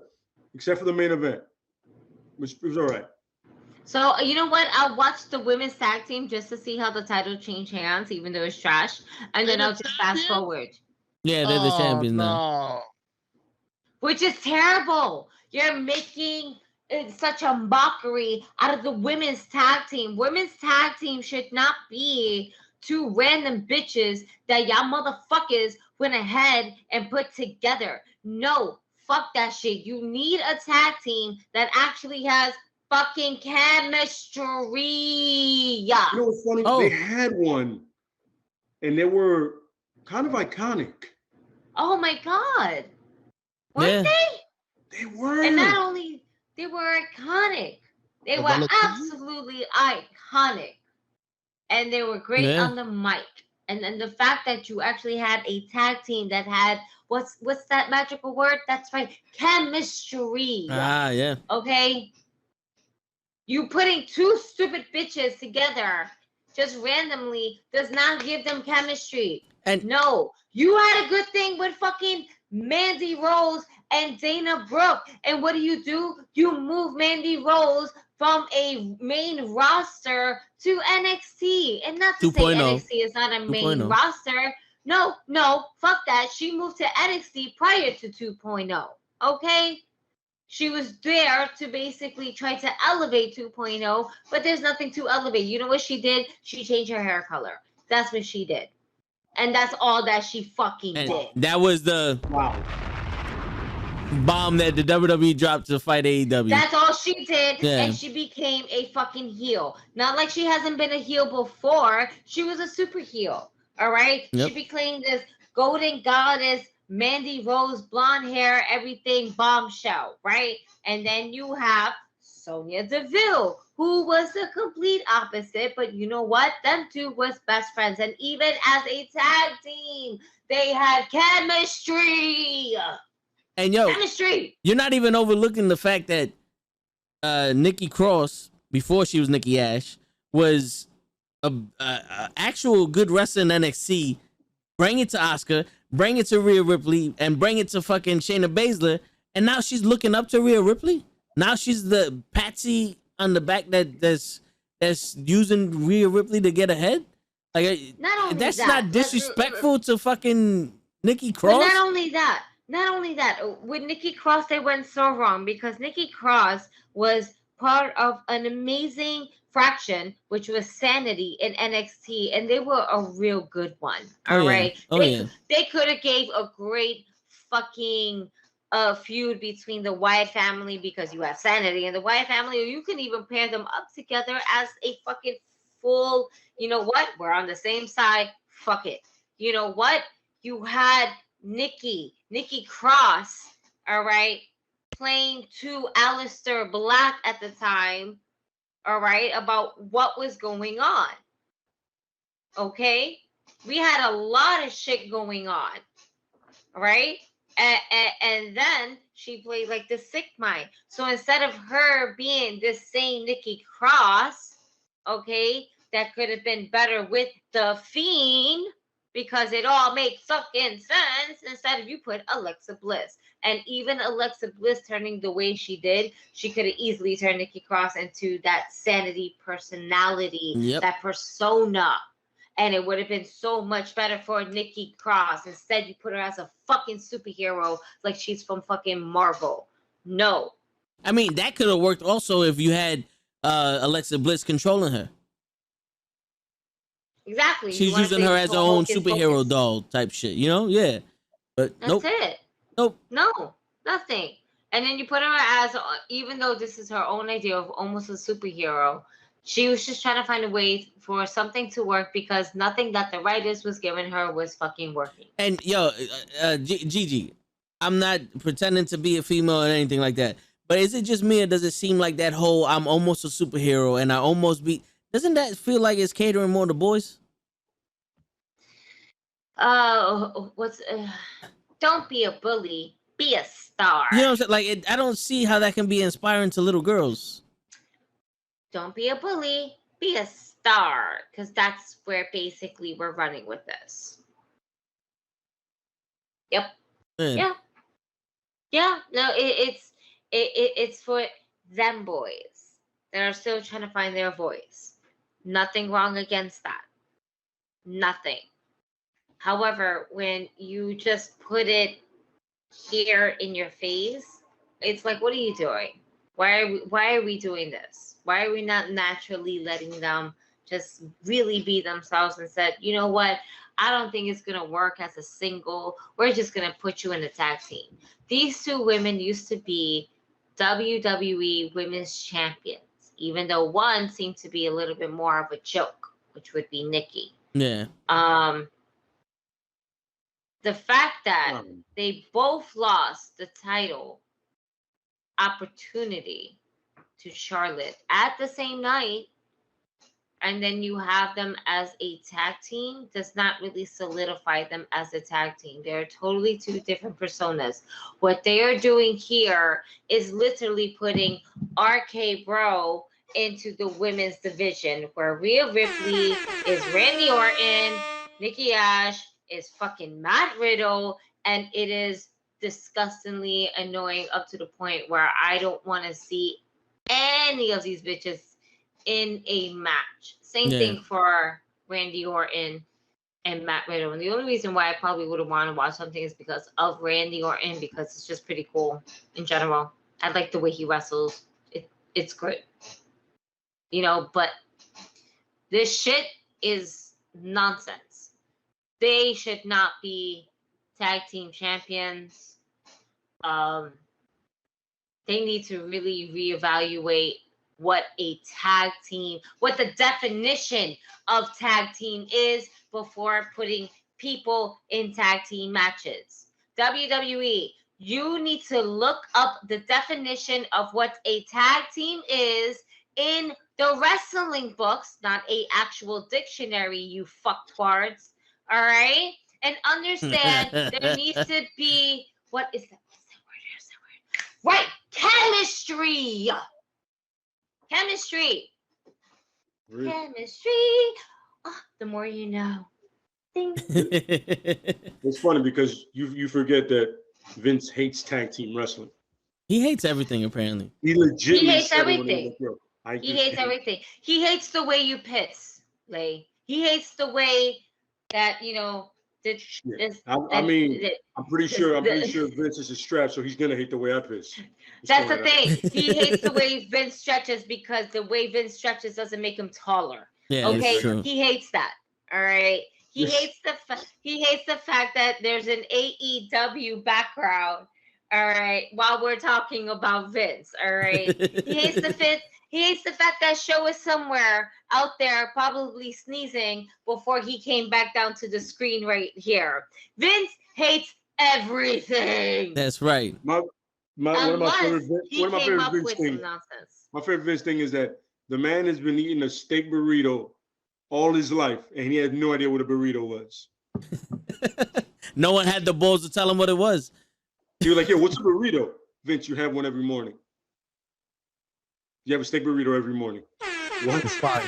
And this is the man that's coming up with storylines. Oh yeah. You people. Yep. Yo, especially Raw, because I don't watch that shit. So I hear you. Yo, last question. Go ahead. Go ahead. I was gonna say, have you guys seen Heels? That is no, not yet. I have not gotten to it yet. I saw the first episode and it seemed interesting, but I don't have stars, so. It's good. I've been watching it and I'm intrigued by it. You know, Stephen Amell was there last night also.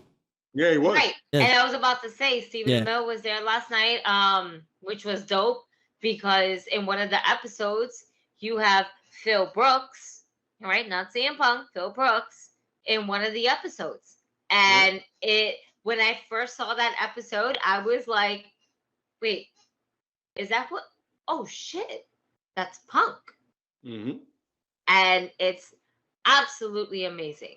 If you're a wrestling fan, you will enjoy it. You know, it's funny because we all know that Steven is a massive wrestling fan. Oh, absolutely, he wanted to do justice by it. For the storyline is basically this: it's a hometown wrestling organization that's just basically just making ends meet, so to speak, and probably pass a couple bills, just trying to make itself out into the world. Another wrestling indie basically show in a hometown where it's far away from New York. They're true country people. And then they have another wrestling organization that's basically trying to say, like, their promotion and shit, y'all need to watch us because why? Back in the day, let's be real, it's always about owning the territory. Yeah. Gives you that good, all right, territory, all right, now fuck you guys, all right, this is our territory. And always trying to win the fans to go over. And it's a family-owned business where a lot of shit history, so to speak, in the family. There's a lot of deep, dark shit to it where you see where kind of the story unfolds. And it's great because you see someone who was always a baby face now turning heel without being the one to turn it, you know, because of shitty actions. And how a family struggles within trying to get to where they're at, with also trying to get to success because it's their dream. And it's a family-owned business, and everybody remembers, you know, let's be real, the dad of everything, because in wrestling, it's a very male-dominated business. So, of course, it would be a dad, per se, to own a business, to start it, where the rest of the family continues. But it's just so much in depth. And the fact that they brought CM Punk into one of the episodes just made me really like chuckle to myself, like, hey, Punk, hey, this guy's pretty fucking funny on the screen. Not bad. And then you see everything unfold.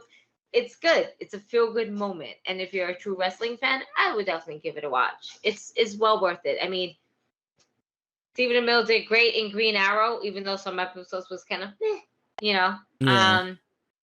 But we've seen him in one of the fucking All Out pay-per-views where he had the Vigilante Club. All right. I'm wearing the Villain Club right now. A Villain Enterprise, I should say, shirt. But he definitely had the Vigilante Club T-shirt going out, and I think he went through a table, if I'm not mistaken, which is pretty fucking cool. Yeah, he did. He definitely did. And the fact that I was like, damn, Stephen Amell went through a table. I'm impressed. No celebrity really goes through tables like this. Sir, you earned my respect, and he put one hell of a match. Yeah, that night. It wasn't bad. Like, between, not for nothing, you could put Bad Bunny and Stephen Amell in a match as celebrity for wrestling and stuff. You know what? I'll be entertained. I'm in for it. We have Bad Bunny for WWE and Stephen Amell basically right now all elite. You know, I can see that. Yeah. Why not? A little bit more, you know, practice between them two. I'm good. I wouldn't pay for it. I'll stream it. I'll find some way to stream it, but I'll be willing to watch it live. No, yeah, I hear you. I gotta find a way to watch that show though, because it does seem interesting. But yo, all right. So last question before we call it a night, because it's already almost 2:00, and I already see Show's sleepy eyes and shit. Show, so I'm gonna direct this one to you first, so that way you can get your thoughts out before you fall asleep on us. What's your prediction? Apologies. No, it's all good. What's your predictions for Roman versus Finn Balor? Well, that's pretty easy. A company's not gonna turn their back on Roman ever, or not ever, but not right now.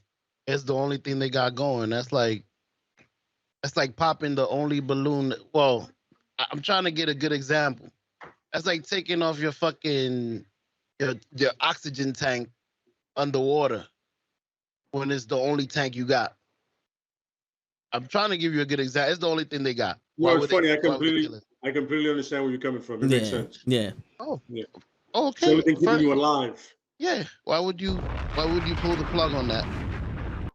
Agreed. You could do something like you did with Daniel Bryanson and this guy and make it so that Bryan Danielson. Right, I'm sorry. It's 3:00 in the morning. No, I feel you. It's weird. You call him Daniel Bryan for so many years, and now it's Bryan Danielson. So I get you. You could do what you did with him and actually keep him. Try to put him over without putting him over. I don't know how you're gonna do it. The Demon. You got to keep the. I don't know. Y'all seem like y'all love the Demon. I wouldn't want to squash him like Bianca, but that is WWE. They probably just kill him. One punch. One fucking Superman punch. Blink. Yeah. As soon as the bell rings. You said one punch, I thought about anime. You know, like, I just saw the guy with the fucking hat. With a red washing glove. Weird ass logo, yeah. I love the fact that he's so. We're here. How do I say it? He's like, there's no emotion on him, but he's like destroying like kaiju's. He's on some. He's gonna die today. One punch, you're dead. Oh, that's funny. Oh shit. That was good. Shit. Oh, that's good. That's good. Gigi, you're up. Yeah, no, unfortunately, the fetus streak of the demon Finn Balor is going to lose. They're not going to give the championship up against the tribal chief. He's just a hot commodity right now, probably number one seller in merchandise if it's not the New Day. He should be. I got 2 of his shirts, 3 of his shirts. You know, I'm saying. I got one of his shirts too. I've yet to buy myself. You know what? WWE has pissed me off so many times, but I do have from Storyline Tees the Bloodline shirt of Roman Reigns, Jey Uso, and Paul Heyman, where Roman Reigns, it has one foot on the Brahma Bull. Oh shit! Head of the table, baby. Yep. As a matter of fact, it was the shirt that I wore for the AEW show Dynamite in Jersey. Oh no way, I wore the Inner Circle. I lied. I think there was another T-shirt from them. I'm not sure. I buy a lot of graphic T-shirts. Too many to speak.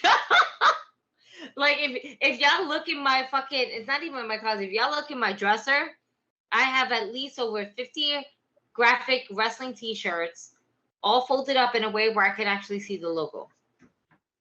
In one drawer. You can tell she used to work for Old Navy. How the fuck? I've been trying to fold my shirts like that for years. Nah, listen. Yo, for real. You know what? There's this show on Netflix. Wait. There's this show on Netflix where this Chinese bitch that shows you tidy up with some fucking tidy shit, and then she shows you how to fold them shirts, where instead of laying them flat like this, you lay them up like this so you can actually see what the T-shirt looks like. Oh, okay. I'm gonna check it out. And then on top of that, it saves you space because instead of stacking them up, you can kind of scrunch them down like they're like little files and shit, like your filing cabinet and shit like that. Nice. Yo, I'm telling you, I was like, word. I got a lot of T-shirts. This makes sense. And I legit, it is not blowing like no smoke or anything, but I can legit fit at least 50 women's graphic T-shirts like this, whatever the case may be, whether it's classic fit, which is a bigger fit, or women's fit, which is smaller, into one full big ass dresser cabinet. And then that's it. The next drawer, I can fit my jeans in. And I fold my jeans the same way. Instead of stacking them up, I put them like this. Weird shit that you learn on Netflix. No, it's cool though. But I can always tell which graphic T-shirt I want to wear. So I figure out what T-shirts that I actually want to feel like, whether it's Bray Wyatt, because I'm just like, man, fuck the world. Fuck these niggas. Fuck that shit. Ha! I ain't got no coffee. Ha! No, like No, y'all got the Bootio shirt? Come on, man. I have that one too. But my cousin bought me that at the house at the I think it was Raw or SmackDown. I think it was definitely Raw event, and we just went to one of the lines, and they didn't have a size small. They only had a size extra large, and because it was my birthday, my cousin's like, "Well, you're getting extra large. There's your fucking go to sleep shirt now. There's it. That's the shirt you sleep in." And I got a Bootios T-shirt. And I also have the Bootios original cereal that's never been opened. So definitely the cereal's been stale as fuck. But I wish that one day I get to meet the New Day and I can have them niggas sign the cereal box. Better put that shit up behind you on the wall. Don't be like that. Display that shit. That shit is dope. Yeah, I didn't even know they had a real box. Oh, yeah. They definitely had their own cereal. But if you saw the sodium and the sugar that they had in that shit. Hey, we black. What you thought? Nah, my man. Sweet as fuck. That's like Lucky Charms times 10. Y'all know all the marshmallows Lucky Charms had. They had about like 12 marshmallows up in that bit. and that's just one flavor. Imagine just a whole box but Lucky Charms is the shit. I love Lucky Charms. I follow that leprechaun anywhere. That shit's a bomb. All right. Yo, Lake, your opinion on Fowler? I see actually Brock coming in, and he's about to attack Roman. He goes, no. He F5's a demon, and he causes a DQ. Well, no. I don't want you to lose tonight. But this match isn't going to be finished your way. And then he just walks out. He's going to come in his little Viking-looking outfit, his hair looking stupid. Yeah. The Norse god. His country boots, and he's going to do the Great White Hype kind of shit. When he's going to lose that stupid-ass clothes and actually come out in his wrestling gear? No, he's an MMA fighter now, so. When at Crown Jewel. By the way, you do realize Roman is not going to lose for two reasons. One, he's going to face him at Crown Jewel. And two, somebody leaked out a dumbass picture of him versus McIntyre on a SmackDown house show. Yeah. So now McIntyre for a fact is going to go to SmackDown in the draft. And by the way, when they had the picture, Roman still has the title. So there it is. Take that for whatever it's worth. And if you thought that was a spoiler, you're a fucking moron. No. But as you're getting insulted, click the like button, subscribe, and share. That's right. Word. No. You're here first, though. And that share is with 2 Ks. Absolutely correct. But yeah. Now, in order for WWE to shake shit up with everything that AEW has done between Dark, Dynamite, Rampage, if AEW really wanted to do some wild shit like this and WWE wants to basically come back in shots fired, the smart thing to do to throw everybody off would be to put the belt on Demon Balor and keep his reign undefeated.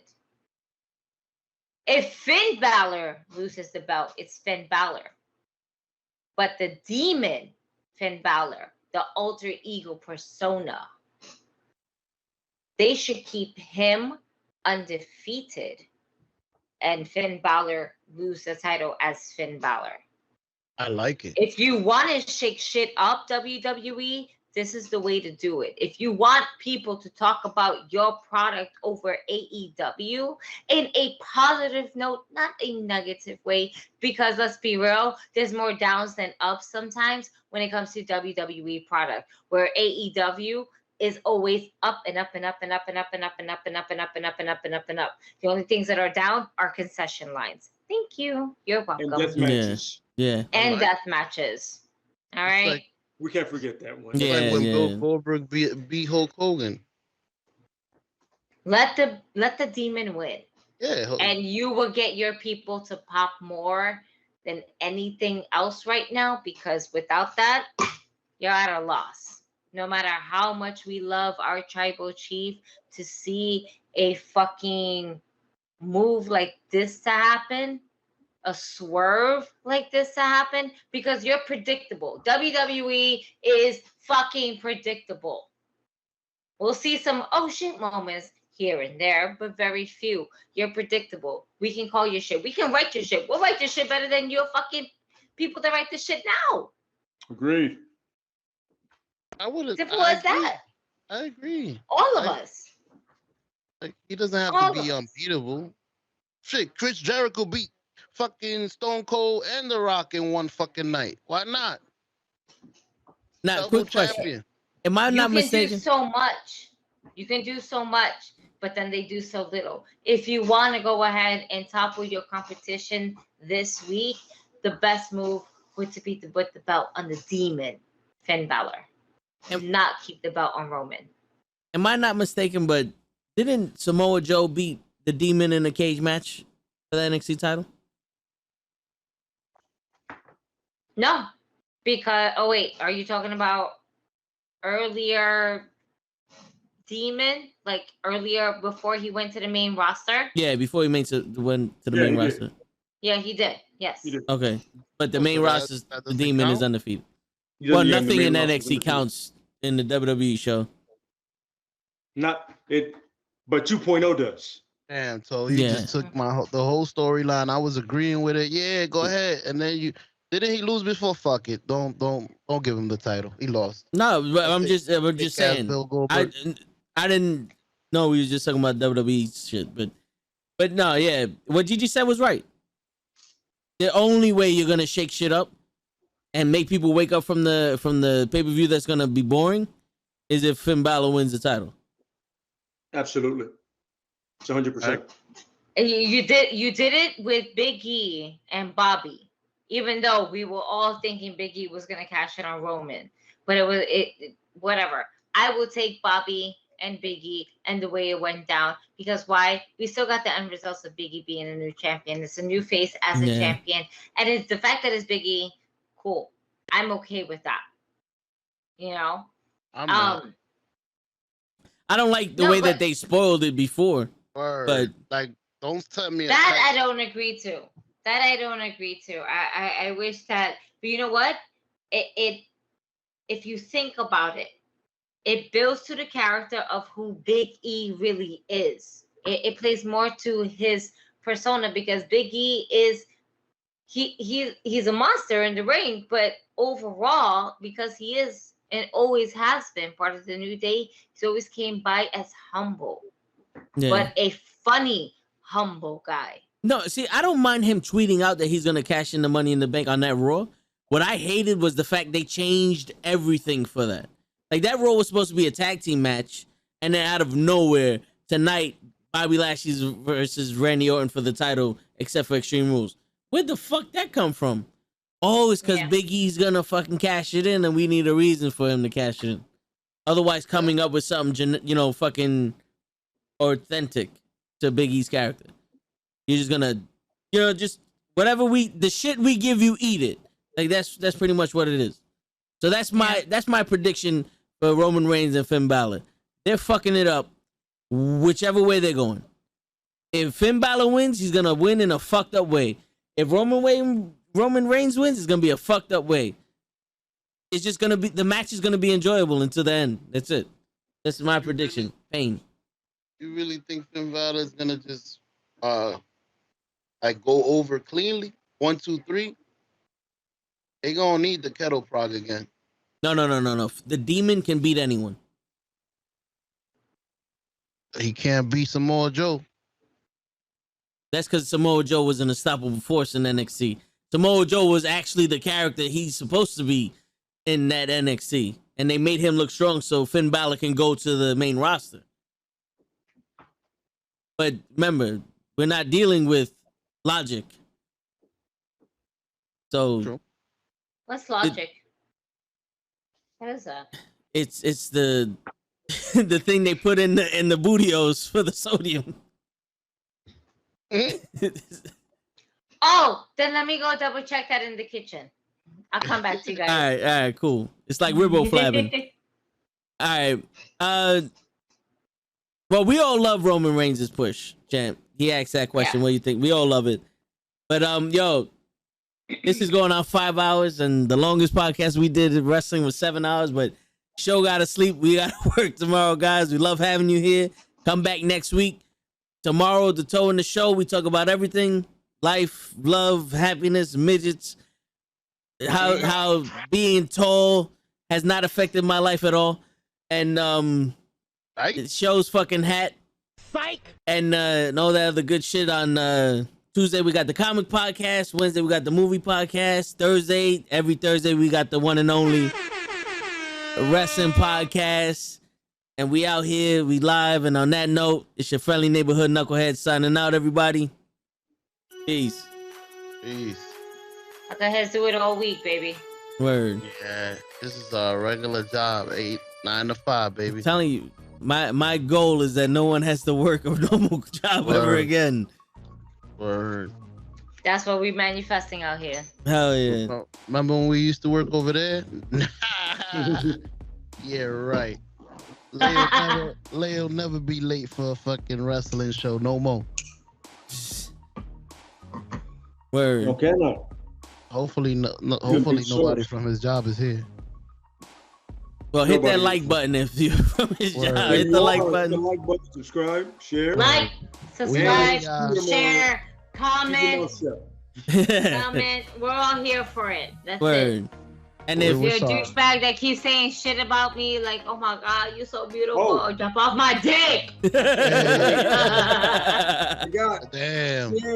Share it. Share whatever you can, wherever you can share it. That's right. Tell everybody. Wake up your kids. Tell them to watch the podcast. I need things on my Amazon wish list. We're here. That's right. And that's just self-promotion. No, it's all good. I'm it's a all gamer. good. Listen, Christmas is coming up. I want a new game controller. My shit's a little wonky right now, but I want my Cuphead game controller. I also collect Funko Pops. Right. We're just gonna go all this shit. That's you know, we like collections. We like. By the way, Kenny, I'm gonna bother you until you get me my motherfucking collection. Goddamn it, of Johnny Gargano, because you know I love you. I know. That's right. In the same sentence, she says, "Jump off my dick," but make sure you go on my Amazon by mistake, though. And in the description, her Instagram is there, and her link tree's in her Instagram. So stop fucking around. And except for my OnlyFans. Word. Hey. That's right. we got we don't have that really out there, right? So stop, don't DM me for some wild shit like that, because I don't have it out there. That's right. No. You could DM Toto. He got his calves on. Yeah, Toto got his calves. So. Mr. Wiggles at night. And his next video is about flexing them pecs. That's it. His height, you know. We'll make him look tall. We're gonna take the video from the floor up. That way he looks tall. But his double chin might show up, so we don't know how much. I got a beard. You can't see the second one. What's going on here, guys? Oh my God. We got a T-Rex in the building. What the fuck? Was that a motorcycle? She turned on her bike. I don't know what the fuck that was.